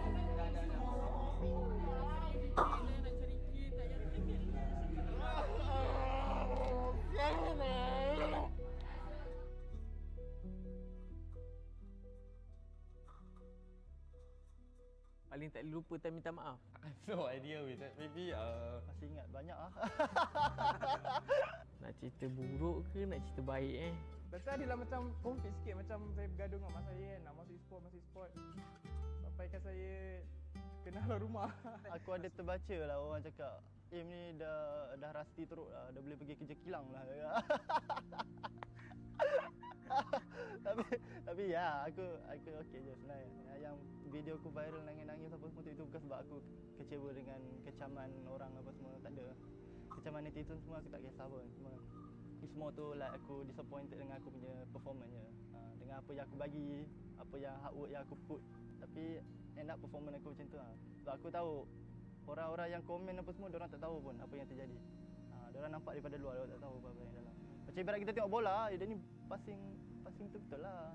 Kita bukan tahu, kita bukan join training pun. Kenapa Harry Maguire main setiap minggu? Kita tak tahu pun dalam training dia macam mana. Pergaduhan yang paling risau, perit dan pedih lah kan. Kita tak ada cakap apa-apa. Cuma waktu tu MPL Season 6 di mana Todak tak ada kalah lagi best of 3. Waktu tu pressure dia sangat besar sebab orang semua mengharapkan kita menang daripada regular season sampai habis. And waktu tu masing-masing pelik gameplay dia. Pelik gila kan. Macam timing tak kena. Pakai hero pun pelik-pelik and dengan pressure apa semua pun bengang. Mental, ketuk meja, kata kita main apa benda ni kan. Waktu tu nak play off dah. Tak silap pun lagi 2 hari dah nak play off season 6. Kalau korang main macam ni, better aku pergi main dengan parti-parti Indo joki apa semua kan. Lagi bagus daripada aku main dengan korang kan. Biasalah kan, kita bekerja as a team, as a kumpulan kan. So kalau tak gaduh tu bukan team lah maksudnya kan. So bila habis tu dah macam biasa je lah. Basically kita orang gaduh macam tu je. Dia tak ada lebih-lebih sebab try to be professional lah. Try to not take it personal sebab in the end of the day kita nak kena bermain dengan orang tu juga kan. The M3 lah for me seriously is so hard for me. The M3. Until now I still cannot forget about it. Just like we scream, we stick. I think for the 2 days already, almost 12 game like that. And then I score to Zaim, I score to everyone, and then we almost want to fight like that. But after that, I still think I'm correct like that, but I didn't say sorry to Zaim and semua like that. I feel so bad. Until now, like that. I cannot forget. I think this one moment also. Have you ever make someone cry? I think a lot. This one actually is a lot. I feel that I so bad on this. Every season I think quite because of me because of pressure. I pressure him a lot to cover me to become a best rider. My bad. Sorry. I tank. Saya adalah minta maaf dengan ibu saya sampai saya melutut. Sampai saya melutut dah saya minta maaf dengan dia sebab ya kan ibu kita kan nak yang terbaik untuk kita kan. Tapi mungkin sebab dia tak nampak lagi lah masa tu game tu macam boleh buat duit. Dia fikir macam masa tu game tu hanya main untuk hiburan, coba masa. Tapi bila saya start yang ni yang sebelum ni saya start tier 2 tu saya dah start macam menang tournament. Dan tu dengan RTZ kan. Saya menang tournament dapat duit.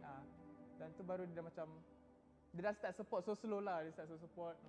Kira dia macam penyemangat saya lah untuk teruskan dalam e-sport lah. Untuk yang memaafkan orang yang dengki dengan AJ. Dengki tu maksudnya dia sampai buat sesuatu, sampai menutup perut nasi AJ sendiri. Tapi AJ tetap memaafkan orang tu. Itu yang paling besar. Bagi saya banyaklah salah dengan ID sebab masa kat RSG season 10 saya banyak marah dia dan buat dia nangis lah sebab saya tak suka sikap dia. Dan sebab saya terasalah sampai sekarang benda yang saya buat tu salah, tapi saya mungkin ego tak minta maaf dan sekarang baru saya rasalah saya sebagai senior saya tak sepatutnya buat macam tu lah kat dia masa kat RSG. Dan saya terharu sebab masa tak ada orang ingat saya, ambil saya, dia yang cari saya dan try saya untuk ke tim hak. Yalah, saya banyak buat salah kat dia tapi dia masih ingat saya dan saya nak berterima kasih lah dekat Iris sebab bagi saya peluang lagi untuk ke pro scene ni. Actually, after the game, I will apologize to them. Just like because I thinking just like I want to win only. Because for my positive, everything is I want to win. I want to improve myself. I want to improve the tank. But I never care about the people feeling anything like that. So 我可能不太善于怎样去道歉，但是我会用我的行动证明我的道歉方式是对的。aku tak rasa semua orang boleh macam aku untuk minta maaf, sebab bagi aku kalau kita minta maaf ni kita dah lepas satu tanggungjawab. Aku dah rasa satu kepuasan. Macam even benda tu bukan salah aku, especially salah aku akan minta maaf. Sebab aku tahu kebanyakan manusia ni dia tak nak minta maaf. So aku minta maaf. Sebab benda tu simple lah, dua perkataan lah, minta maaf, tapi tak semua orang boleh buat.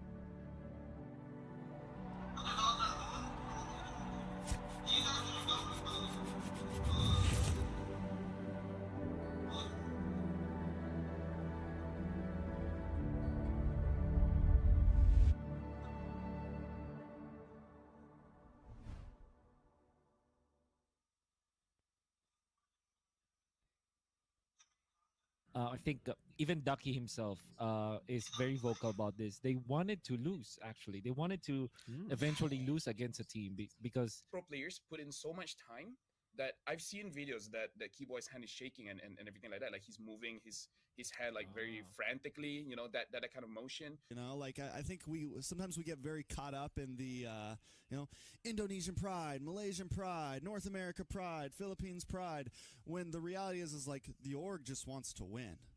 You know, that's like the org. It's more of like Team Hawk pride, RSG pride. You know, that's where the management is coming from. It's like I think last year we saw the rise of just MLBB globally. Oh yeah.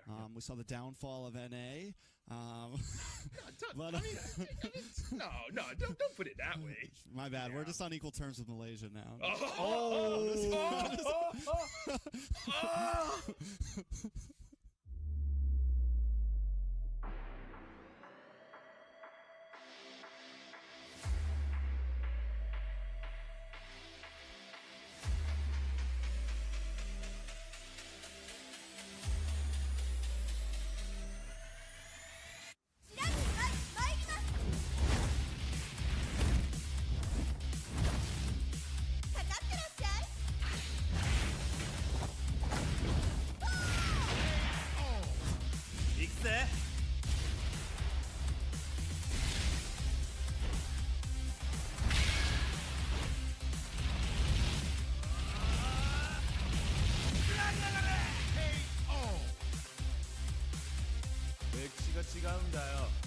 Hey, come on.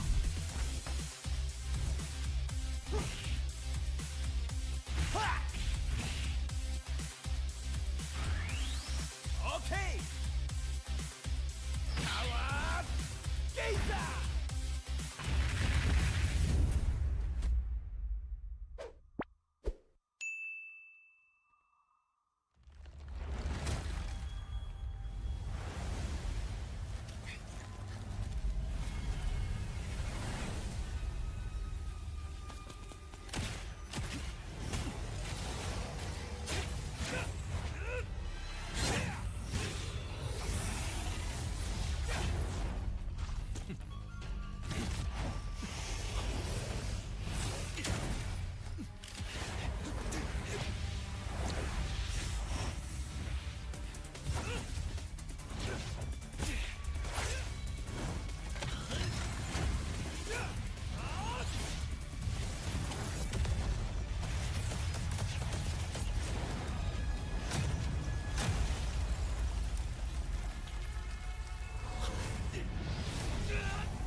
Masa untuk tamatkan semua ni. Jangan.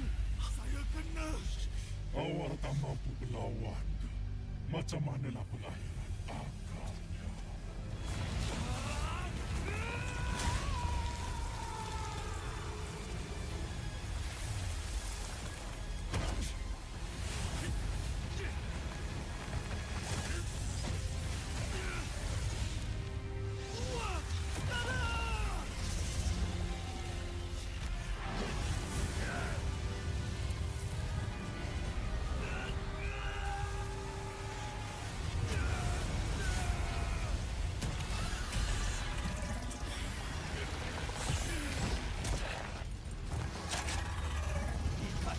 Sumpahan Berperang!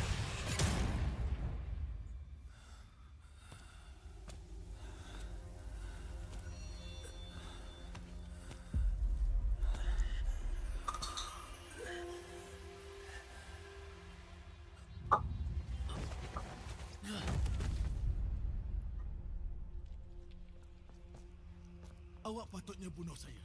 Ya, tapi ini hari bertuah awak.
You're gonna rent it.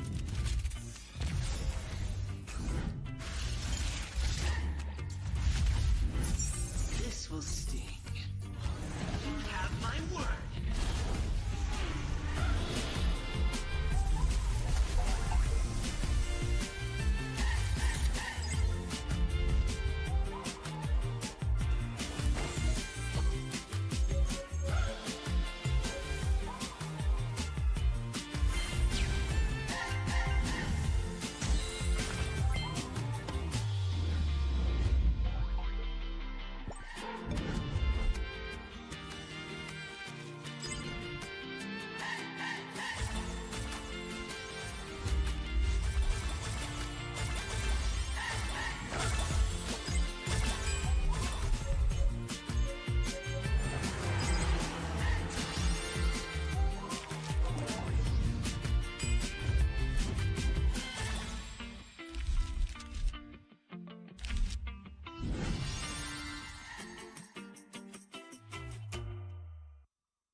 Berminat untuk mengetahui info lanjut mengenai prestasi pemain dan jadi sebahagian daripada MPL Malaysia? Layari laman rasmi MPL Malaysia sekarang. Ayo kita bersama menaikkan mutu MLBB di Malaysia. Jangan terlepas kemas kini Liga Academy rasmi MLBB Malaysia, MAL Malaysia.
I'm a rock star.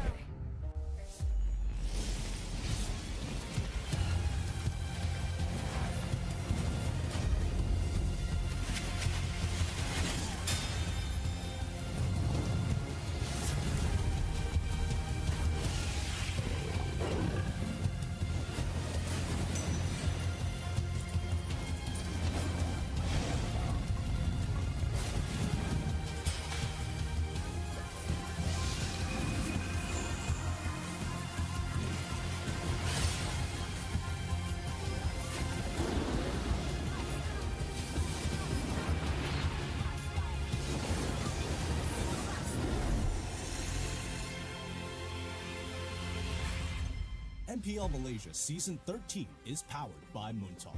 Enjoy a superior 5G network and lightning-fast gaming experience only with our official mobile internet hotlink. A big shout out to ROG Phone 8, the official gaming phone, for keeping our players at the top of their game. Grind on with Nescafe to keep your gaming spirit going. Thank you to all of our sponsors and partners for your support in MPL Malaysia Season 13. Welcome back. Day one here at the MPL MY. Season 13 continues here on the English broadcast. We've already seen one team make it through the play-ins and another team bowing out of the tournament overall after having an impressive regular season, but all is up in the air here at the playoffs. My name is Gideon Q. This is Icy Baby Wantoon as well as LaFell here at the desk to accompany me for this upcoming game. It's going to be Team Hop up against RSG, and well, knowing both of their backgrounds here, personally for me, I mean, it should be a pretty easy RSG win. They did win the last time, so convert it? I don't know, man. RSG's my boys, right? I want them to win, but at the same time, Team Hawk, I'm pretty sure they understand where they stand right now, right? Over 500 days where Team Hawk couldn't get a victory over RSG. I'm pretty sure if at any time they want to get a win, it's today. Yeah, and at the same time as well, I feel like there is so much to actually talk about here. There's so much backstory that's happening between both these two teams here. But of course, before we talk about the teams here, we have to talk about the device that they're using on stage here. And of course, they are dominating the MLBBs with spectacular gameplay. We are ROG Phone 8, the king of performance, your ultimate gaming phone. So with this phone, they're able to play at the top level gameplay. And so far, personally, you're an RSG guy. I like Iris's gameplay because he has been very, very flashy.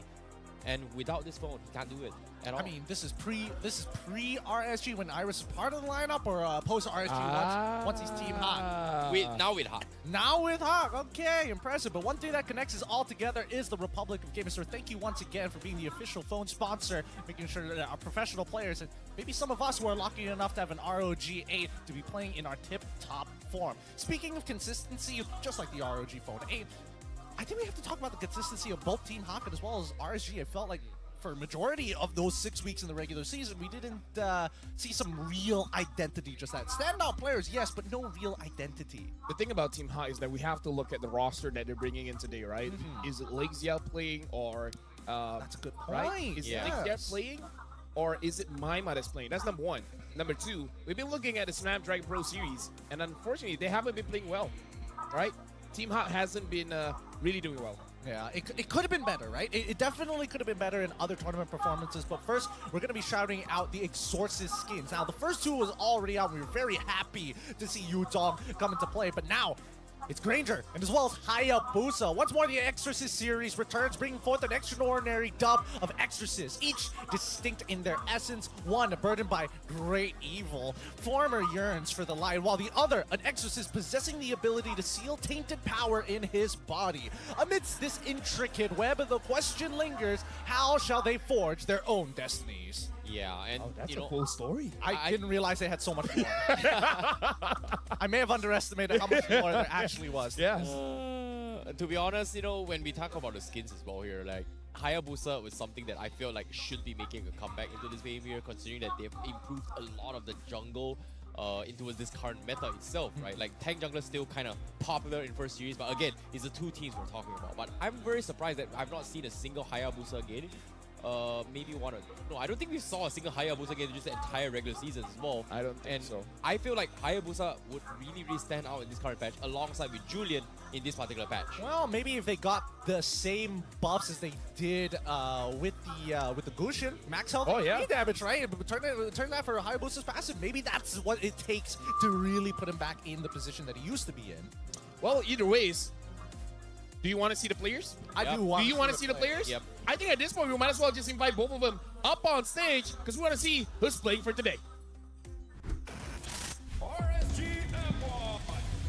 Still a strong contender for the title, the Malaysian Raiders are looking to chase their second trophy after 6 seasons. With their strongest lineup deployed, they are poised to continue their momentum into the playoffs. Presenting the impressive RSG Malaysia!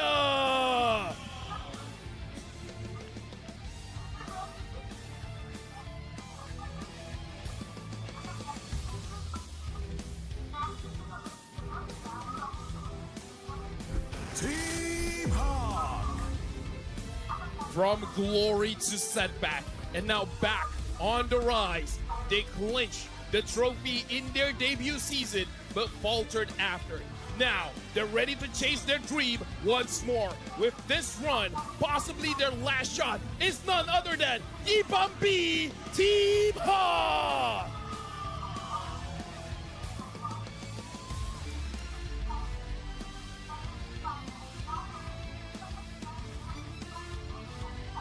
Now introducing both the coach as well as the analyst for both teams, as well as head of League Ops, Cedric, who will ensure fair play and professional integrity of the match. Coming in for RSG's coach Sora, and for Team Hawk, it's Coach Wright. And the analyst for this game is going to be Matt Dins.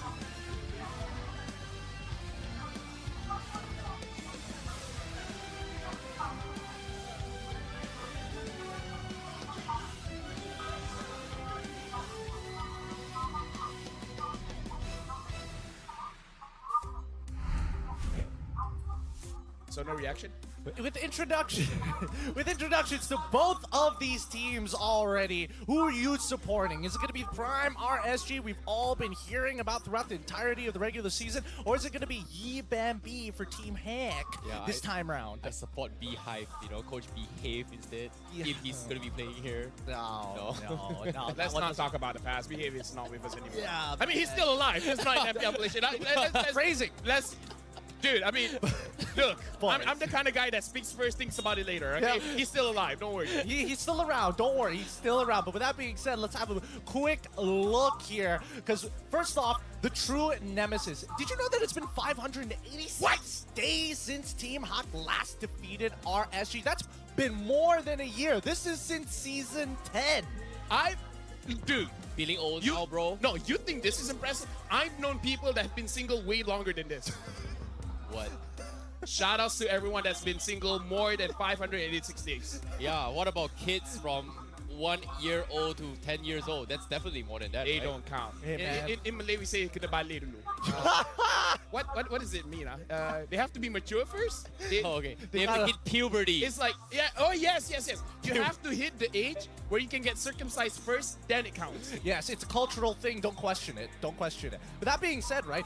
Again, I brought this up before, but the consistency of both of these teams have been a little up and down. Some have been a little bit more impressive than most, and I think that Team Hawk has definitely showed that their hero pool is a little bit more implemental in this current meta compared to previously. But even for RSG, it kind of depends on whether your boy in the mid lane does well. Let's talk about the rocks of each team, right?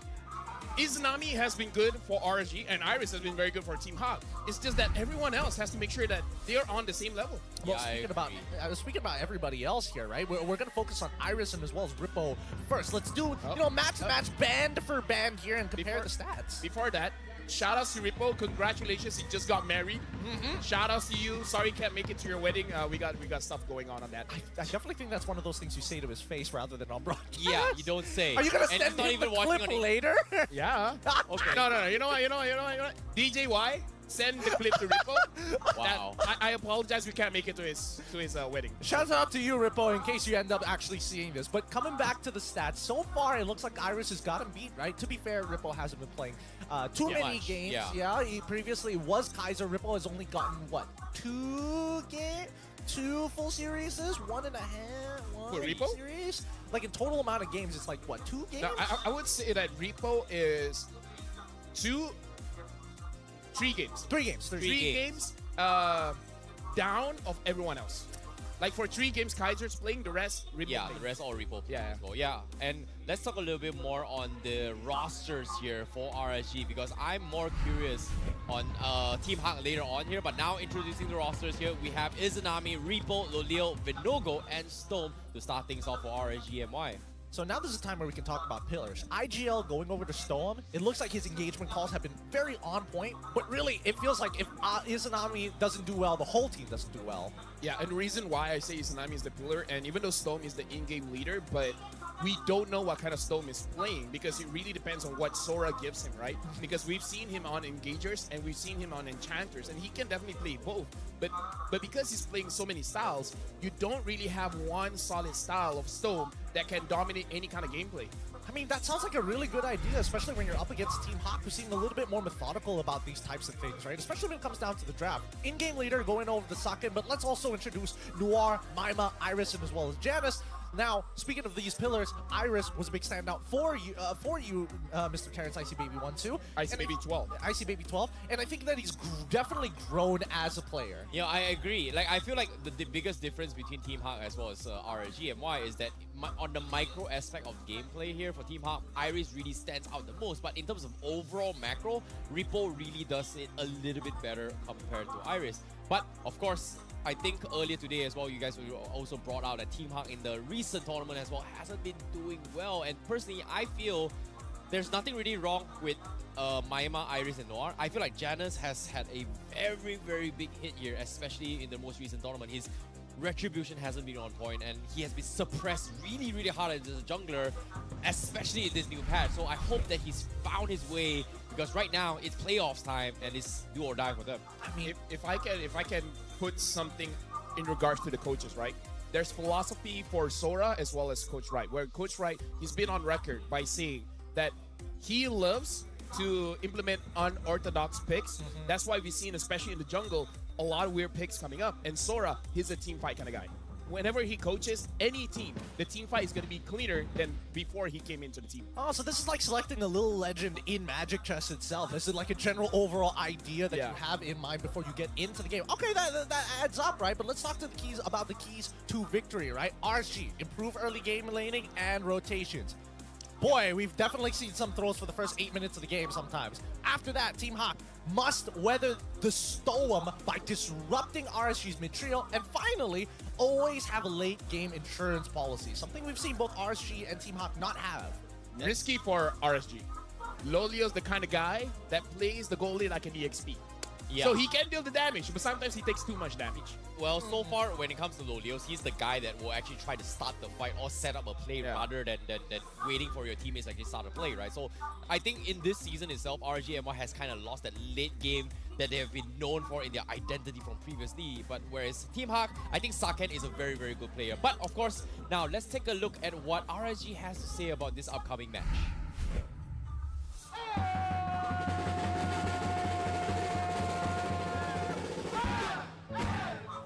Yang korang expect yang kita orang akan lebih perform dekat regular season disebabkan kita baru menang Kohai, especially bila kita orang menang against SRG dekat Kohai iaitu 4-3. Tapi disebabkan kita orang terlampau selesa dan kita orang tak fokus untuk improve lebih jauh, disebabkan itulah kita orang momentum kita orang drop. So semua orang tahu kita orang ada kekangan, kita ada dalam worst situation dekat early seasons, tapi kita orang dapat bangkit dekat late season. Kita orang cuba untuk perform lebih baik dekat late season, and kita orang still dapat berjaya lah untuk buktikan dekat orang yang even kita orang early season drop, kita orang still boleh bounce back to the late season, and I think that if we keep our momentum, we will achieve more win in playoff.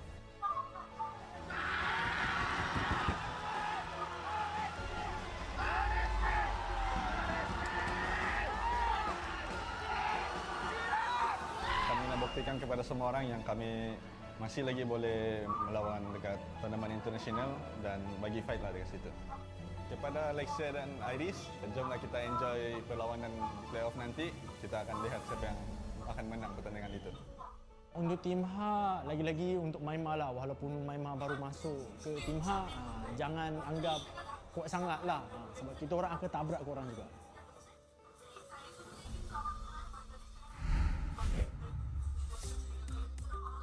I like the tone that Repo went in.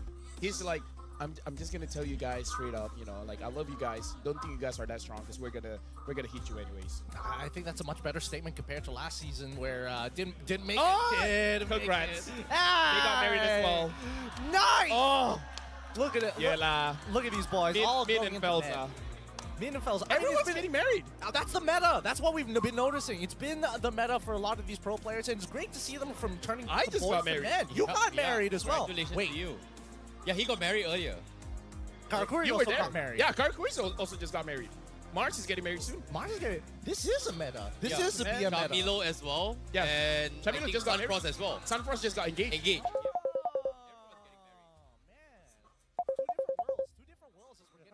It's your turn, Gideon.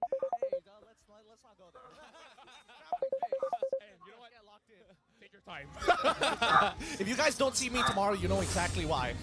7 more seconds as we try to get into this game. It's time to draft here. This is Tournament Lives. Can they qualify for the playoffs right here, right now, as we go straight into the drafting phase? Now, seeing how the draft is going here, I'm a little bit more worried for how Team Hart is going to be playing, right? Like, when it comes to new rosters, it takes time to build a little bit of chemistry. And the best part is we were able to take a sneak peek on how Team Hart drafts earlier this week before the patches as well. So I think RSGMY has a very, very clear indication of how they want to shut down here. May it be Genesis Hero or going to be shutting down on Saken's play style. But so far, knowing Saken, he's been leaning on his Nathan a little bit more. So I'm really surprised that RSGMY did not ban this. They want the low yi. Oh, Want that low yi. for Izanami? Yeah, for Izanami, man. Okay, one thing that I do have to say. He's my boy. He's your boy. But he can't use Louis. God, man, he really is your boy, I guess. No, because every single time they let him use Louis, it's like, okay, 1D, his name, we're gonna trust you with this. Right? It's like, I got you. Bet. Every single time he used diversions, they die.